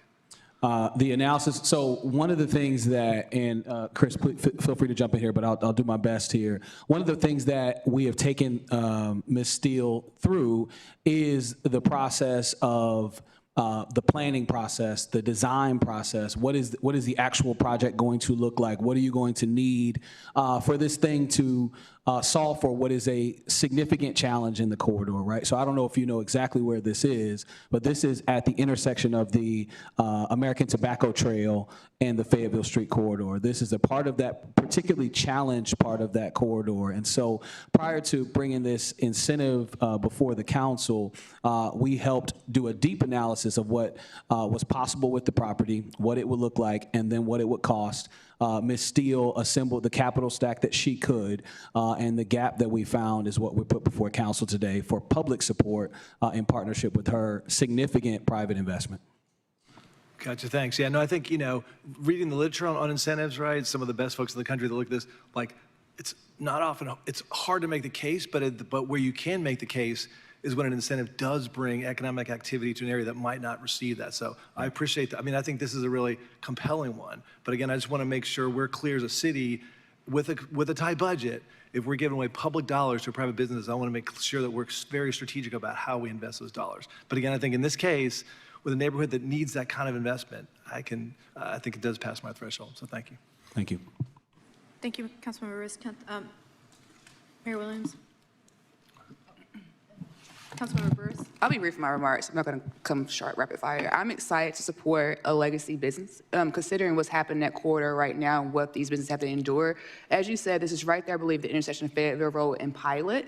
And so if you drive down there at any point in the day, you'll see what happens on that trail. And so I can only imagine that at some point that may be a deterrent from any business owners in that community because of what it looks like. So I appreciate the packet in terms of how we look for support this private business, but however they will generate tax revenue and commercial dollars that's going to help essentially benefit our entire community. So I look forward to seeing projects of this nature that will make sure that the legacy owners, as that corridor is changing, they still have some skin in the game and they are able to provide for their families for generations. So thank you all so much for your work. Thank you.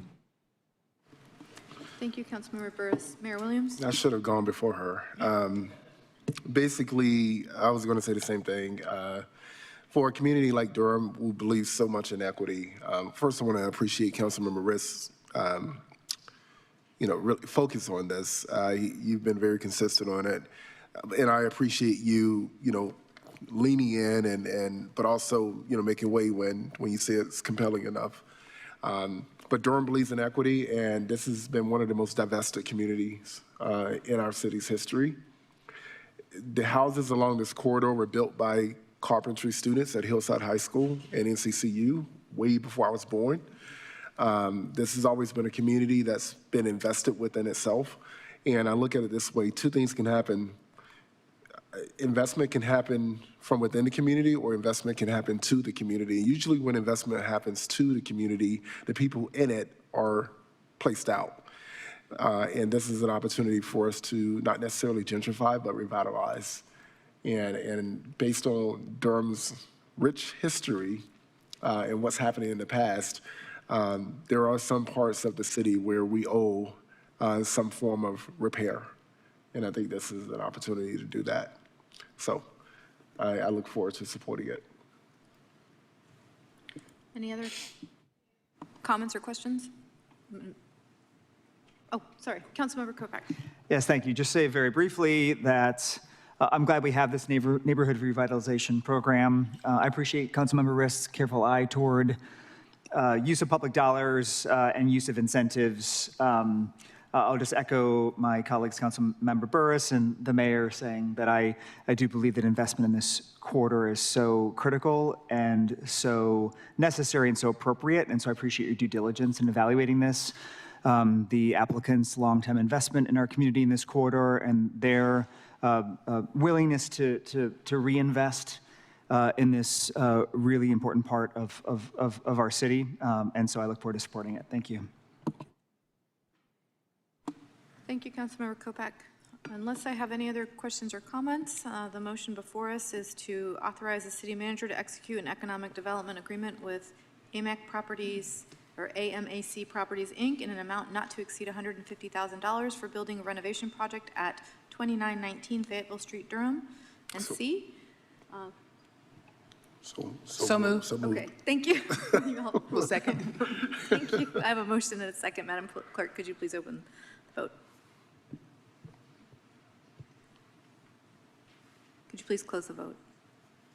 Motion passes unanimously. Thank you.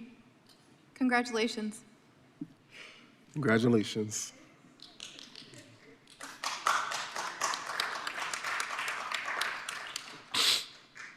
I like when we get to do happy things like that. Our next. The rest of the evening is going to be just like that. It's going to be amazing. The next item, Mayor Williams, do you want me to keep going? Yeah, keep going. Okay. Item number 21, our next agenda item, is a public hearing and economic development incentive agreement with Coco Fro LLC. Hello, Mr. Dickey, good to see you. I'll take our staff report. Madam Pro Tem, members of council, my name is Chris Dickey with the Office of Economic and Workforce Development. Before you is an item to consider approval of a proposed economic development agreement between the City of Durham and Coco Fro LLC. Coco Fro LLC is now preparing for its next phase, establishing a permanent home at 1004 Morning Glory Avenue in Durham, North Carolina.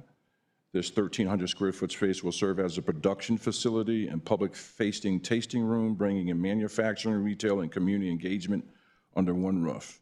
To make this possible, the building requires comprehensive rehabilitation. Planned improvements include structural repairs, upgraded plumbing and electrical systems to support commercial equipment, fire safety enhancements, and the installation of a fully compliant commercial kitchen.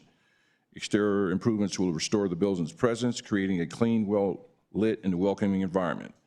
This project represents a tangible investment in a local economic growth and neighborhood revitalization.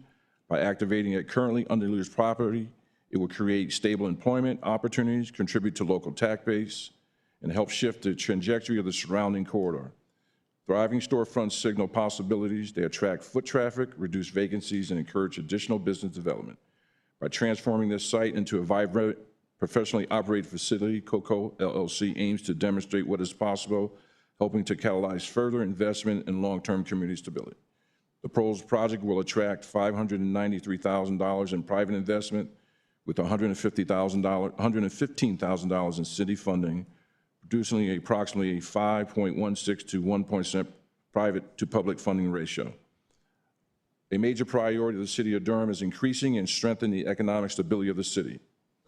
The proposed project, when completed, will be a key step in implementing the neighborhood assessment plan that was approved by the City Council. This assessment plan calls for the renovation of blighted and underutilized buildings as a means of attracting private capital investments to promote business development and stabilization in the City of Durham designated community development area. The opportunity to attract this type of capital investment is somewhat challenging since it's considered high risk for successful economic development. The project will serve as a catalyst to attract additional business and development projects to this area. Staff endorses this project, which is in alignment with the goals and objectives of the Neighborhood Revitalization Grant Incentive Program.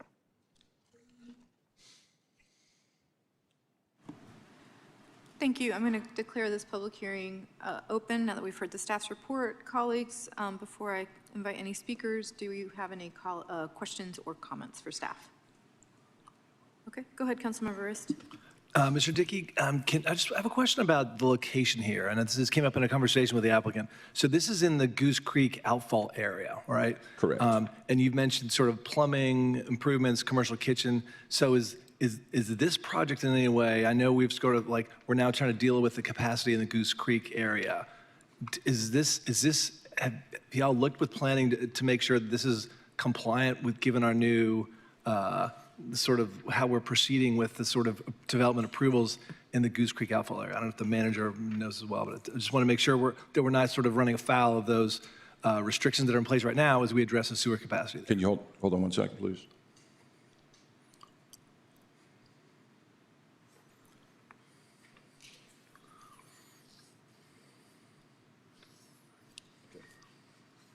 Yeah, we haven't discussed that with planning. We can do that and then report back as it relates to the plan. So yeah, we don't have an answer for that. Okay. What I do have an answer for is what our office has been asked to do here, and that is a blighted building that has been blighted for about three or four years. It was a church at one time, a coffee shop at one time. And if you go behind Morning Glory Avenue in that particular area, it's right behind Golden Belt. If you look in that particular area, there's $500,000 houses that are lined up there. But what you see on the corner there is a house that's currently for sale, that's blighted. The next piece of property over is this particular property, which has been sitting there. And then there's a new property that's currently going through zoning right now. And then the next property is a property that was just recently redeveloped by Core, which is a lounge that has opened in the past year. So there's been some strategic things happening along that corridor. And we just believe, in reference to anything that's in our community development area that's going to bring production. We have an individual who lives in Durham, who's moving his business from Hillsborough, who's going to upgrade that building. And we believe over the years we'll create jobs, although this is not a job creator initially.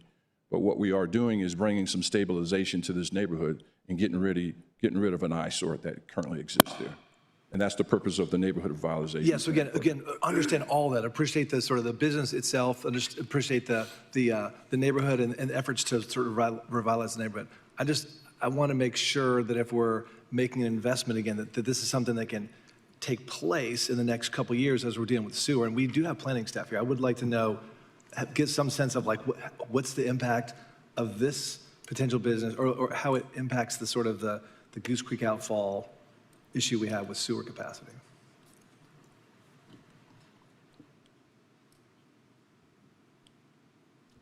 Good evening. So as Director Gunn mentioned, we haven't had a chance to look at this together.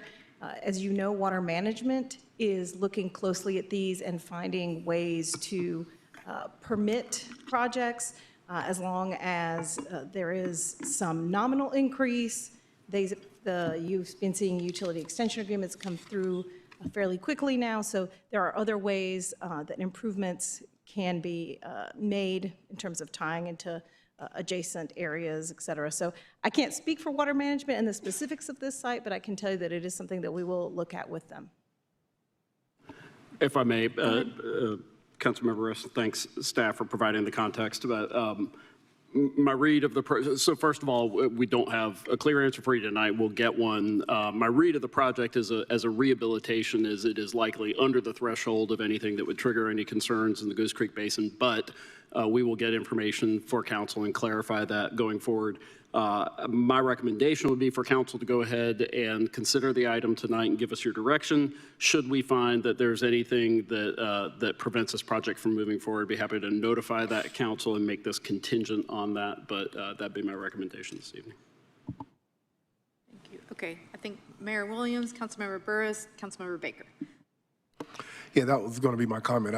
To my understanding, based on prior matters, if this was adding additional needs or needing more capacity than what's already allotted, then it would not. But is this the little white church-looking thing where a coffee shop was? Yep. So it had functioning plumbing, and that was just a few years ago. And I mean, are you expanding to the point where it's going to be like some big business, more capacity? Is it still going to be? Is it still going to be the same? I guess what I'm asking is similar usage thresholds. Yes. Yeah. So I guess that's the information we'll need to get back. To my understanding, there's been I don't want to say a one-for-one, but the nominal usage or increases or just the nominal increases if needed. Then I think it would be fine, but. I just wanted clarity on that. Thank you. Thank you, Councilmember Burris. Okay, I just have a quick question. In the packet we received, is there any particular reason why the grant application is empty? It's like nothing in there at all? Well, it's just blank. It's just 8 pages of like nothing. That should not be. That was an oversight. That was. No, this one, there. if you strike, you don't see, it's nothing in here. It's empty. And there's only a narrative. Yeah, the text didn't copy over.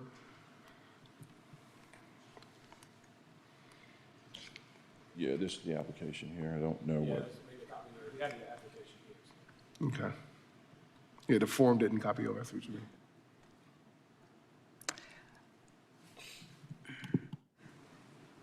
Councilmember Burris, did you have any other questions? No, well, I guess like just to be, as we've gone through before, you know how I'm about applications and everything being there. I want to make sure, because I did have a chance to speak to the applicant earlier. And I expressed my concerns in regards to the time it would take for you to actually hire folks. We know this community is definitely undergoing changes. There's some commercial businesses there, but if you go on the other side of the street, there's a lot of activity there as well. And so I believe you said that you guys will be hiring like 6 to 8 people within the next 2 years or so. And so I'm just trying to make sure that the city is get their big, it's same to my colleague, Councilmember Riss. If we are preparing our staff for a tough budget year, I want to make sure we're allocating dollars in a way that gives the biggest bang for our buck. And so having a critical piece of information that is missing gives me a little bit of pause in terms of like, I do see the business project narrative, but I don't have the other information. So that is where I'm landing at right now. Thank you, Councilmember Burris. Councilmember Baker? Yeah, I appreciate all the comments of my colleagues, and Councilmember Burris, thank you for your questions on both of these items. Definitely have some heartburn myself. I guess I would just say that moving forward, I would be more comfortable with tightening up the vision and the policies that are supporting these, and then also just making sure that departments are talking to each other and notifying one another so that they can identify any of these kind of bigger issues. Thank you. Thank you. This is a public hearing. I don't have anyone signed up to speak, but I don't know if the property owner or if anyone else wanted to speak. Thank you. Go ahead.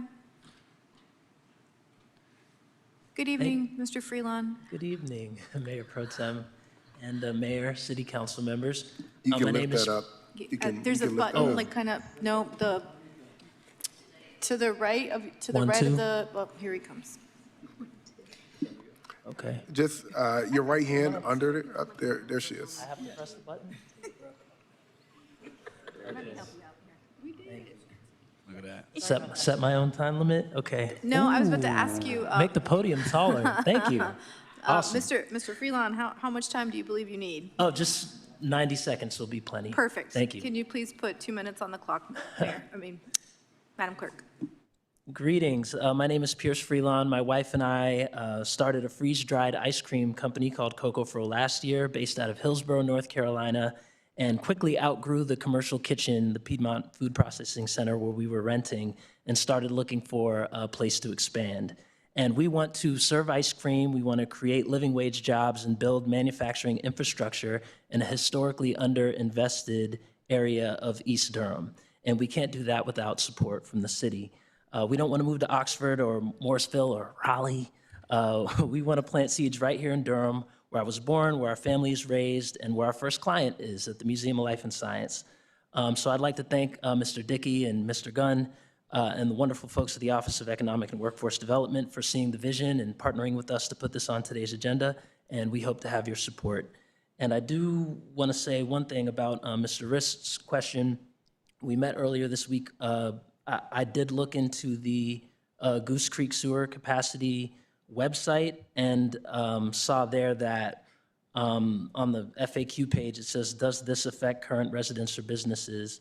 And no, the only issue affects new development projects in the impacted area. Existing homes and businesses are not at risk. So I appreciate you bringing that question to me and tried to do a little digging myself. And according to the website, this is not a new development. It's an existing space, and the capacity will be similar to what the previous capacity was. We just need to build it up to be a commercial kitchen so we can make our product. So thank you for your time and appreciate your consideration. Thank you. That is the only speaker that we have, so the public hearing is now closed and this item is now before the council. Does anyone else have any other questions or comments to make before I ask for a motion? Mayor Williams? Yeah, I'll say I'm going to support this, even though the application itself is not in the packet. I do have enough information I needed. I want to be very clear. I support our small businesses, support our small business community. We just landed the biggest investment in Durham's history. AbbVie, they're investing $1.4 billion in our community, and we put up a huge incentive of millions. And they are coming out of Illinois to here. This is a Durham-based business that I look forward to supporting. it's not millions, but it's a business that we can invest in here locally. And again, I think that, considering the history of Durham, we have a lot of paying back to do. And I think that even in a tight budget year, I don't want to let technicalities hold up an opportunity to support another small business in this community. And I can tell you firsthand, as a small business owner, there are vulture commercial tenants, commercial landlords out there. And it is a very, very aggressive world to try and do small business in.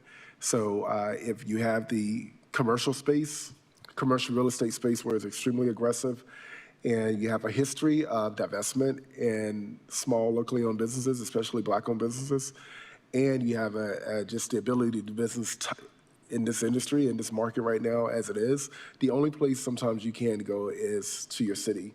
And I think Durham is a community where we're willing to invest in our own. So I'll support it. Councilmember Kopak? Just to assuage the concerns perhaps of staff, like it may be issue of laptop versus iPad, but I'm on my laptop and I have access to the completed application. Okay. So it sounds like there's a technical issue, there's a glitch in there, but the completed application was included and I can see it. Well, thank you. And I apologize. I'd like council members to let me know which of you had trouble. I know we verified it. It is on the website and it is in my packet. It sounds like it's not in some of yours, so definitely want to get to the bottom of that, but do want to verify that it was made available to the public. Anyone who had reviewed this beforehand should have gotten that attachment, and we apologize for the problem. Thank you, Manager Ferguson. Councilmember Burris, did you have a question? Yeah, no, just to say, have deep appreciation for the applicant, one of our former colleagues here on the dais, so thanks for being here. I do love the investment in East Durham, as the mayor said, but I do feel like I'm not quite ready to support this, given the questions we have here about the sewer capacity. We're talking about increasing sort of manufacturing capacity. I don't have the application here. I feel like when we're, again, utilizing scarce public resources, I think voters want us to make sure we know what we're doing when we're casting a vote. I don't have the information here. I don't know if that's an error on the part of the city but I'm just not, without that information, not comfortable right now with this, so thank you. Mayor Williams, go ahead. Would we be interested in maybe continuing it or sending it back or until we get the technical? I just don't want to blame an applicant on something that's a technicality on our part, because I think it's fair. You can't see the application, I can't see the application, and we feel differently. You can't see the application, but we feel differently about it. I don't think we should vote up or down on something that's a technicality on our part. And that it doesn't. I mean, you're a former council member, but it has nothing to do with it. It's for anyone that would be in this situation. Thank you. Council colleagues, does anyone have a comment or question around that? Councilmember Burris, I know you were one of the. Did you want to address that? Yeah, and I just want to clarify that we'll also provide space for Councilmember Riss questions to be addressed as well before we come back, right? Yeah, okay, I that's think fine. we would leave the public, I closed the public hearing, so I don't think we can leave it open, but we can, I don't know how it would work with this, Madam Attorney.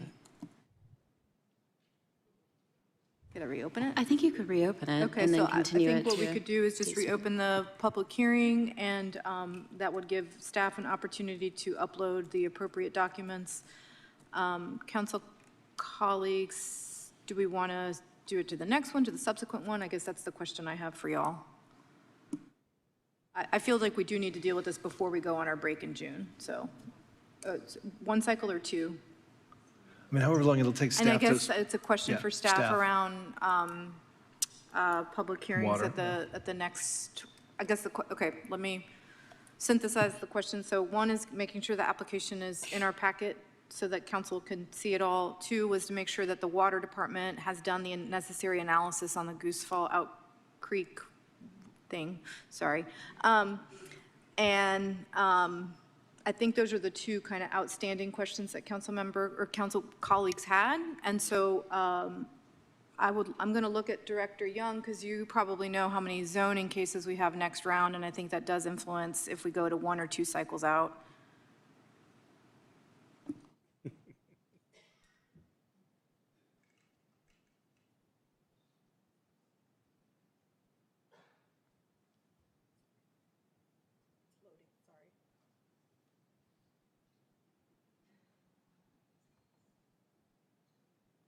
So you're asking about whether to go 1 or 2 cycles out? And the Madam Attorney just reminded me that the May 18th one, we have a long work session, a council meeting, and it's public hearing, so maybe we want to go to the subsequent one, the first one in June, but that's a public hearing for the budget. Yes. So either way, we're kind of going to be here a long time. So maybe the second one, the one in June would be better, because that way we're not doing a work session and a council meeting and okay. And you're nodding your head yes, is that the better option? Mr. Freelon, are you comfortable with that? It would be 2 cycles, so the first, whatever, I think, June 1st, it would be Monday, June 1st, okay, okay. So I'm gonna reopen, declaring the public hearing, no, I closed it, I need to reopen it. I'm gonna reopen the public hearing is now open again. We are going to continue this case until June 1st at our council meeting. Thank you so much.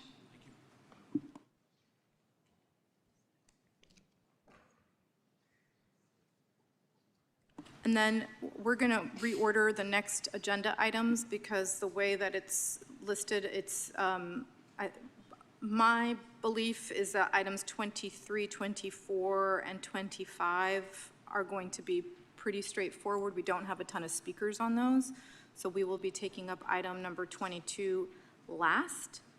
Colleagues, are we good with that? So it lets folks who don't need to be here go, so it is helpful for folks. I know, it's hard.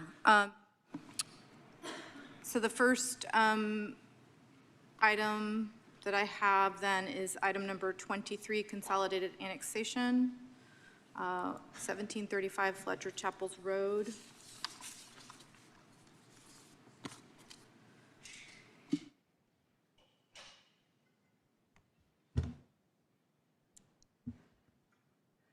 Mayor Williams, Mayor Pro Tem Caballero, and honorable council members, good evening. I am Peyton Burgess with the Planning and Development Department, and I am happy to be here with you tonight. A request for a utility extension agreement, voluntary annexation, and initial zoning map change has been received from Gray Madden with Madden Construction for 1 parcel of land zoned residential rural totaling 0.83 acres and located at 1735 Fletchers Chapel Road.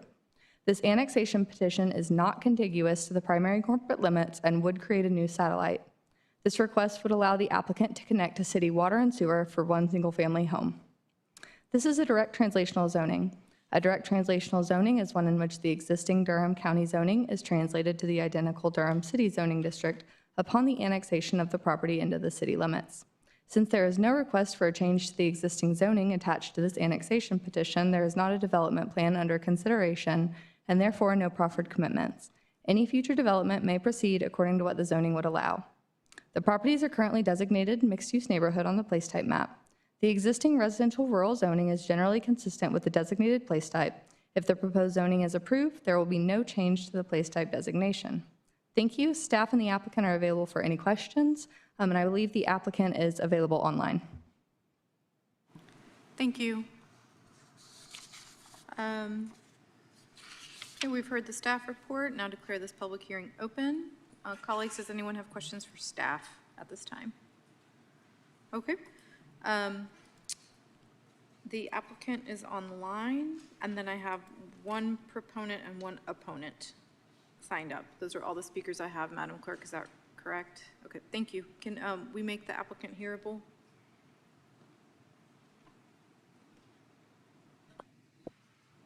Hey, can you hear me? Yes, we can, Mr. Madden. Good evening. How much time do you think you'll need? Just a minute. Okay, Madam Clerk, could you please put 2 minutes on the clock? I'm a local builder. I actually live right around the corner from this property. It's just a single lot. We're looking to get annexed into the city so that we're able to tie into the utilities, water and sewer that pass right in front of the lot currently. Just 1 single family home. The owner of the property was actually there at the meeting, and I think he had to leave. But he's a local business owner as well. If there's any questions or concerns, I'm happy to address them. Thank you. That's the only, okay, and then I have Pablo Friedman signed up. Okay, I have you down as 23, so I'll call you for 22. Sorry, for 23.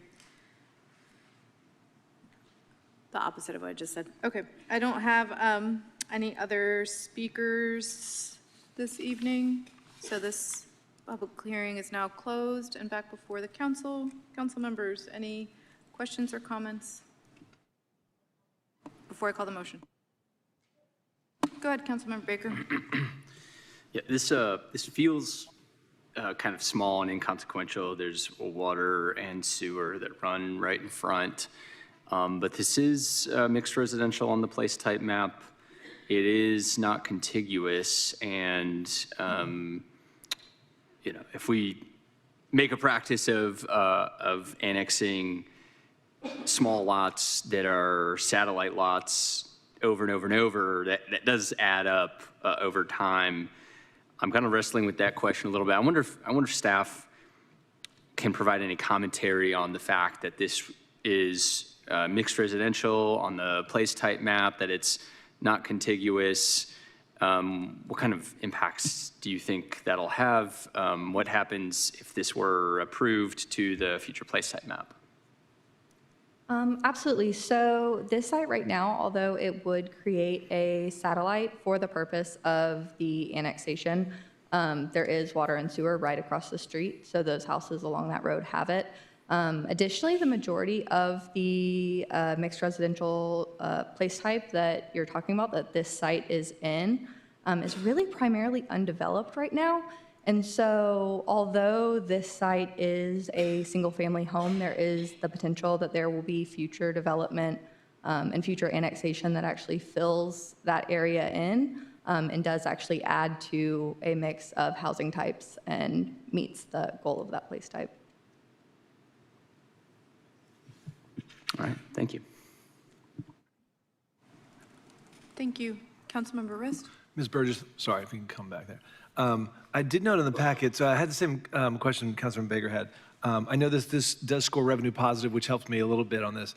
But also, as I understand the packet, so the comp plan does allow for consideration of annexation of a single-family residence, even though it is not contiguous. Can you say more about that in our comp plan?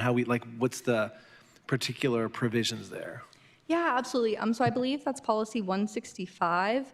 That addresses that, but it does give sort of a opportunity for council to consider situations like this when it becomes necessary for single-family lots to connect to water and sewer to create those satellites. And so policy 165 really gives council the opportunity to consider those, even though they might create a satellite. I appreciate that. Yeah, I think bringing folks onto water and sewer is always better. So yeah, I think that makes sense. So appreciate that. Thanks for explaining. Thank you. Anyone else? Okay. I appreciate those comments, colleagues, and I think it is tricky. I guess this is a question for staff. Sorry.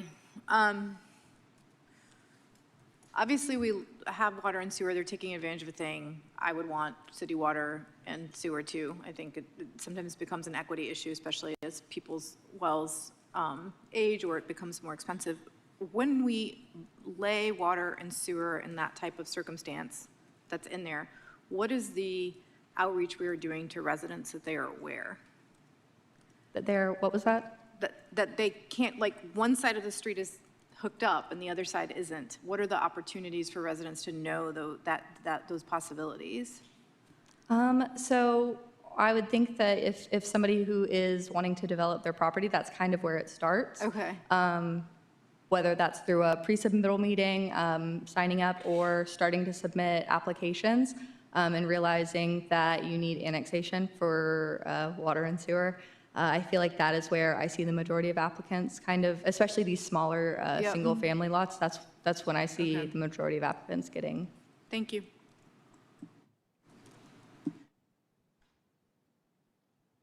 Okay, colleagues, the motion before us is, hold on.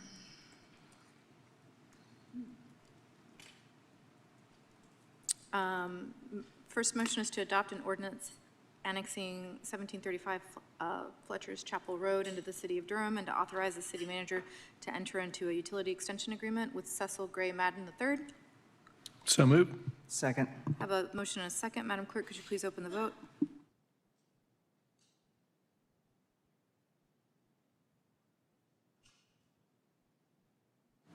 Could you please close the vote? The motion passes 5-1 with Councilmember Baker voting no. Thank you.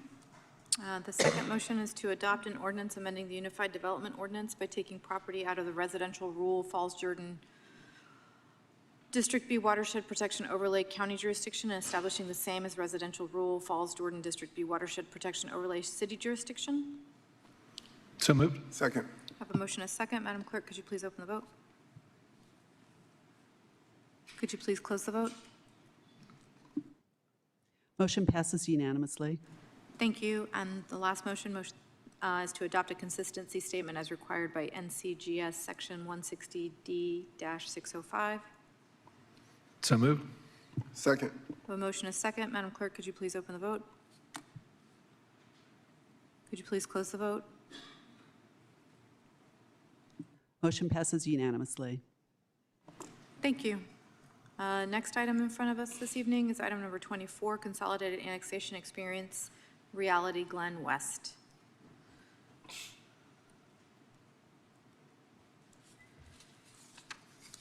Mayor Williams, Mayor Pro Tem Caballero, and honorable council members, good evening. I am Peyton Burgess with the Planning and Development Department, and I am happy to be here with you tonight. A request for utility extension agreement, voluntary annexation, and initial zoning map change has been received from Jeff McSwain with Experience Reality, Inc. for 7 parcels and a portion of an eighth of land totaling 25.949 acres and located at 4007, 4009A, 4009B, 4011, 4013, 4015A, 4015B, 4019, 4021, 4023, and a portion of 4026 Glen Road. This annexation petition is not contiguous to the primary corporate limits, but is contiguous to an existing satellite. This request would allow the applicant to connect to city water and sewer. While the current residential rural zoning would allow for up to 36 single-family homes, the utility extension agreement only allows for a maximum of 8. This is a direct translational zoning. A direct translational zoning is one in which the existing Durham County zoning is translated to the identical Durham City zoning district upon the annexation of the property into the city limits. Since there is no request for a change to the existing zoning attached to this annexation petition, there is not a development plan under consideration, and therefore no proffered commitments. Any future development may proceed according to what the zoning would allow. The properties are currently designated mixed residential neighborhood and established residential on the place type map. The proposed residential rural zoning is generally consistent with the designated place type. If the proposed zoning is approved, there will be no change to the place type designations. Thank you. Staff and the applicant are available for any questions. Thank you. You've heard the report from staff. I'm going to declare this public hearing open. Colleagues, are there any questions for staff before we take any speakers? Okay. I'm going to go ahead and invite the applicant up for this item. Good evening, Mr. Jewell. How much time do you think you'll need? 4 or 5 minutes. If you could put 5 up, I'll be faster than that. Okay. Thank you. Madam Clerk, could you please put 5 minutes? Thank you. Great, appreciate it. Good evening, Mayor Pro Tem, Mayor, council members, attorney and manager. I'm Dan Jewell, reside at 1025 Gloria Avenue. I'm here at the request of Jeff McSwain with Reality Ministries. We've helped him prepare this application. He's asked me to make a few remarks to clarify some things in the staff report. First, this is by no stretch of the imagination a development. These are 8 existing lots that are already adjacent to city water and sewer, and we simply want to connect, which is why we made the request for annexation and utility extension. Secondly, clarify, even though the staff report calls this rightly a satellite annexation, it is anything but remote.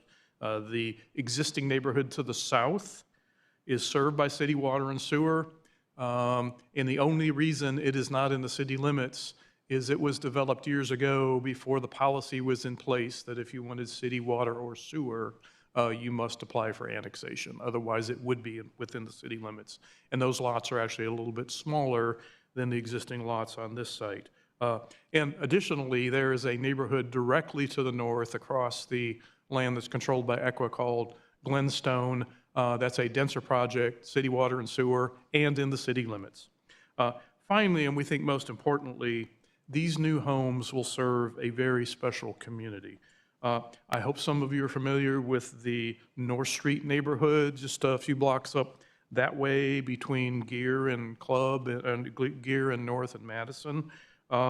Jeff and his team with Reality Ministries were able to turn a dozen derelict, empty old apartment buildings into an intentional community of families with adult children who have special needs.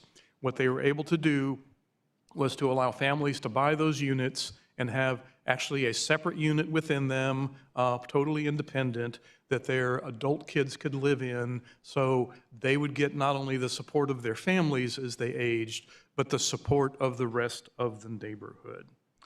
This community is now going on 15 successful years. We helped Jeff design it and get it approved, and it's become a vibrant and very important part of the Durham fabric.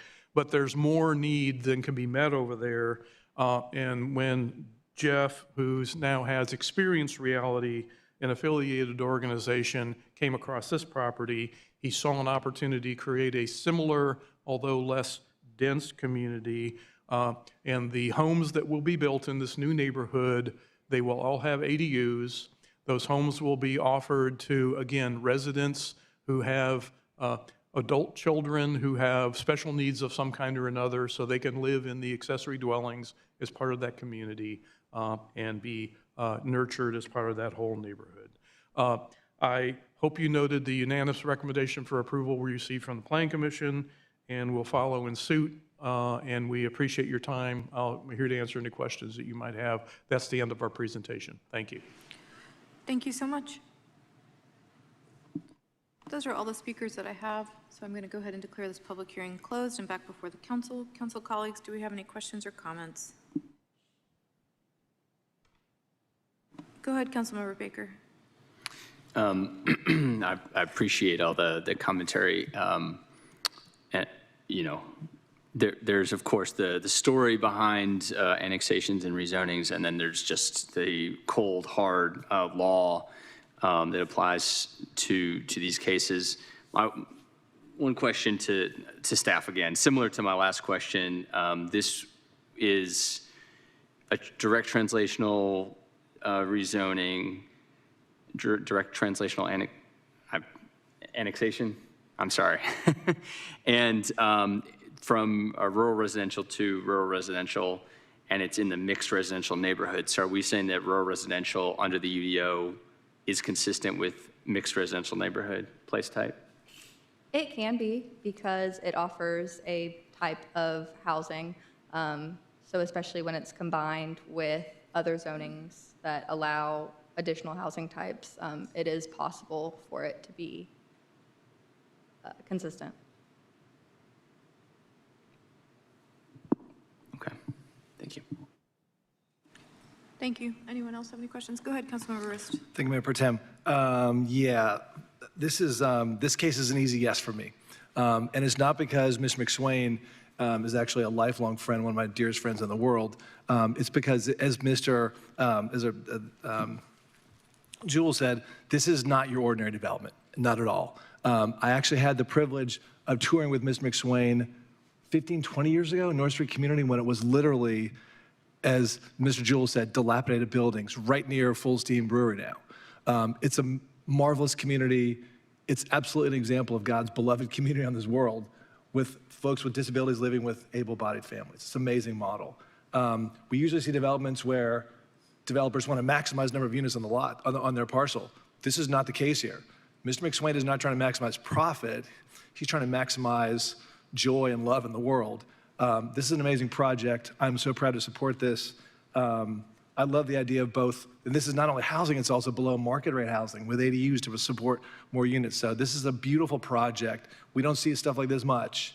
So I just want to thank Mr. Jewell and the applicant, Mr. McSwain, my good friend, for an amazing project that will make this a more beloved community. So thank you. Thank you. Council colleagues, anyone else?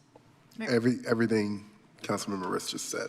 Thank you. Perfect. So with that, I'm going to go ahead and move us forward. Our first motion this evening is to adopt an ordinance annexing experience Reality Glen West into the city of Durham, and to authorize the city manager to enter into a utility extension agreement with Experience Reality, Inc. So moved. Second. I have a motion and a second. Madam Clerk, could you please open the vote? Could you please close the vote? Motion passes unanimously. Thank you. And our second motion is to adopt an ordinance amending the Unified Development Ordinance by taking property out of the residential rule, Falls Jordan District B and Falls/Jordan District A watershed protection overlays county jurisdiction, and establishing the same as residential rule, Falls/Jordan District B and Falls/Jordan District A watershed protection overlays city's jurisdiction. So moved. Second. I have a motion and a second. Madam Clerk, could you please open the vote? Could you please close the vote? Motion passes unanimously.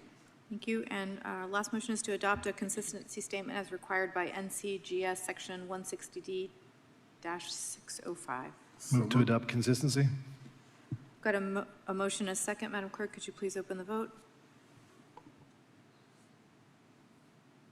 Could you please close the vote? Motion passes unanimously. Thank you. Have a good night. Next up is item number 25, Consolidated Annexation 1418 South Miami. Good evening. Thank you.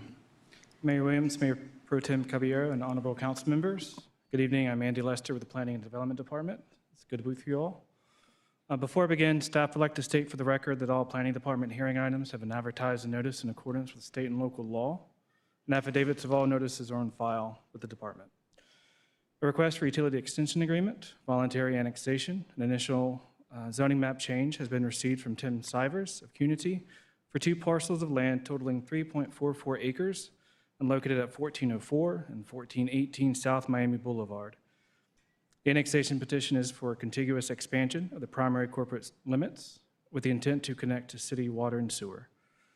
As part of this annexation petition, the applicant is not seeking a change in the underlying zoning districts of commercial general and residential suburban 20. A direct transitional zoning is a general zoning map change in which the existing county zoning is translated to the identical city zoning district upon the annexation of the property into the city limits. Since there is no request for a change to the existing zoning attached to this annexation petition, there is not a development plan under consideration, and therefore no proffered commitments. Any future development may proceed according to what the zoning would allow. The properties are designated highway commercial on the place type map. The proposed commercial general is generally consistent with the designated place type, while the proposed residential suburban 20 is not generally consistent with the designated place type. Staff does not recommend a change in the place type because the proposed zoning in the LDC will be consistent with the place type. Thank you. Staff and the applicant are available for any questions. Thank you. Heard the report from staff. I'm now to declare this public hearing open. First, colleagues, do we have anyone have any questions or for staff? Okay. And I think I just have one speaker. Yeah, I have one speaker right now, just the applicant, Tim Sivers. Sorry, here you are. I was like, where'd you go? Good evening, Mr. Sivers. How much time do you think you need? 1 minute, 2 minutes at Perfect. tops. Thank you. Madam Clerk, could you just do, thank you. Good evening, council members. Tim Sivers with Cunity, 16 Consultant Place. So yes, the project in front of you is for 2 parcels. To be clear, this is owned by Admiral Properties, who I'm here representing tonight. That same property owner owns the 2 parcels between these 2 that are being annexed. His intent is to sell all 4 properties, which are currently on the market. We did hold 2 neighborhood meetings. Both meetings had 1 neighbor in attendance. The first meeting, actually, that neighbor asked to be part of the application. The second meeting, that neighbor was signed up for the wrong meeting. So technically, that person jumped out of the meeting, so we had no attendees at the second neighborhood meeting. Planning Commission did recommend unanimous approval of this, and I request that you follow their recommendation. I'm available for any questions. Thank you. Thank you. Those are all the speakers that I have signed up for this item. Let me just make sure. Okay, and so at this time, I'm going to close the public hearing. The item's back before council. Anyone have any questions, colleagues? Questions or comments? Okay. I'm going to keep us moving then. So the motion in front of us right now is to adopt an ordinance annexing 1418 South Miami into the city of Durham and to authorize the city manager to enter into a utility extension agreement with Admiral Properties LLC. So move. I have a motion and a second. Madam Clerk, could you please open the vote? Could you please close it? Motion passes unanimously. Thank you. Our second motion is to adopt an ordinance amending the Unified Development Ordinance by taking property out of the Commercial General Residential Suburban -20 Falls/Jordan Watershed Overlay District B Overlay County Jurisdiction and establishing the same as Commercial General Residential Suburban -20 Falls/Jordan Watershed Overlay District B Overlay City Jurisdiction. So moved. Second. I have a motion and a second. Madam Clerk, could you please open the vote? Could you please close the vote? Motion passes unanimously. Thank you. And last motion is to adopt a consistency statement as required by NC General Statute Section 160D-605. So moved. Second. I have a motion and a second. Madam Clerk, could you please close the vote? Open the vote, close it. Thank you. Motion passes unanimously. Thank you. Our last item, if I'm not mistaken, before us this evening is item number 23, Consolidated Annexation Enclave at Little Creek.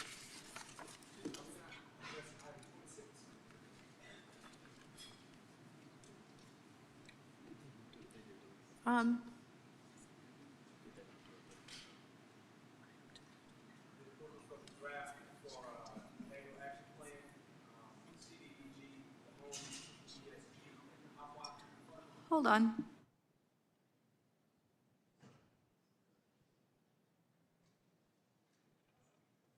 So, yeah, sir, sorry, that was under consent, so unless that item got pulled, if I'm not mistaken, that item is under consent, so unless it was pulled, we passed that earlier in the evening.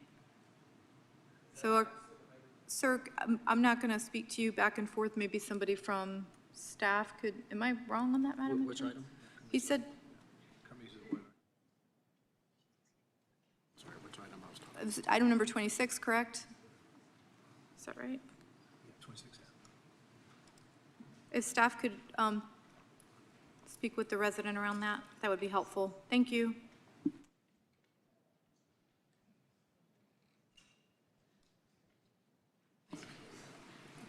Okay, what's going on?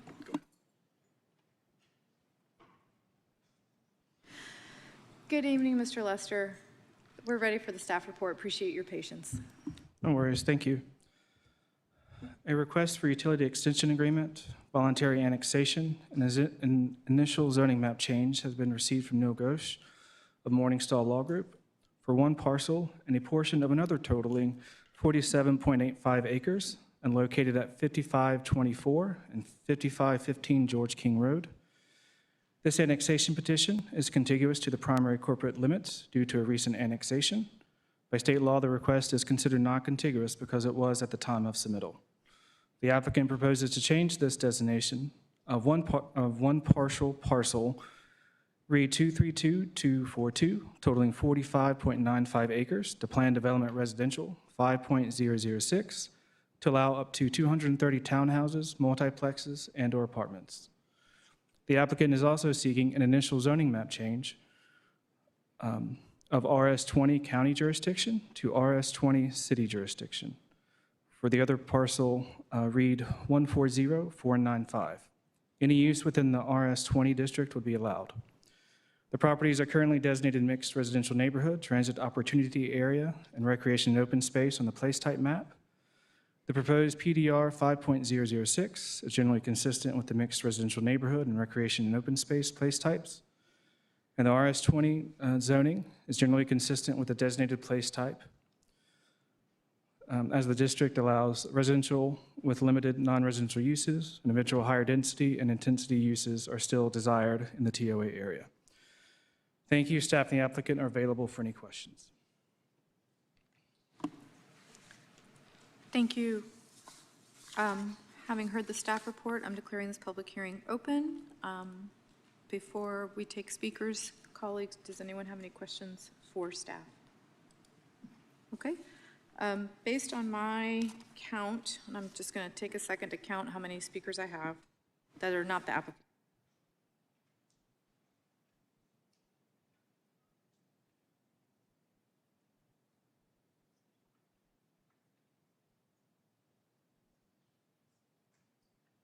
I think I have 21 speakers on this item, so I'm going to allow 1 minute per speaker. Please do not yell at me. It's not going to, it's 10:40 p.m. with 21 speakers, that's 21 minutes. I understand that y'all are displeased, but as presiding chair, I get to make that decision. Mr. Ghosh, you are the applicant. Thank you. Mr. Ghosh, how much time? And please don't say too many minutes. Less than 21 minutes. I was going to say maybe 12 minutes. Okay. Madam Clerk, could you put 12 minutes? And the way this works, please do not yell from the chambers. I taught preschool through middle school. Do not yell. Thank you. We have to allow equal time. So if for whatever reason the applicant goes longer, more time gets added to the other side. That's how this works. It has to be fair. And in fact, we are already not following our own rules because we are only allowed, by our own procedures, it's 15 minutes per side. That is actually what our procedures say. And we adopted those procedures, readopted them in June of 2025. So by our own procedures, by letting everyone speak, we are already forgiving and adding more.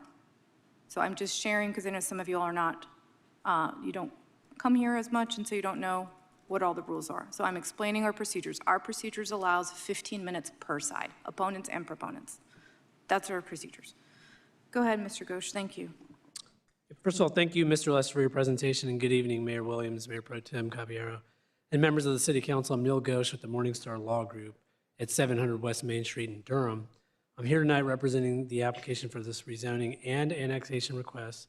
Our team includes Tim Sivers with Cunity, who you heard from earlier, and the developers, Ty Armstrong with Abode, and Ted Heilbronn with Kelly on the affordable component. There's a lot to talk about here, so I'm going to jump right in rather than repeating what Mr. Lester has already told you. This is a challenging site, but I believe our team has risen to that challenge. When Ty contacted me, he told me his goal was to put a LIHTC deal on this site married with the market rate component. When we looked at how that might work, we had to make some tough decisions, just like you will need to do tonight. But I want to walk you through that process. Here's the site, and just for orientation purposes, the right-hand side of the page is south. At the top of the page, where George King Road is the east. You can see the Chapel Hill communities on the bottom of the page, which directionally represents the west. This is one of the few areas where the homes are within Durham County, but also are within the town of Chapel Hill rather than the city of Durham. And anyway, you can see on this page that there's some streams on this property, and there is some natural heritage designation on the site. I thought it would be useful to start there. The brown area on this slide represents the natural heritage area designation on the site. So you can see it's basically all in the southern portion of the site. You can also see that there already are impacts in that area with this existing gas line right here that's already there, right? But what really is this natural heritage area? And if you zoom out, I think you can get a better picture. The natural heritage area that exists on our site is the very periphery of a much larger natural heritage area. In fact, the area to our south all the way out to Highway 54 is all natural heritage area, and that portion south of us is federally managed. In other words, there's a huge chunk of natural heritage area that is already being preserved. On our site, we have two categories, R5, which is a general category as opposed to a top or high priority area, and C4, which signifies limited or lower priority. If it were a high priority, one would imagine the federal government would have taken it for preservation, like the area to the south. Now, this image is from an item in your agenda packet, the UEA, or Utility Extension Agreement. This is a document prepared by the city staff to tell us what we need to do on our dime to bring water and sewer to this site if we are annexed. As you can see, the site has been identified for a public lift station. The ideal location for a lift station, just generally speaking, is at the very bottom of a drainage basin, which happens to be on the site. And this infrastructure will be built by the developer at a cost of around $1.5 million. So that's where the lift station is, right in the natural heritage area. And don't forget, we would have to build a road to it for access and extend utilities to and from it. Now, this is a figure from the adopted collector street plan for this area. You can see all the roads have been planned through this parcel, which is a fixed feature of the site that we have to take into consideration for development. The developer will build portions of these roads and off-site improvements, including extensions of utilities at a cost of around $2.5 million in public infrastructure. Now, here are those roads again in that roundabout.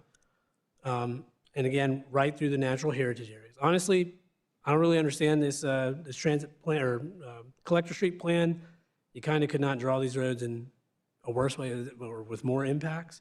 But luckily, there is some flexibility for property owners on how the road goes through the property. The endpoints are more or less fixed. The road on the southern side, our southern boundary, actually is not entirely on our property, so we'll not be building it, or I don't think any portion of it actually, which I think is a good thing given its significant impacts to the natural heritage area. And we intend to design the other road, the one that goes through the middle of the property, so as to avoid the first little stream finger right here. We want to turn that road so we miss that. We want to straighten out the crossing of the stream and hopefully get all of that road out of the natural heritage area. And significantly, as I mentioned at the beginning, my client was dead set on finding a way to include a LIHTC component in this project. We found a great partner on the affordable side in Ted Halbron, Kelly Development.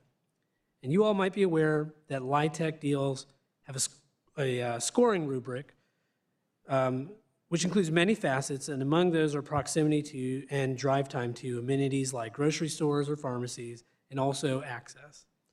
Our evaluation of the site basically indicates there are only 2 locations on the parcel which will score adequately to be awarded a tax credit. And you guessed it, both are within the natural heritage area.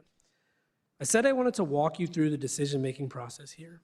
In a nutshell, we found that we really cannot avoid impacts to the natural heritage area based purely on the infrastructure requirements.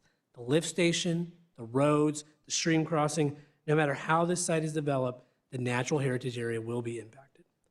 Secondly, we took into consideration the state's own value of this particular natural heritage area. Not all are created equal. These fell into the lower categories. And finally, we ultimately decided that if impacts to the natural heritage area are inevitable, and these areas are not of particular significance, that it makes sense to include the LIHTC component despite it impacting the natural heritage area. The city has already decided to pick infrastructure over natural heritage. We are hoping you will pick affordable housing over natural heritage as well. To wrap up, I have 2 more slides. Tonight, there are a few more commitments we would like to add. We want to increase our school commitment from 11,000 to 25,000. We also want to commit to handling the 100-year storm. And then these last 2 are meant to provide specific commitments for greater protections to the natural heritage area. We are committing to having a 30-foot natural buffer along our southern property line, and we are prohibiting land disturbance south of that gas easement that I pointed out earlier. These are great commitments on top of the already great commitments the project has, including several of which were negotiated with our Chapel Hill neighbors for buffers, additional plantings, and height limitations. We also already have decreased the allowable impervious from 70% to 60%. We have 3 times the amount of UDO required tree coverage, and of course, the affordable housing commitment, which requires a minimum of 20% of the units to be affordable. My client is deep into this project and at this point is therefore in a position where they intend to develop the site. This last slide, I just wanted to point out the various outcomes here. Tonight, we are asking for your approval of both the annexation and rezoning. This will result in about 230 units, roughly $4 million in public infrastructure, and 20% affordable units. If instead you approve only the annexation, the project would shrink to about 91 single-family detached units. The public infrastructure would still be there, but we would not be able to do any of the affordable housing. And if neither the annexation nor the rezoning are approved, my client would intend to build this site on well and septic in the county for about 25 estate lots. Again, I recognize this will be a hard decision for you. It was for us. We understand that. We already went through the mental math on this, and obviously we decided to move forward. This is a good project despite the challenges that the property presents, and we hope you see it the same way. Our team is here to answer any questions you may have, and thank you for your time tonight. Thank you. I have been given a list of residents in the order that they would like to speak, so I'm going to call that list, and then I'm going to have to cross-reference it to the list that signed up with the clerk, so just to make sure I don't skip anybody. I think what I'm going to do, oh, and actually I'm going to take the online speaker. I think we have one online speaker, Mr. Jonathan Langston.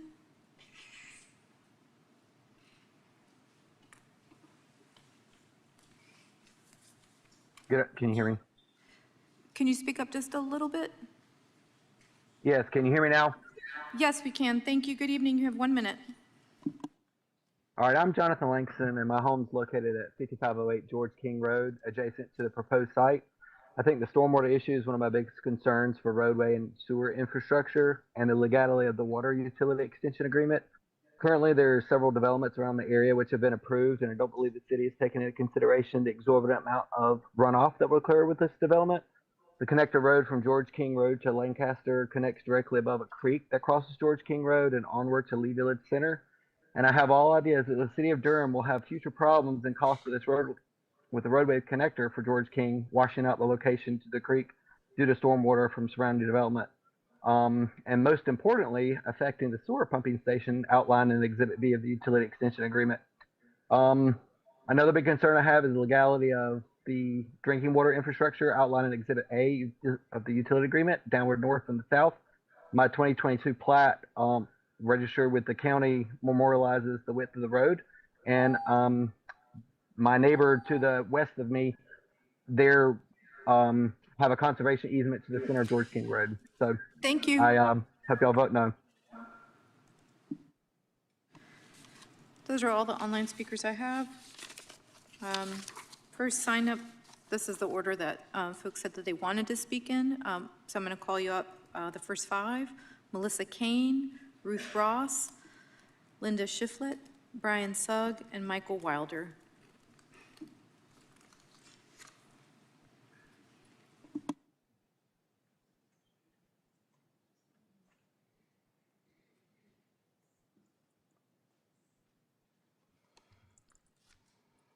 Good evening. My name is Melissa Kane. I live in the Oaks Villas in Chapel Hill and in Durham County. Thank you for taking my emails. As the president of the HOA, the Oaks Villas Owners Association, I felt obligated to explain to you the value of this particular land and why it is vastly inappropriate for development. First of all, Oaks Villas is adjacent to Little Creek. It is adjacent to the U.S. Army Corps of Engineers land, North Carolina Game Lands, and 5524 George King Road. The proposed site for Enclave is a site that stands out as the northernmost boundary of the Army Corps Watershed Protection Agent area. It is the headwaters of the Jordan Lake watershed. No other property in Durham County is like this property. It is unique. Is that it? Yes, ma'am. Thank you. That is it. Yep. Thank you. Ms. Ruth Ross?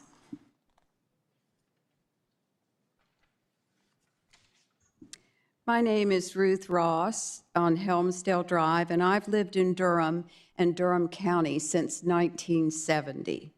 I have watched this community grow, change, and prosper over many decades, and I care deeply about the decisions that shape its future. The question tonight is whether the Enclave project will be the right kind of growth in the right place.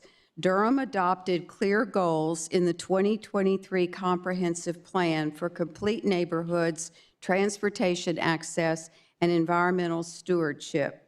Enclave may add housing units, but it falls short of these larger responsibilities. I'm especially troubled by what this proposal means for the land itself.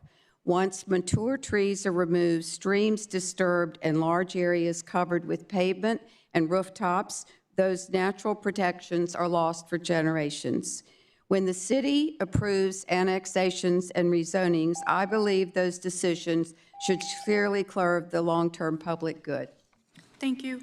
And then just real quick, some of the folks who I have in the order that they want weren't, I'm not matching them, so I may read your name out afterwards and just make sure that you register with the city clerk, okay?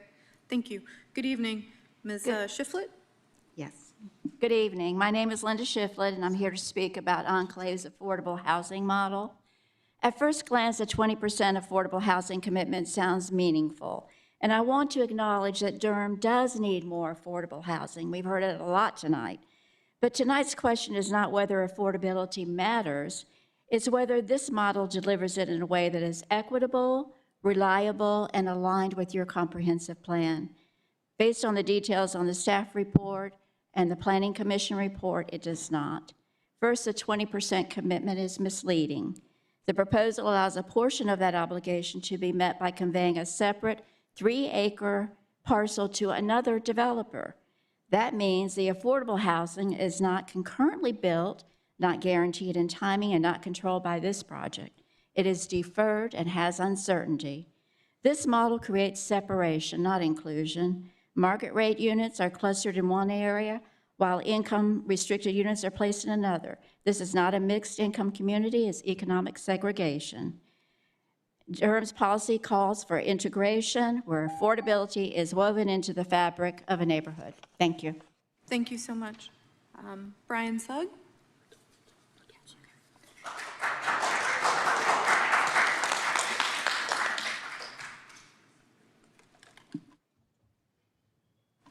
Good evening. My name is Brian Sugg. I live in Durham County in the community that borders the western boundary of this project. There's a lot happening in the near vicinity of our neighborhood, and I wanted to call that out here tonight to quantify the impact that not only this development, but the other developments are having on our neighborhood. I provided this map to all of you in email yesterday, and I bring it here tonight to show that there are 12 projects in total on this 1 square mile of map that you see here on the screen tonight. 6 of these projects have already been built, primarily along Farrington Road. 5 of them are active cases that is listed on page 7 of the zoning map report in your packet, and then you have the Enclave.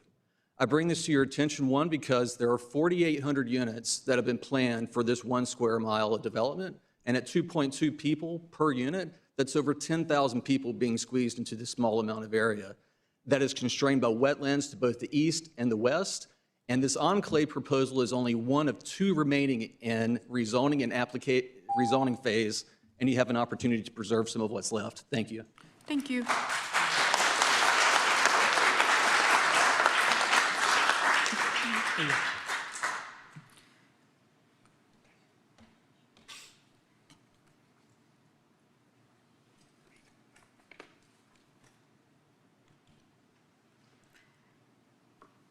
Actually, good evening. Good evening. Or is it morning? I guess to leave.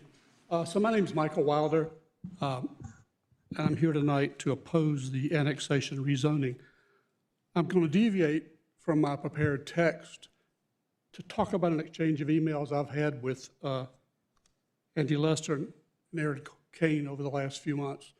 First of all, in your documents tonight for the annexation petition, in the first paragraph, state pretty clearly the state law requires this application to be considered as a non-contiguous because when it was submitted to the city county planning, it was not contiguous, could not be considered contiguous. So it's a non-contiguous annexation.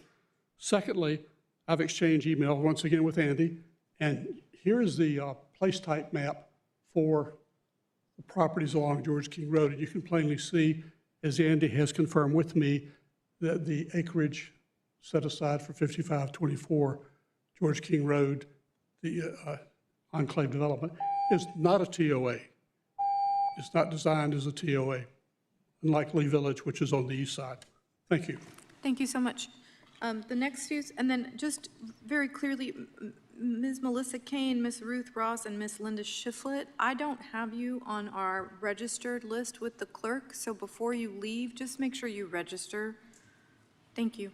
The next few folks I have are Gordon Gardnier, Abby Palms, Craig Palms, and Patrice Capon. Oh, and then Tyler Bennett.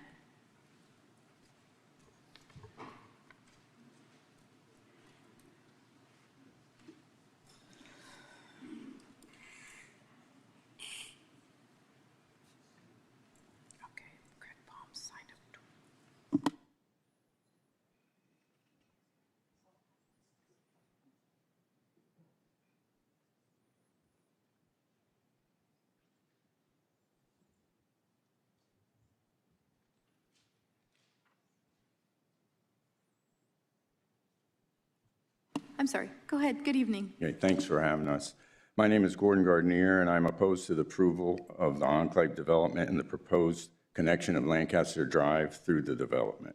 Our streets lack sidewalks and bike lanes.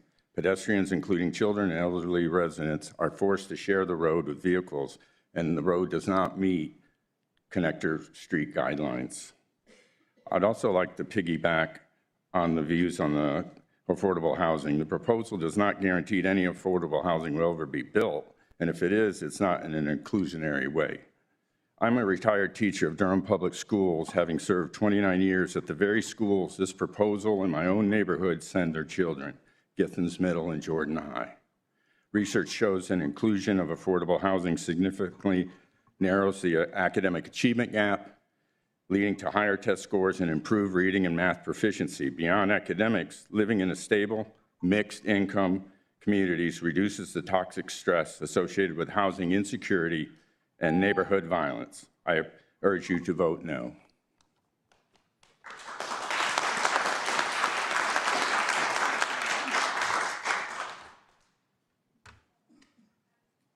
Yes. Good evening. Thank you. Good evening. Unfortunately, my presentation didn't get uploaded, so you have received this. I'm not going to go through it, but there's a great deal of pictures in there just depicting our neighborhood, just to let you know what it looks like. We have a lot of seniors, probably 90% seniors. They use assistive walking devices to get to mailboxes. We don't have sidewalks, and we don't have bike lanes. We simply have to walk on the road to get everywhere. I also wanted to mention there's a map in your documents that Mr. Ghosh didn't mention one area. There's a brown area in that map above the natural heritage lands, and that is the North Carolina Natural Heritage Program Biodiversity and Wildlife Assessment Area. It's a birding area that was authorized by the Audubon Society. So that's also another area to consider when you make this decision. The other thing is this is immediately adjacent to hunting grounds. And I wanted to just stress that these places are going to have children playing in yards right at hunting grounds. Thank you.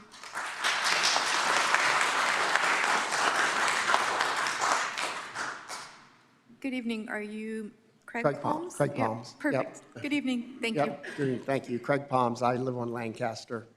Appreciate your time tonight. So my comments, and I think this got uploaded to you also, so I'm not going to go through the whole thing. This relates to the Southwest Durham, Southeast Chapel Hill Collector Street Plan. And as you're probably aware, the document was adapted as a policy planning guidance document, okay?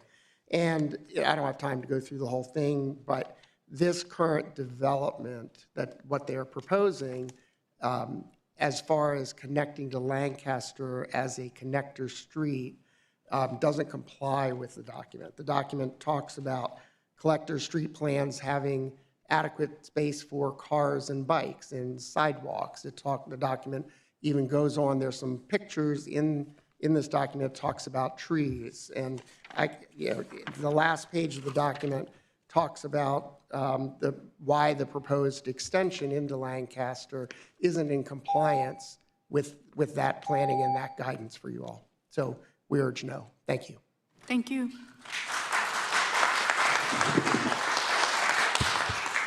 Good evening. Hi, my name is Patrice Capon. The county is already moving forward with a countywide open space plan in spring 2026, supported by the 2023 Comprehensive Plan, which calls for identifying and permanently protecting lands designated as recreation and open space. This parcel already carries that designation. It connects to Little Creek Trail, lies near conserved land by the North Carolina Botanical Garden, and supports a perennial stream and important habitats like that of pileated woodpeckers. There are several pileated woodpeckers that live in the woods where the proposed enclave will be built. They are legally protected by the Migratory Bird Treaty Act. That means it's illegal to harm, capture, kill them, or disturb their nest without a permit. They are a keystone species because they create cavities in mature forests with large dead or decaying trees. Please protect this Jordan Creek watershed. The southern portion of the site adjacent to the Army Corps land is designated as natural heritage land. It is named Little Creek Bottomlands and Slopes. The conservation value was C4 and the rarity value was R5. It scored within both categories of conservation and rarity. Approving rezoning now would be premature. Respectfully ask that you wait until this parcel is reviewed through open space plan process. Thank you.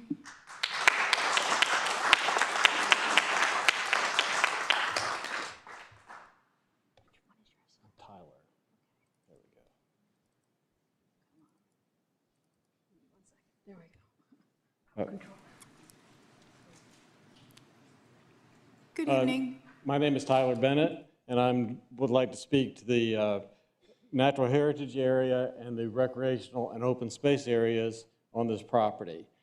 As Neil pointed out, this is a fairly complex piece of property, and what I show on this map, and I'm north is, the top is north, we have the Little Creek waterfowl impoundment below the property, we have a flood zone, we have game lands below the property, and in the property, we have 2 creeks that provide all the drainage for a series of 7 ponds that are outside the property. And as Neil pointed out, it's very difficult to develop this land because of all these environmental concerns. And I think there's a very easy solution to this.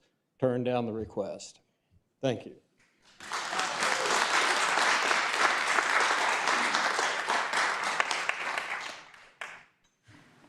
Thank you. Laura Elgin, Charlie Mondeo, and TC Morphus. Thank you. Good evening. I'm Laura Elgin, and I oppose this action. There are a number of reasons we oppose it, but specifically I wanted to address my concern about stormwater runoff and its implication for most of the 14 homes on the east side of Helmsdale, my street. The proposed 60% impervious surface will significantly increase stormwater runoff. Over the past 10 to 15 years, residents of Helmsdale have experienced increasing incidents of flooding and drainage issues. Here are a few comments from many I received, but I've pared it down. My neighbor on 103 reports heavy rains bring water down from Lancaster through my backyard and on down the hill through the backyards of my neighbors at 105 and 107. Even with an elaborate French drain system, after heavy rains, it is still emptying water out onto the curb. My other neighbor at 202 Helmsdale, there have been 2 flooding episodes, the worst being in 2013 well, anyway, thank you very much for your consideration. Thank you.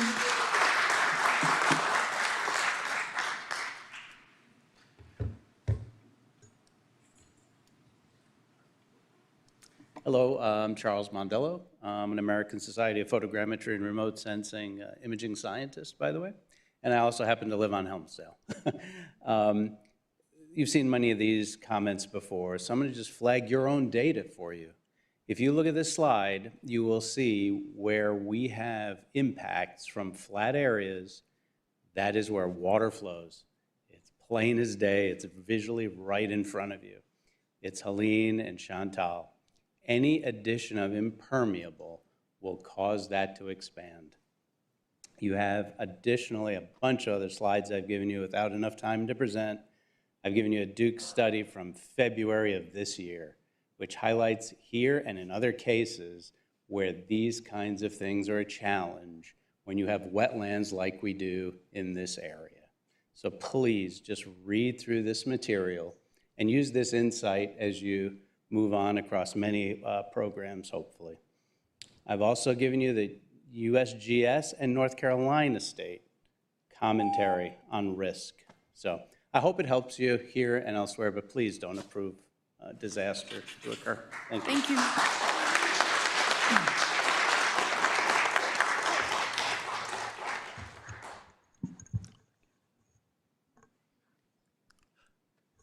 Good evening. My name is T.C. Morphus. I'm a partner with the Bro Law Firm in Chapel Hill, and I'm here on behalf of the Oak Villas Homeowners Association. I'm going to condense down my presentation to just make 2 points. One, I would remind Council that the Planning Commission voted 8-3 against recommending approval of this project, largely due to environmental concerns. Secondly, I would point out that the applicant has promised to expand George King Road to NCDOT standards and to provide water and sewer along much of the George King Road right-of-way. And I would say, with all respect to the council and to the applicant, they cannot make those improvements. As you heard from me in December in connection to the Lee Village Center project, George King Road exists as a prescriptive easement, which means that they would need to get easements from private property owners, which I believe was the point Mr. Langston was going to make earlier, in order to be able to do those infrastructure improvements. Should they seek to rely on the Lee Village Center project, which, as council is aware, proposes to realign the George King Road project, I would say that that is being challenged in court and should not be used as a basis for approving this project. Thank you. Thank you.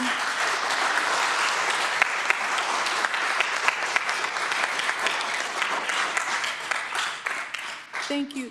That was the order of the folks who wanted, and everybody else who came after had registered, and so thank you for that. And so now I'm going to keep moving on the list. That was the order that y'all wanted. I have Jennifer Mayer, Mimi Kessler, Pablo Friedman, Stephen Kahn, and David Barron.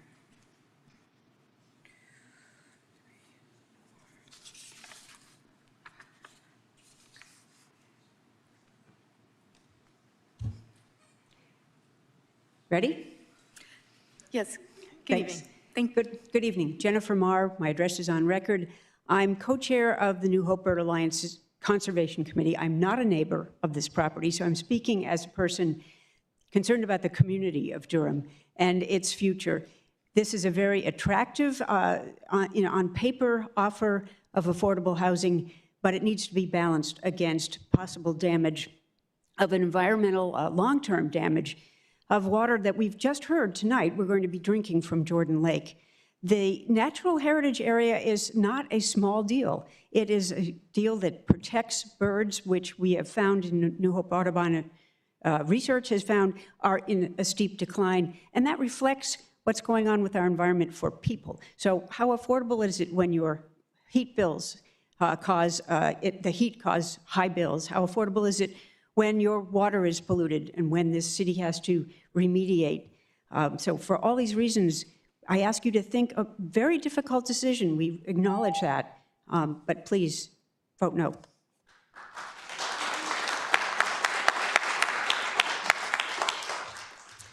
Hi, I'm Mimi Kessler. I just want to amplify proximity to hunting, environmental sensitivity, including rare birds, too many people in too small a space, and the Planning Commission voted 8-3 against it. Please vote no. Thank you.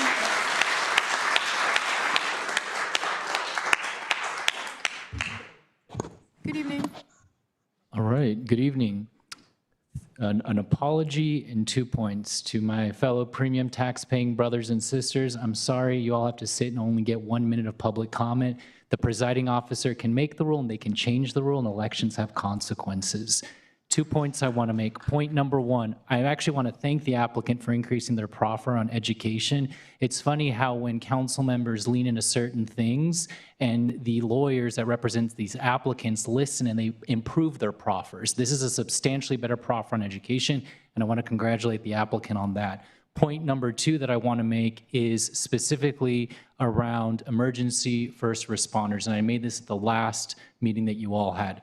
I think it's really important that you all figure out as council members the number of times that they've gone into ESTAT mode for this part of Durham County, and how is this applicant going to adjust it? Because right now in Durham, there are times when you call 911 and you can't get an ambulance delivered to you. So if they're gonna, if we're gonna give them this, which we don't have to, how are they going to improve public goods in Durham? Thank you very much.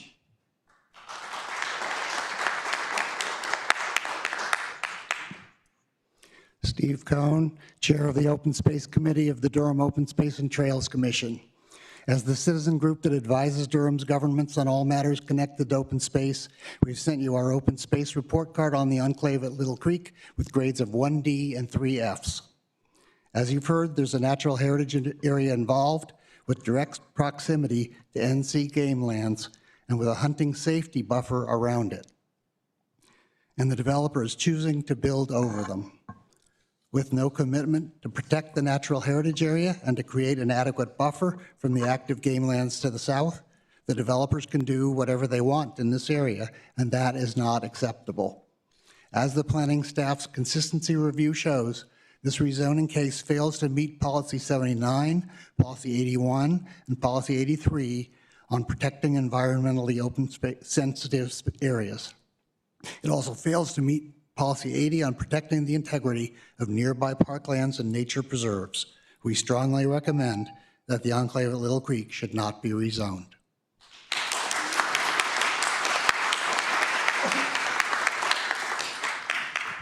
Thank you. Good evening. Good evening. My name is David Barron. I'm speaking on behalf of the Environmental Affairs Board, Land Use and Planning Subcommittee, where I serve as chair. The site sits in a very sensitive area within the Jordan Lake watershed with streams feeding directly into Little Creek. Little Creek is already identified as impaired. Given that, as per other comment, we're concerned about the amount of impervious surface leading to stormwater runoff, sediment, and nutrient loading into an already stressed system. We're also concerned about the lack of attention to a designated natural area identified by the Natural Carolina Natural Heritage Program on the southern portion of the site. These areas are identified by state experts because they contain high-value habitat and biodiversity. For a little more clarity here, I do believe they send actual people out to these sites to make the determination of what is a natural area and what is not. We should not diminish that categorization there.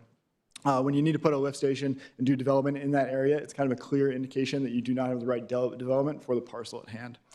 So EAB Land Use and Planning strongly urges council not to allow development of this natural area. At a minimum, we need to have a better understanding of the engineered stormwater management plan and sediment transport analysis. These plans would result in commitments to minimize impervious surfaces. Thank you. Thank you.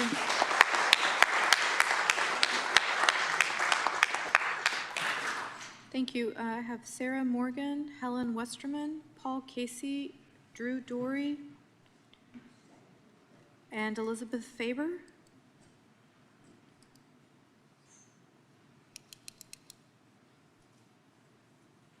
Good evening. Good evening. My name is Sarah Morgan, and I live on Tweed Place. We support thoughtful development and the need for more housing, but growth must be aligned with safety, and this proposal is not. Durham is committed through its Vision Zero action plan to eliminating traffic deaths and serious injuries. That commitment is grounded in a simple idea. Safe mobility is a right, not a trade-off. And the data shows why this matters. In Durham, there are 32 crashes every day, and a pedestrian is involved in a crash every 3 days. At Farrington Road and NC 54, adjacent to this development, there have been more than 40 crashes, and over 40,000 cars move through this corridor daily as of 2024.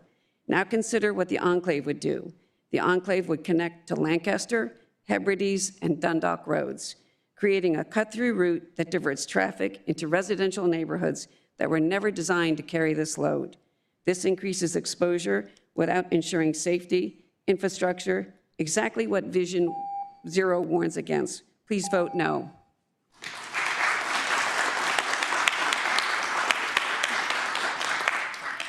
Thank you. Good evening. Good evening. I am Helen Westerman. I support affordable housing and I support strong communities. This plan does neither. It separates residents by income, 2-story townhouses with garages for some, and a 4-story affordable housing building built by a different developer for others. The result is a visually different and likely inferior structure set apart from the rest. That is not community, that is segregation. Affordable housing should provide stability and dignity, not label people as less than in their own neighborhood. There is also no guarantee these units will ever be built. LIHTC funding is highly competitive, and this site does not appear to meet key criteria. Yet the promise of 20% affordable housing is being used to justify a zoning change, while responsibility for these units is handed off to a third party. Once zoning is approved, accountability disappears, both for whether these units are built and the quality of what it is built. I urge you to reject this proposal as it stands.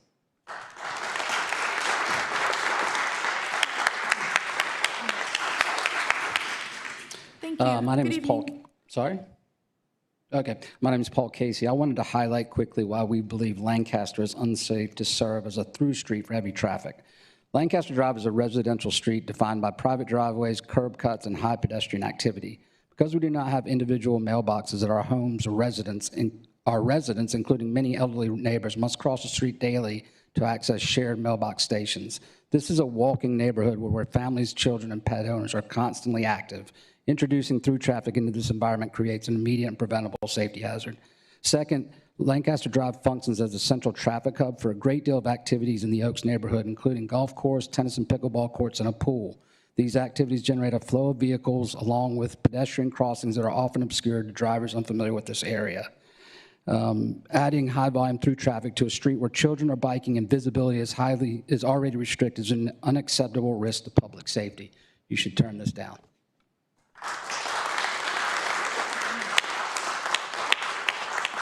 Good evening. I'm Elizabeth Faber. I'll speak before Drew Dory. Thank you. Thank you, council members. I live on Nottingham Road in Durham, and you have my photos and pack in your materials, so I'll just speak to my slides. The data shows that this proposal does not advance or even align with Durham's community goals and objectives. I'll speak about transportation first. The closest existing transit stop is 1.3 miles away at the intersection of Highway 54 and Falcon Bridge Road. This is a 28-minute walk on a very busy multi-lane highway without sidewalks or bike lanes to reach a singular bus stop. You have to cross a very busy Highway 54 without a traffic light or crosswalk. And I would add respectfully that it contradicts today's proclamation of May as Durham's National Bike Month. Additionally, one of Durham's goals for health and well-being is for new developments to stay within a quarter mile of the pharmacy. This proposal does not meet this goal either. The closest pharmacy is 2 miles away. The closest health clinic is 1.6 miles away, or 35 minutes by foot. I respectfully ask you to oppose. Thank you. Thank you.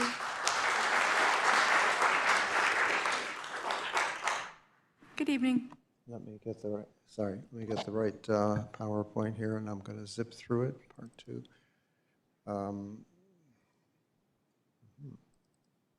we go.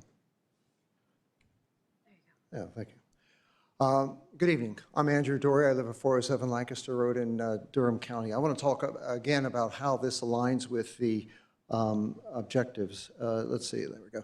The 2025 CGO from Durham, how does it align with daily needs? So it should be a walking community, and this graph shows that being within a mile of a grocery store is the goal. Our closest grocery store from this property is 2 miles, 45 minutes by foot. Similarly, for banking, they recommend a quarter mile from a bank, and basically the closest bank is 2.4 miles away. So it's not a walkable community. In fact, there's a 1.2-mile walk to the closest elementary school. And as you guys know from family responsibility zones, in 2025, walk zones that extend up to 1.5 miles where school bus transportation is not offered. That's the Creekside Elementary School. There's the Enclave. This is the road that people will have to walk down. No sidewalks, no lights, and poor visibility for dusk. We recommend a no vote.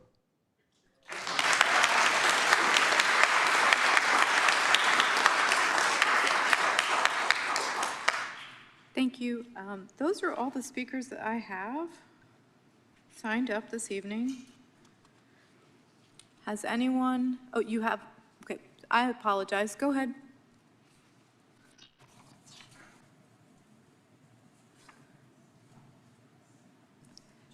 Good evening. Good evening. Sorry, I thought I signed up properly. It's okay. When you're done speaking, just make sure to register with the clerk. Thank you so much. Okay.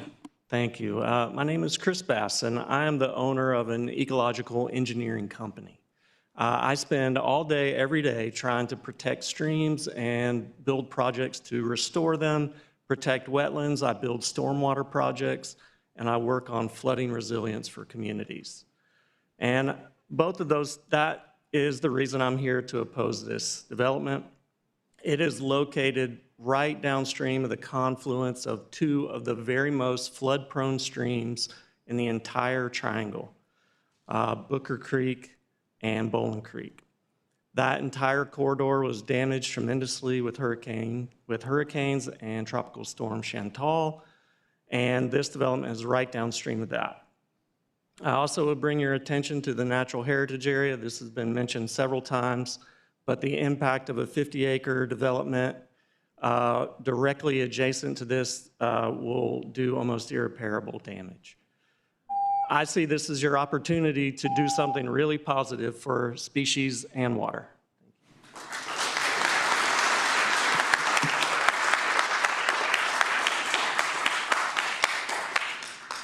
Thank you. And Mr. Bass, you had registered. I just had you as an online speaker, so you're fine. Thank you so much.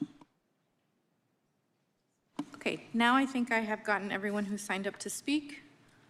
This is a public hearing. I'm about to declare the public hearing closed, so if you did not speak or you signed up and weren't given your opportunity, this is your chance. Okay, on that, I am closing the public hearing, and this item is before the council. Colleagues, questions, comments? Go ahead, Councilmember Burris. I have a question for the applicant.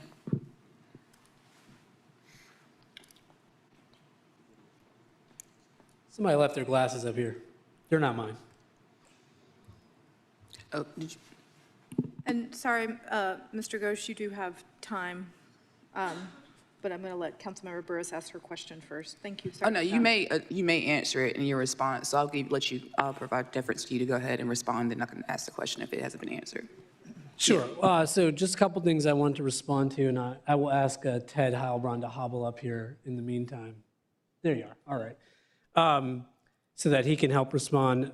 You know, some of the comments that you heard, I will say we had extensive communications with with representatives of the HOAs in the neighborhood to our west in Chapel Hill. We had come to add some zoning conditions to our project as a result. We had extensive communications with them. After Planning Commission. All you did. Ladies and gentlemen, what we will not tolerate is that, all right? Let's be respectful. We're gonna make sure that we're respectful mutually.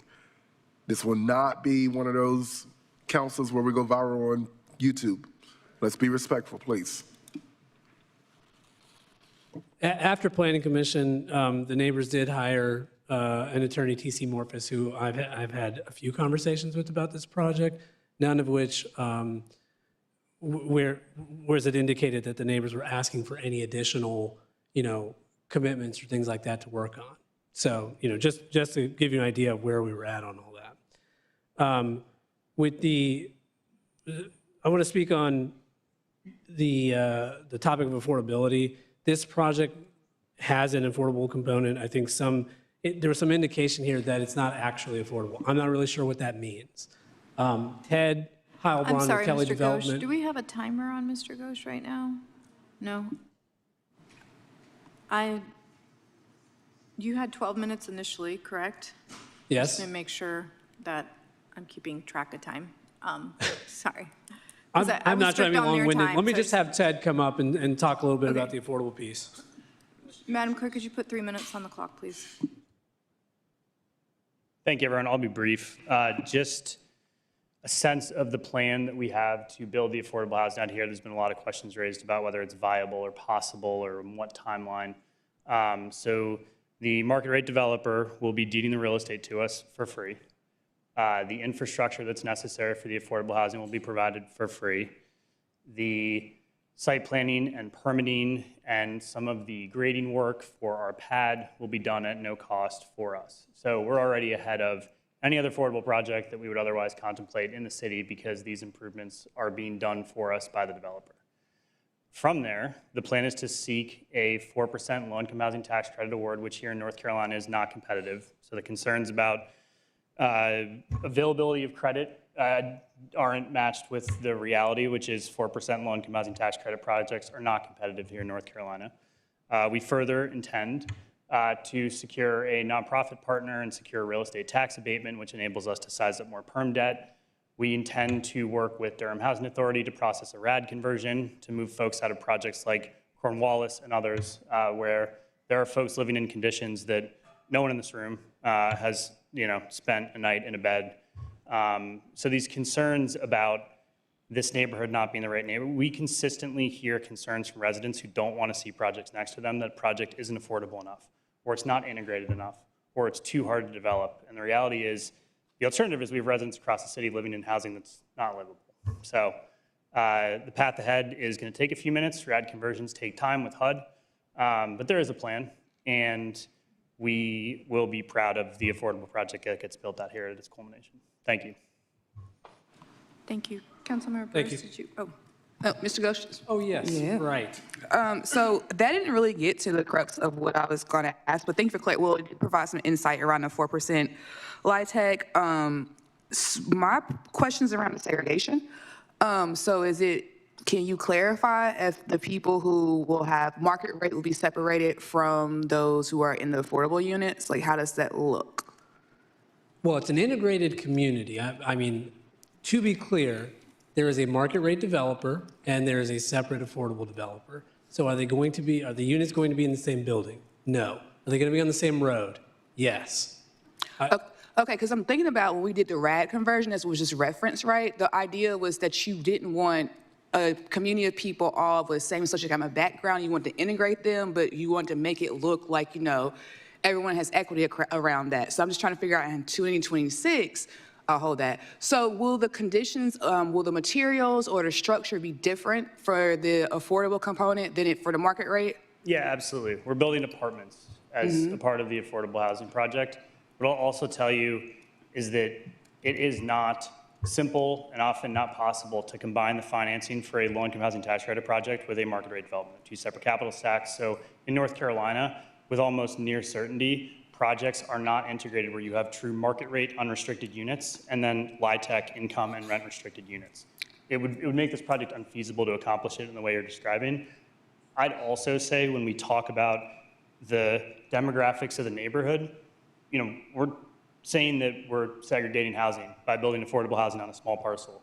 We're integrating the neighborhood as a whole because not many of these folks have an opportunity to live in a neighborhood like this. So I think the lens through which we view mixed income neighborhoods is critical here. If we look at an acre, sure. If we look at 5 acres, it's a very, very different picture.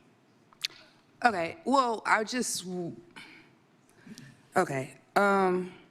thank you for that. Thank you for your additional proffers around the school, and also I did see some ADA compliance in there. These are humans and not props, as we think about the people who stay in our housing across the city more so. So I want to be cognizant of that, and that these are actual human beings. And so when you think about the environment, you want to ensure that people have a decent quality of life as if they are transitioning. So I would just want to lend that to equity. I also have not heard enough addressing of the environmental concerns, but I'm really just stuck on the affordable housing piece. So I'll just yield my comments. So. Okay, thank you. Other council members?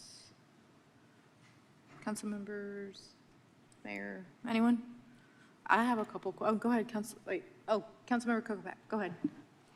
Yeah, thank you, Madam Mayor Pro Tem. So I appreciate everyone who's weighed in on this case. I want to acknowledge the neighborhood and environmental concerns raised, and appreciate the proffers that have been brought to make this a case worth considering. It's important to acknowledge there are some real trade-offs here that we have to wrestle with. Before I get into that, I just want to start with a couple other questions of some discussions that have been had around additional proffers. Has the applicant considered construction of a greenway? We have considered construction of the greenway. We actually floated some language to staff on that. We will be building portions of the greenway, but the portions that we know we're going to build, therefore the ones that we would be able to commit to in a zoning condition, are ones that staff has determined would be required by the code based on other infrastructure that would need to be built. So basically, the portions that go along George King Road right-of-way and the Lancaster extension, those are the portions that we know we would build. And I think the staff analysis was that actually those portions would be required to be built as part of those road networks anyway. It is Ty's goal to build as much of the greenway as possible. However, that greenway, not all of it can be accommodated within right-of-way. There are portions of it that go through the natural heritage area. So that's something we're not comfortable making a commitment on for those portions because we haven't actually studied it in that much depth to say we know how to do it in a way that's going to be respectful of those areas. So we have not made that commitment. But we did consider it. In fact, we did float that language to staff related to the greenway. Are there additional parts of the natural heritage area you can commit to protecting? So we added some commitments tonight, which include a 30-foot wide buffer along our southern property line. Our southern property line is, of course, where the natural heritage area is. So that buffer is and natural buffer meaning as it is. So that's in the natural heritage area. We also made a commitment tonight to prohibit land disturbance south of the existing gas easement, which all of that area south of the existing gas easement is also natural heritage area. I think conservatively, we think that of the amount of natural heritage area that's on the property, I think we're probably preserving around 25% of it as a result. And keep in mind, some of the impacts of the natural heritage area are already required by that road network that's been adopted in the Collector Street Plan and for the lift station, which is part of our UEA. There was a statement about all street trees native. Can you make a commitment to all trees All and trees, plantings? yes. Yeah, you did point that out, and I had forgot to mention that. Yes, our current condition says that all the street trees would be native, and we would remove the word, street, so it would be all UDO required trees would be native on this property. Thank you. I'm going to pause there for now, but I'd like to come back. Thank you. Council members, anybody else? Go ahead, Councilmember Rist. Thank you, Member Pro Tem. I have a question about the road piece here. So I know I don't know whether staff or the applicant, so there is a concern we heard about the previous development about the right-of-way acquisition. So can you help explain the right-of-way piece? Because your plan is to complete George King Road, correct? Well, no. Our plan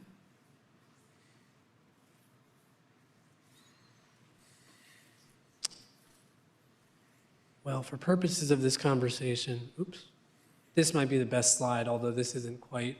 If you go on GIS today, you'll actually see that George King Road realignment has been dedicated across Lee Village Center. So the way that works, so this is our frontage on George King Road, right? And then as it goes down, all of this is a gravel road today. But since Lee Village Center was approved, it's not necessarily related to the approval, but the owner here has gone ahead and dedicated the right-of-way for realigned George King Road. So it actually goes like this now. So the gravel road exists, but there's a new right-of-way that's a realigned George King Road. So what we believe would happen here is that we would improve George King Road along our frontage, and then after it leaves our site, it actually will go through the Lee Village Center property, like that. So you can do that. You've got the sort of on site. You can do your part of it. So the good thing about the portion that's on our side is that we can actually dedicate the right-of-way that we need on our site. So if we need 60 feet, if we need 30 feet, we can just dedicate it on our site. The idea would be to shift that road onto our site, and then as it leaves the property, it goes through the Lee Village Center where the right-of-way has already been dedicated. Okay. Thanks for that. And how about Lancaster Road? So I know I drove through the neighborhood today. There's a lot of signs. It's a traffic calming community, right? There's I think speed bumps or speed humps or whatever. So I know there's concern about Lancaster being sort of like a pass through, right? So can you talk more about how you plan to realign Lancaster? And is that partly it's like a traffic calming piece, or what's the intent behind that sort of realigning Lancaster? Oh, well, our intent behind the realignment of Lancaster, which is in this deck, where did I put that? And I should say, by the way, yeah, so if I can say also, by the way, I did talk to some Chapel Hill Town Council members today who had also heard from constituents on their side. So there is concern about these wider streets in the development around the country club that are fairly calm, the people walking the street, right? So can you say more also what the street network would look like on the Enclave side? Will there be sidewalks? There will be 10-foot wide sidewalks on both sides of this road. It's part of the greenway system that I was referring to earlier. This road, so our intent in realigning it was to avoid as much as we can impacts to this stream, and in particular this little finger that comes out of the stream, and also to try to avoid any further impacts in the natural heritage area. So we're trying to align this road through our property so the endpoints are fixed, right? So we have to connect to Lancaster here, and we're supposed to exit the property somewhere here. We're trying to align this road in a way that crosses this stream perpendicular, which is the requirement anyway from a permitting standpoint, and which avoids this finger and as much as we can impacts to the natural heritage area. I want to be real clear, this is conceptual, but this I think illustrates, this is not by any means an engineered road. I drew this. So this is by no means an engineered road design, but the idea is to avoid those components of the site. What the road will look like is dictated by the city's street design standards, right? So there will be 10-foot wide sidewalks on both sides of this road. That's just what the standard is. And how wide will the streets be? What are the lane widths? I'm gonna ask Tim, who probably knows more about the specific road design standards than I do. Tim Sivers with Unity. Those are typically, the right-of-way is about 72-foot minimum with those 10-foot lanes or 10-foot sidewalks on both sides. The lanes themselves are about 12-foot wide. 12-foot lanes. Yes. And how does that compare to what's currently on the Lancaster on the other side? Those are pretty wide. Within the Chapel Hill area? Yeah. There's, I believe Chapel Hill doesn't have any of the sidewalks in that area. But I believe that road, I'm guessing, is probably 3 lanes wide. But that's an estimate. I have driven down it myself, so I've driven those same speed humps that you're discussing. So I'm guessing that's about maybe 36 to 40 foot wide. So you're guessing the street will actually be like narrower within Enclave? Yeah, potentially a little bit. And if staff is available, they may be able to identify the exact widths of the collector requirements. But I believe it's 2 lanes at 12 foot. Okay. Yeah, if staff could comment on that, I'd appreciate that.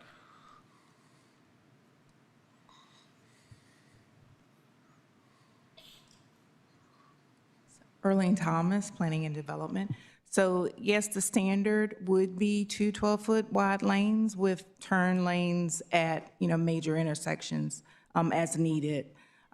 Probably the Chapel Hill side was constructed with 3-lane, as a 3-lane cross-section, which would be typical, but we usually only require that center turn lane at, an intersecting street when it's needed and necessary. So a driver driving from on the current Lancaster, the road would kind of narrow going into Enclave, right? Based on our Durham city cross-section guidelines. It would narrow or neck down as you come into this development. Okay, thank you. That's my questions. I'll save my comments for later. Thank you. Anyone else have any comments or questions? Okay. I have a question for staff. I don't have a question for the applicant. And it might actually be a question for Director Young, because, sorry.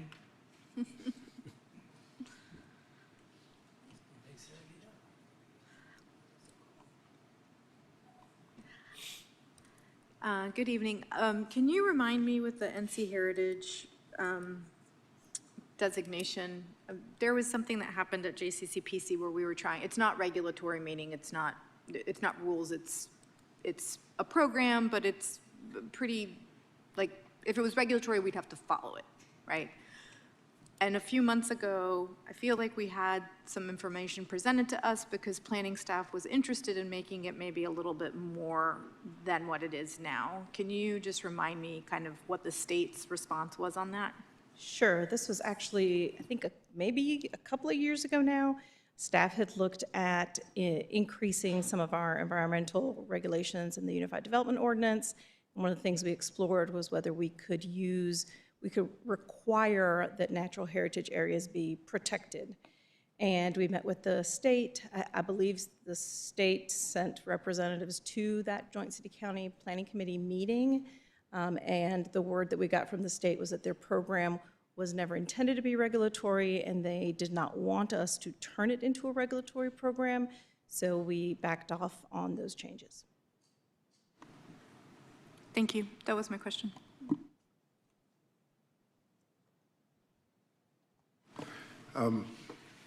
Mayor Williams? Yeah, just could you, just for the sake of clarification, I was listening to some of the comments, and just once again talk about the financing structure for why the affordable housing units are separate, and when you talk about materials, you know, what differentiates that? While Ted is coming up, let me just also point out, just to be clear, the first development agreement that the city entered into was for affordable housing project that was in conjunction with the market rate project, actually right in this area off Crescent, Wendell, with the same kind of setup where the affordable units were not included in an integrated building with market rate units. Instead, what it was very similar to this. It was a standalone LIHTC affordable housing deal with a market rate component in the same vicinity. That's what it was, and the city approved a development agreement for that. They actually changed the code to allow a development agreement for that, approved a development agreement for that, and gap financed that. This project is different in a few important ways. Doesn't need a developer agreement, doesn't need any city subsidy. Other than that, same thing. Affordable housing deals are financed with tax credits that get sold to banks, and the compliance requirements that run with that last for 30 years. So these projects are structured as long-term holds by the developers. So anything I build in Durham, I'm going to own for 30 years at a minimum. The market rate development model is different. Folks buy a site, rezone it, raise capital, build a project, stabilize it, and then it gets sold. And so you've got a capital stack that has to sit in place for 30 years with one that is not going to, that has to generate returns to warrant the investment. And so in North Carolina, with the rare exception of, I think Charlotte Housing Authority did a true mixed income deal where they wrote the equity check for the market rate units in downtown Charlotte. That one exception, what you see are standalone LIHTC projects built on parcels that are specific to the LIHTC itself. And that's been the case in Durham. When we think about the projects that the city's gap funded over the years, it is standalone affordable housing projects.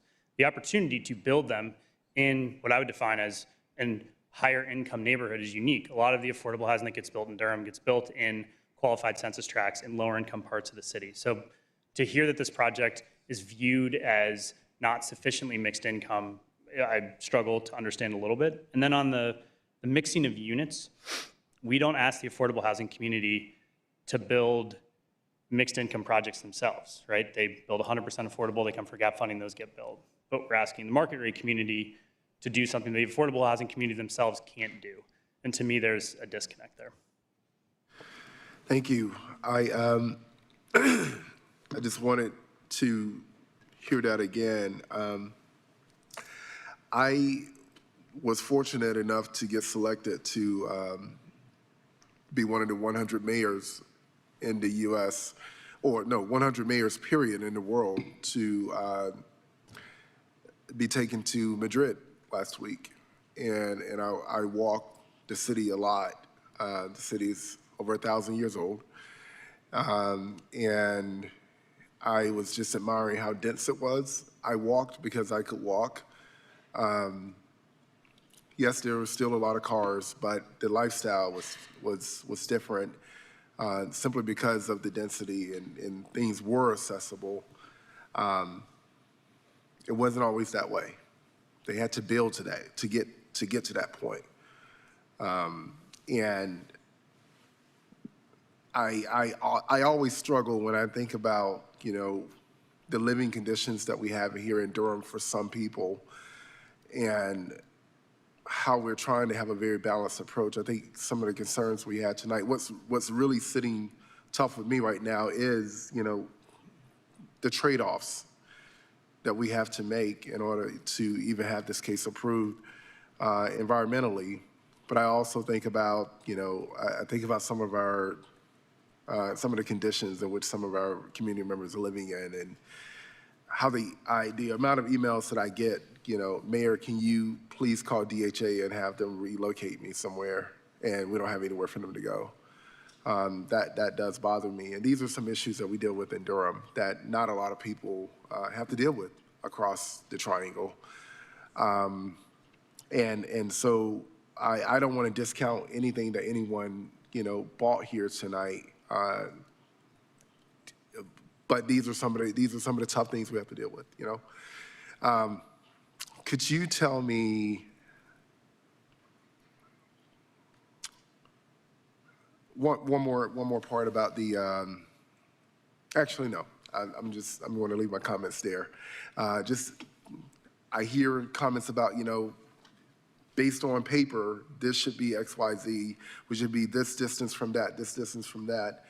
And you know, if it's not that, then we don't need to approve it. And I don't know any other way to get to where we are on paper if we don't densify, you know. And I don't want to just put a bunch of, you know, one type of housing up on the backs of someone else and just totally tear the character apart. But we do need to have multiple types of housing. This is minimum 20% affordable. And we're having an affordability crisis right now. That's compelling to me. One last question. Could you tell me if this isn't approved tonight, then what's the plan? Yeah, so I had a slide about that as well. Was that the 230 versus 91 versus 25? Yeah, basically, the annexation and rezoning would allow for the project as is 230 units, lots of public infrastructure, and as you know, we've committed 20% affordable. If the annexation and rezoning are not approved, you know, we're looking at building this site in the county, unincorporated Durham County, on well and septic, which ultimately is going to reduce the yield significantly. There'll be probably something like 25 lots on well and septic. The lift station wouldn't be, you know, necessary, obviously, on well and septic, and obviously the affordable housing. I mean, these lots themselves would probably be, just the lot, would probably be, you know, in the $0.5 to $1 million range. The homes would be probably $3 to $5 million in that scenario, right? And that's actually a lot closer, you know, when you look at some of the houses that are listed in the Oaks, you know, you've got a house listed on Helmsdale right now for $850,000. You've got one listed on, I can't remember the name, Notting Hill, for $2.1 million right now. That's, you know, that's the, I think we could get those kind of prices here, but that's not what we're actually asking for on the annexation reason. Thank you. And I understand that. I don't shame anyone for the value of their home. I know we need housing. We're gonna need housing at every income level and every type of housing. So I don't demonize that. I do have a question for staff. If it's if they built by right, the 25 lots, are they required to still preserve the environmental, the National Heritage Area? Or are they, is that still required? I guess what I'm trying to say is, or ask is, if this is not approved and they go with their plan by right, are they required to still protect the environmental, the national heritage No, area? they could develop single-family lots within that On that? natural heritage area, if Okay. developed by right. Okay, thank you. So when I think about these trade-offs, when I think about, what our needs are in Durham, I understand that our MSA is triangle, is Chapel Hill and Durham. But when I do think about, the trade-offs that we have here, the affordability crisis that we have, the pain points that we have here are, their preferences and then their needs. And that's what usually drives my decision making. So I'll be supporting the case. Thank you. Councilmember Burris? And I just want to clarify, so like a couple things could be true, that we do need affordable housing and a variety and mixture of affordable housing. But when you talk about specialized populations and thinking about, you specifically mentioned Cornwallis in your statement, and if you think about the current infrastructure, there are bus stops right outside of that. And looking at this, the closest proximity to a bus stop is 1.3 miles. So if you don't have a car, then you're going to have to basically handle that by foot. Thinking about if your children go to school, you have a high school, 3.1 miles to Jordan High. So I'm just saying, and then 2.6 miles to the nearest grocery store, and that's if you don't have access to a car in transit. So I do agree that we do need a variety and mixture of housing. However, our neighbors should not be an afterthought, and that's my point right there. So I do think that I appreciate some of your proffers you've offered. However, the environmental effects as well as just, this affordable housing component and what I've heard thus far does not compel me to vote for this case. I'm raising my own hand here, sorry. It's late. I have a question. I have an understanding that there was conversations back and forth with the HOAs in both I want to say VS, but Villas, sorry, and maybe Oaks 3 HOA. Can you share with me hold on, I'm trying to find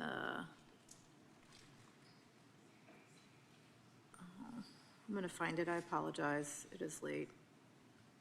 Okay. What does it mean to be in the boot?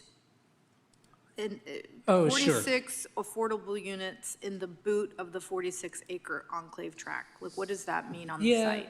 All right. So I'm just using this slide as a proxy. If you look at the parcel, it kind of looks like a boot. And this is the toe, and this is the heel. So the boot, generally refers to this section right here. So at some point, a memorandum of understanding was penned. I will say, I don't believe we ever entered into it formally, but one was penned, and it was related to some of the things that the HOA representatives their constituents were concerned about and wanted us to work together on to resolve. So one of them was there's these two roads right here, Dundalk and Hebrides, that technically development of this site, regardless of what it is, would be required under the Durham Code to connect to these. I talked to planning staff about those connections to Dundalk and Hebrides, and planning staff here said those are completely unimportant, and they wouldn't mind if those streets or a portion of those streets were closed, such that we wouldn't have to make a connection. We also spoke with Town of Chapel Hill staff about that. They indicated the same thing. So this was something we thought we would work on together with the HOAs. Another thing, and that is still true. Well, my understanding is that neighbors are pursuing these closures themselves right now. Okay. That's my understanding. Another thing that the HOAs want to work on was what I will call a circuitous route for the extension of Lancaster through the site. And that was so as not to develop like a speedway through there, which, frankly, we don't want our residents to be dealing with that either. So, I think our motivations there are aligned. However, that road design is number one, happens at site plan, not at zoning. And number two, a lot of that is driven by the MPO. So we recognize that that's something that we're gonna have to work on outside of the context of the zoning. And the last one was the placement of the affordable housing component. As I mentioned on... So where does that Yeah, fall? a different The slide. boot, in that, the next picture, the one you just had, where would that fall? Yeah, I think this one shows, these are the locations that we evaluated on the site would score under the current LIHTC rubric for a 4% deal.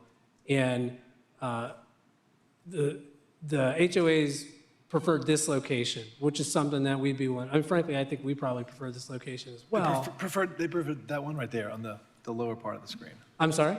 The HOA preferred on the lower part of the screen. They preferred this one over here by George King Road. It's being hidden by your picture. Okay, got it. Oh, I'm sorry. Yeah, Okay. Yeah. But that's, I know you all can't determine where, like, that's an open question mark, but was there an awareness from the neighbor's part that that is in the heritage area? Well, they're both in the natural heritage area. Yeah, that is something that we discussed, yes. Okay, so that was made aware to those neighbors that where they wanted the affordable housing was actually in the most environmentally sensitive area? Well, out of two locations that are both environmentally sensitive, I mean, we're talking, yes, I mean, they were aware of that, but that, I Or don't. at least the HOAs, maybe not all the neighbors. I'm sorry? I said, maybe not all the neighbors, just the HOAs. The Or the HOA leadership representatives in we the were speaking HOAs. with. Yeah, Okay. that's correct. Okay, thank you. I appreciate that. And then as far as the road, I mean, we've had to see, obviously when things come to the TPO, which Councilmember Rist and myself are both the voting members, there have been adjustments on road alignments and things like that. Right. So it is not unheard of. It is not an issue, at least in my opinion, when things have had to move forward, we've been able to do some things that are necessary around alignment as TPO members.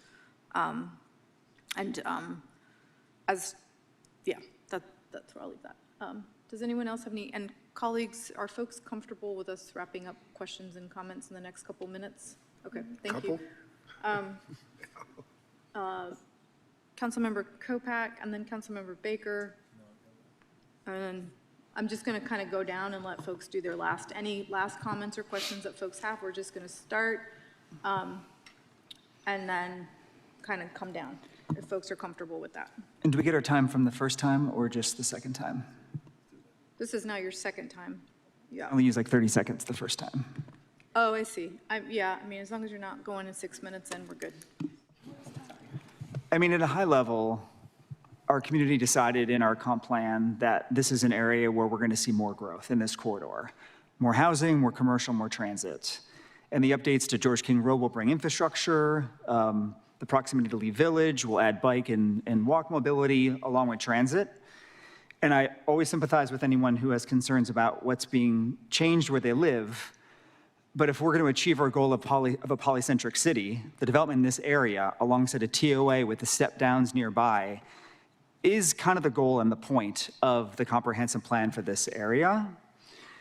It's significant that we're seeing 20% affordable housing, income restricted for people making $60,000 or less a year, with proximity to employment and future transit. And some people who make $60,000 a year or less do have a car, and there will be other ways to access the future mobility options this area is going to bring. And the questions of the benefits and the cost of growth is always a tough one. But I think just considering ourselves a progressive community in Durham, I mean, the Oaks is a beautiful community. The ones nearby it are beautiful. And I think that it's an equitable choice to have this area welcome in new neighbors, just like we ask and often put the burdens on historically Black and gentrifying neighborhoods to accept more housing. I used to be an advocate for low-income housing tax credits for my profession. And this is not low-quality segregated housing. It's the same housing we're advocating for on 505 West Chapel Hill Street. It's the same that we're supportive of in Bragtown neighborhood. And so, you know, it's okay for those areas. I think it should be okay for wealthier areas that are developing as well. The environmental impacts are what give me the biggest concern in this area. And I think this is where the trade-offs come in and you know, kept me up last night. I don't think I've ever supported a case on Planning Commission or Council that didn't align with Policy 79 around environmentally sensitive areas. And professionally, I used to bring philanthropic money to help support studies that did wildlife corridor assessments. So this area is already stressed. I get it, like the Oaks development put stress on the forest and on the natural heritage area, you know, and putting more growth in this area will put additional stress. And I want to be able to go along with the recommendations of TCC, Wildlife Resources Commission, EAB, DOST, for how to improve the proposal. Like, that's what I want. But ultimately, we can't dictate that the development is done in a certain way. And so we also have to understand the practicalities of what could happen even with a no. And, you know, the Lancaster Street, that's in our adopted plans. That's going to happen anyways. Like, you know, you're going to see some development happen in the natural heritage area regardless. It does give me some comfort to know this is at the periphery, that it does not rate highly for biodiverse qualities. It does not disrupt the area wildlife corridors. We do get more trees, but I want all the things for environmental protection. And so that's why I'm struggling here. But I'm struggling too if we adopt maximalist positions here, that we have to be really clear-eyed about the trade-offs we're accepting, including a loss of significant affordable housing and housing overall, which, while it does have a harm for, you know, the species that may have been identified, there's also the endangerment of our people, of our residents. So we talk a lot about species, but we also have to think about our people and those who are most endangered at being displaced. And that's where a development like this can be most beneficial for neighbors who are in need of that housing. So this is a tough one to weigh. I think there's definite pros that align with our comp plan. There's definitely drawbacks on the environmental side. And this is one that I'm going to continue to weigh. So thank you. Councilmember Baker. I appreciate those comments, Councilmember Kopak. I appreciate the deliberation of my colleagues up here. You know, since my colleagues here hear me say this a lot, but since 2017, we've sprawled by half the area of Manhattan. The vast majority of approved cases in that time period don't have anywhere near the quality of commitments that this case presents to us today. That get us closer to the comprehensive plan. I think that each one of these commitments, it's not just about giving us something or giving us something else, but moving us toward the comprehensive plan, the community vision, the goals, the policies that were laid out by the community. I voted for Lee Village right next door. We had a lot of people show up, speak against it. And I felt that case crossed the threshold. It was a departure for me because I'm so used to voting against cases that are large scale and on large forested properties. But to me, it had the right combination of the things that I am consistent on, which is about walkability. And walkability, you know, Mayor Williams, you talked about Madrid. Density, diversity, and design. That's what places like Madrid and other very walkable cities have. That is there's the ingredients of walkability. And so this case provides public goods. And to me, we need cases that provide public goods that also have the combination of walkability, because walkability is sustainability, is equity. And I think that those are all critical elements. So for me, until we adopt the LDC, which builds much more walkable urban design into the fabric and into our standards, we really have no guarantee of walkability unless those are spelled out explicitly. To me, we need a paradigm shift in the way that we do things in Durham. Only 4% of our residents can walk anywhere. There are decent elements in this case that I had to sit back and listen to the presentation and think a lot about what my colleagues were saying up here. But for me, I'm not going to budge from my position. I'm consistent. I'll remain consistent on what I believe is the dramatic change that is needed in the way that we plan and build our city. You know, as far as approving an application and it becomes what the presentation shows versus if you don't approve the application and we'll build under the unannexed land in the county and the very low density. That's not how I review these cases. I really look at what they are truly proposing. And for this one, there's a lot of good in here, but for me, it hasn't quite persuaded me, and it hasn't crossed that threshold. Thank you. I'll be brief for my final word. So as a new elected official, I've learned over the past 4 months that sometimes when you don't have someone's lived experience, you may not want to make comments about what someone has endured. And so I think about that in terms of for some of our people in our community who I've always advocated for in terms of how they're treated in community. So I'll just leave with that. We are currently in a drought, as we all know right now, and it's a result of growth. We have realized that, trees have a purpose. We have our environment set up for a reason, and so I really just want to ensure that we are not setting ourselves up for future harm and thinking about proximity to a major water source, and just about how, and then also the 100-year storm. If you think about it right now for the drought, I was talking to my dad the other day, it's we're gonna need a hurricane to get out of this drought pretty soon. And if you're North Carolinian, you understand how that works. So again, I've already stated my position on that, but I just want to make sure that we are giving grace to each other and just, and honoring each other's lived experience, and sometimes knowing that is listen before you speak about other people that you don't relate to. Thank you. Councilmember Rist, and then Mayor Williams. Thanks, Mayor Pro Tem. I'm with the mayor on this. I think, we've seen the data, right? We're growing rapidly. The MTP shows we're going to grow, or our transportation plan shows we're going to grow by 50% in the next 30 years, right? 90% jobs.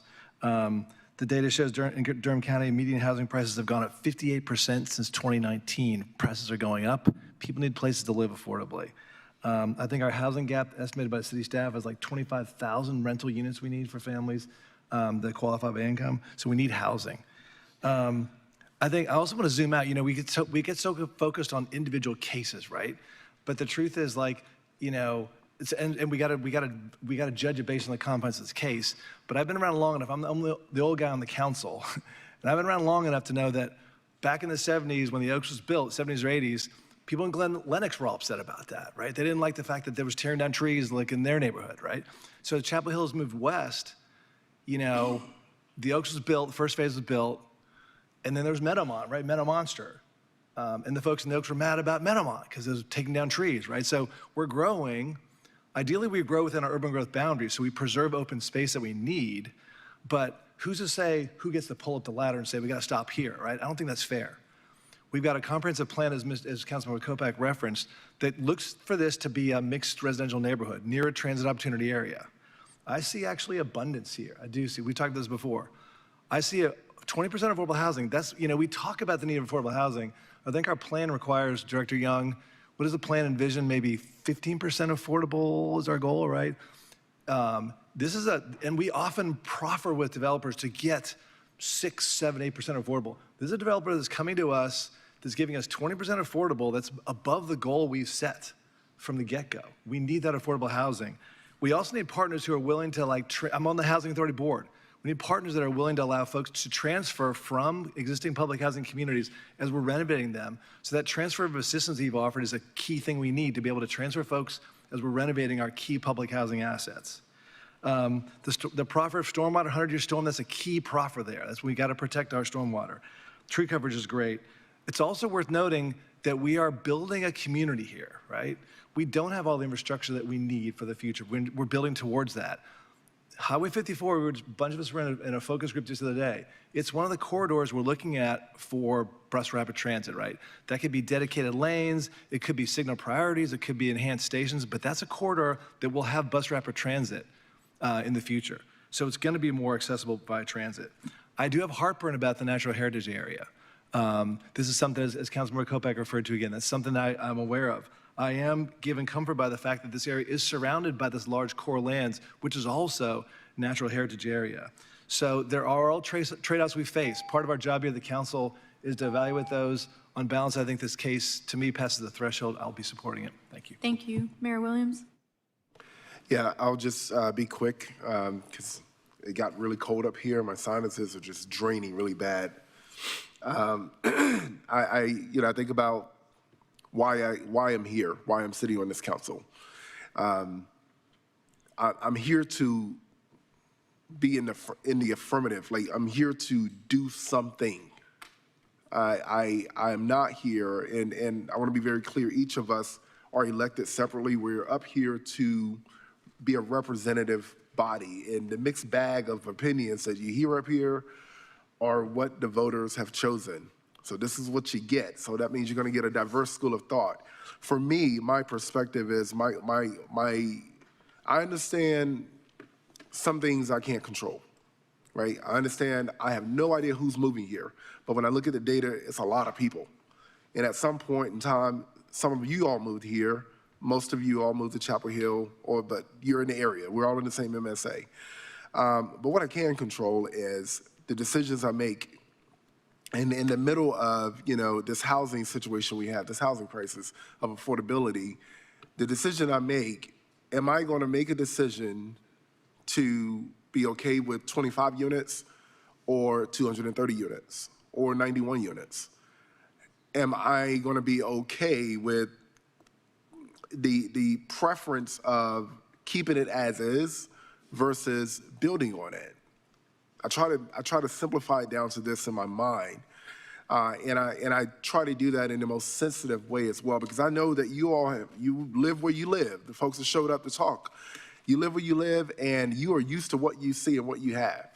And then when there are changes that are coming, that's a big adjustment, But I also realize that we as a community are evolving. And that matters. It matters to the people who are looking for somewhere to live. It matters to the people who are already living there. And so, yes, for me, I do break it down to those trade-offs of what issues do we have and how do I address those issues and compare it to the preferences that we already have.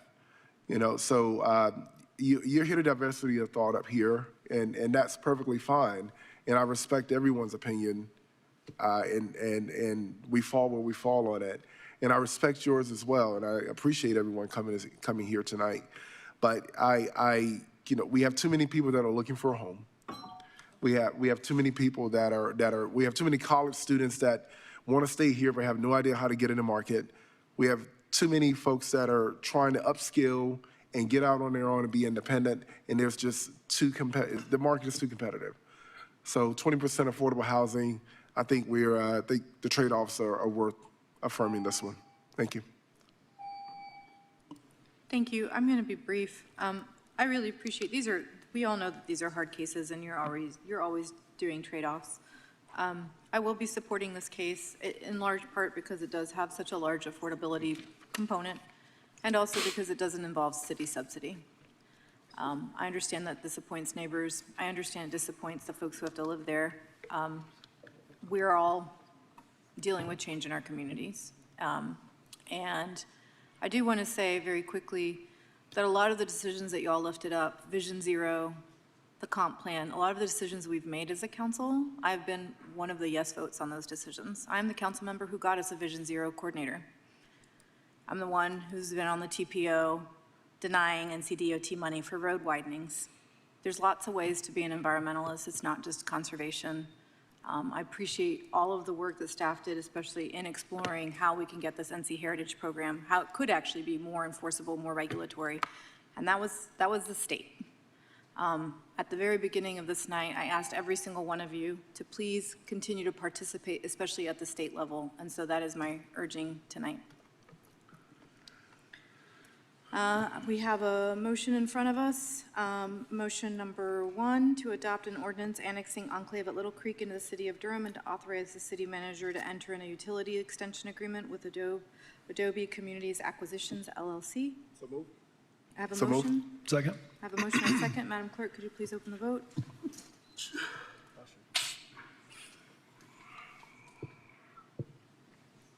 Could you please close the vote? The motion passes 4-2, with council members Baker and Burris voting no. Thank you. Next motion is to adopt an ordinance amending the Unified Development Ordinance by taking property out of residential suburban -20 Falls/Jordan watershed overlay B county jurisdiction and establishing the same as planned development residential 5.006 Falls/Jordan watershed overlay B city jurisdiction. Could I please get a motion? So moved. Second. I have a motion and a second. Madam Clerk, could you please open the vote? Could you please close the vote? The motion passes 4-2 with Councilmember Baker and Burris voting no. Motion number 3, to adopt an ordinance amending the Unified Development Ordinance by taking property out of residential suburban -20 Falls/Jordan Watershed Overlay B County's jurisdiction and establishing the same as residential suburban -20 Falls/Jordan Watershed Overlay B city jurisdiction. So moved. Second. I have a motion and a second. Madam Clerk, could you please open the vote? Could you please close the vote? Motion passes 4-2 with Councilmembers Baker and Burris voting no. And motion number 4 is to adopt a consistency statement as required by NCGS Section 160D-605. So moved. Second. I have a motion and a second. Madam Clerk, could you please open the vote? Could you please close it? Motion passes unanimously. Thank you. Colleagues, we have one last item that we need to pass, which is our, under supplemental items. I did not add it to the consent agenda, so it's the revision to the 2026 City Council meeting schedule. Could I please get a motion to approve? So moved. Second. Do I have to read that out? I'm just going to do it. To approve a revision to the 2026 City Council meeting schedule that reschedules the Thursday, May 7th work session to Monday, May 18th at 1 p.m. So moved. Second. Or I guess to adopt an ordinance rescheduling the May 7th. Is it two different ones? Okay, thank you. Okay.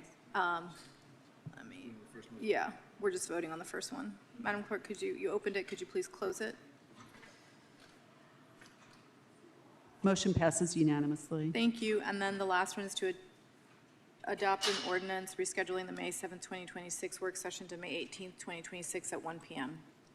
So moved. Second. Could you please open the vote, Madam Clerk? Could you please close the vote? Thank Motion you. passes unanimously. I'll finish the meeting out. You can pass it back to me now. Okay. All right, meeting adjourned. All right.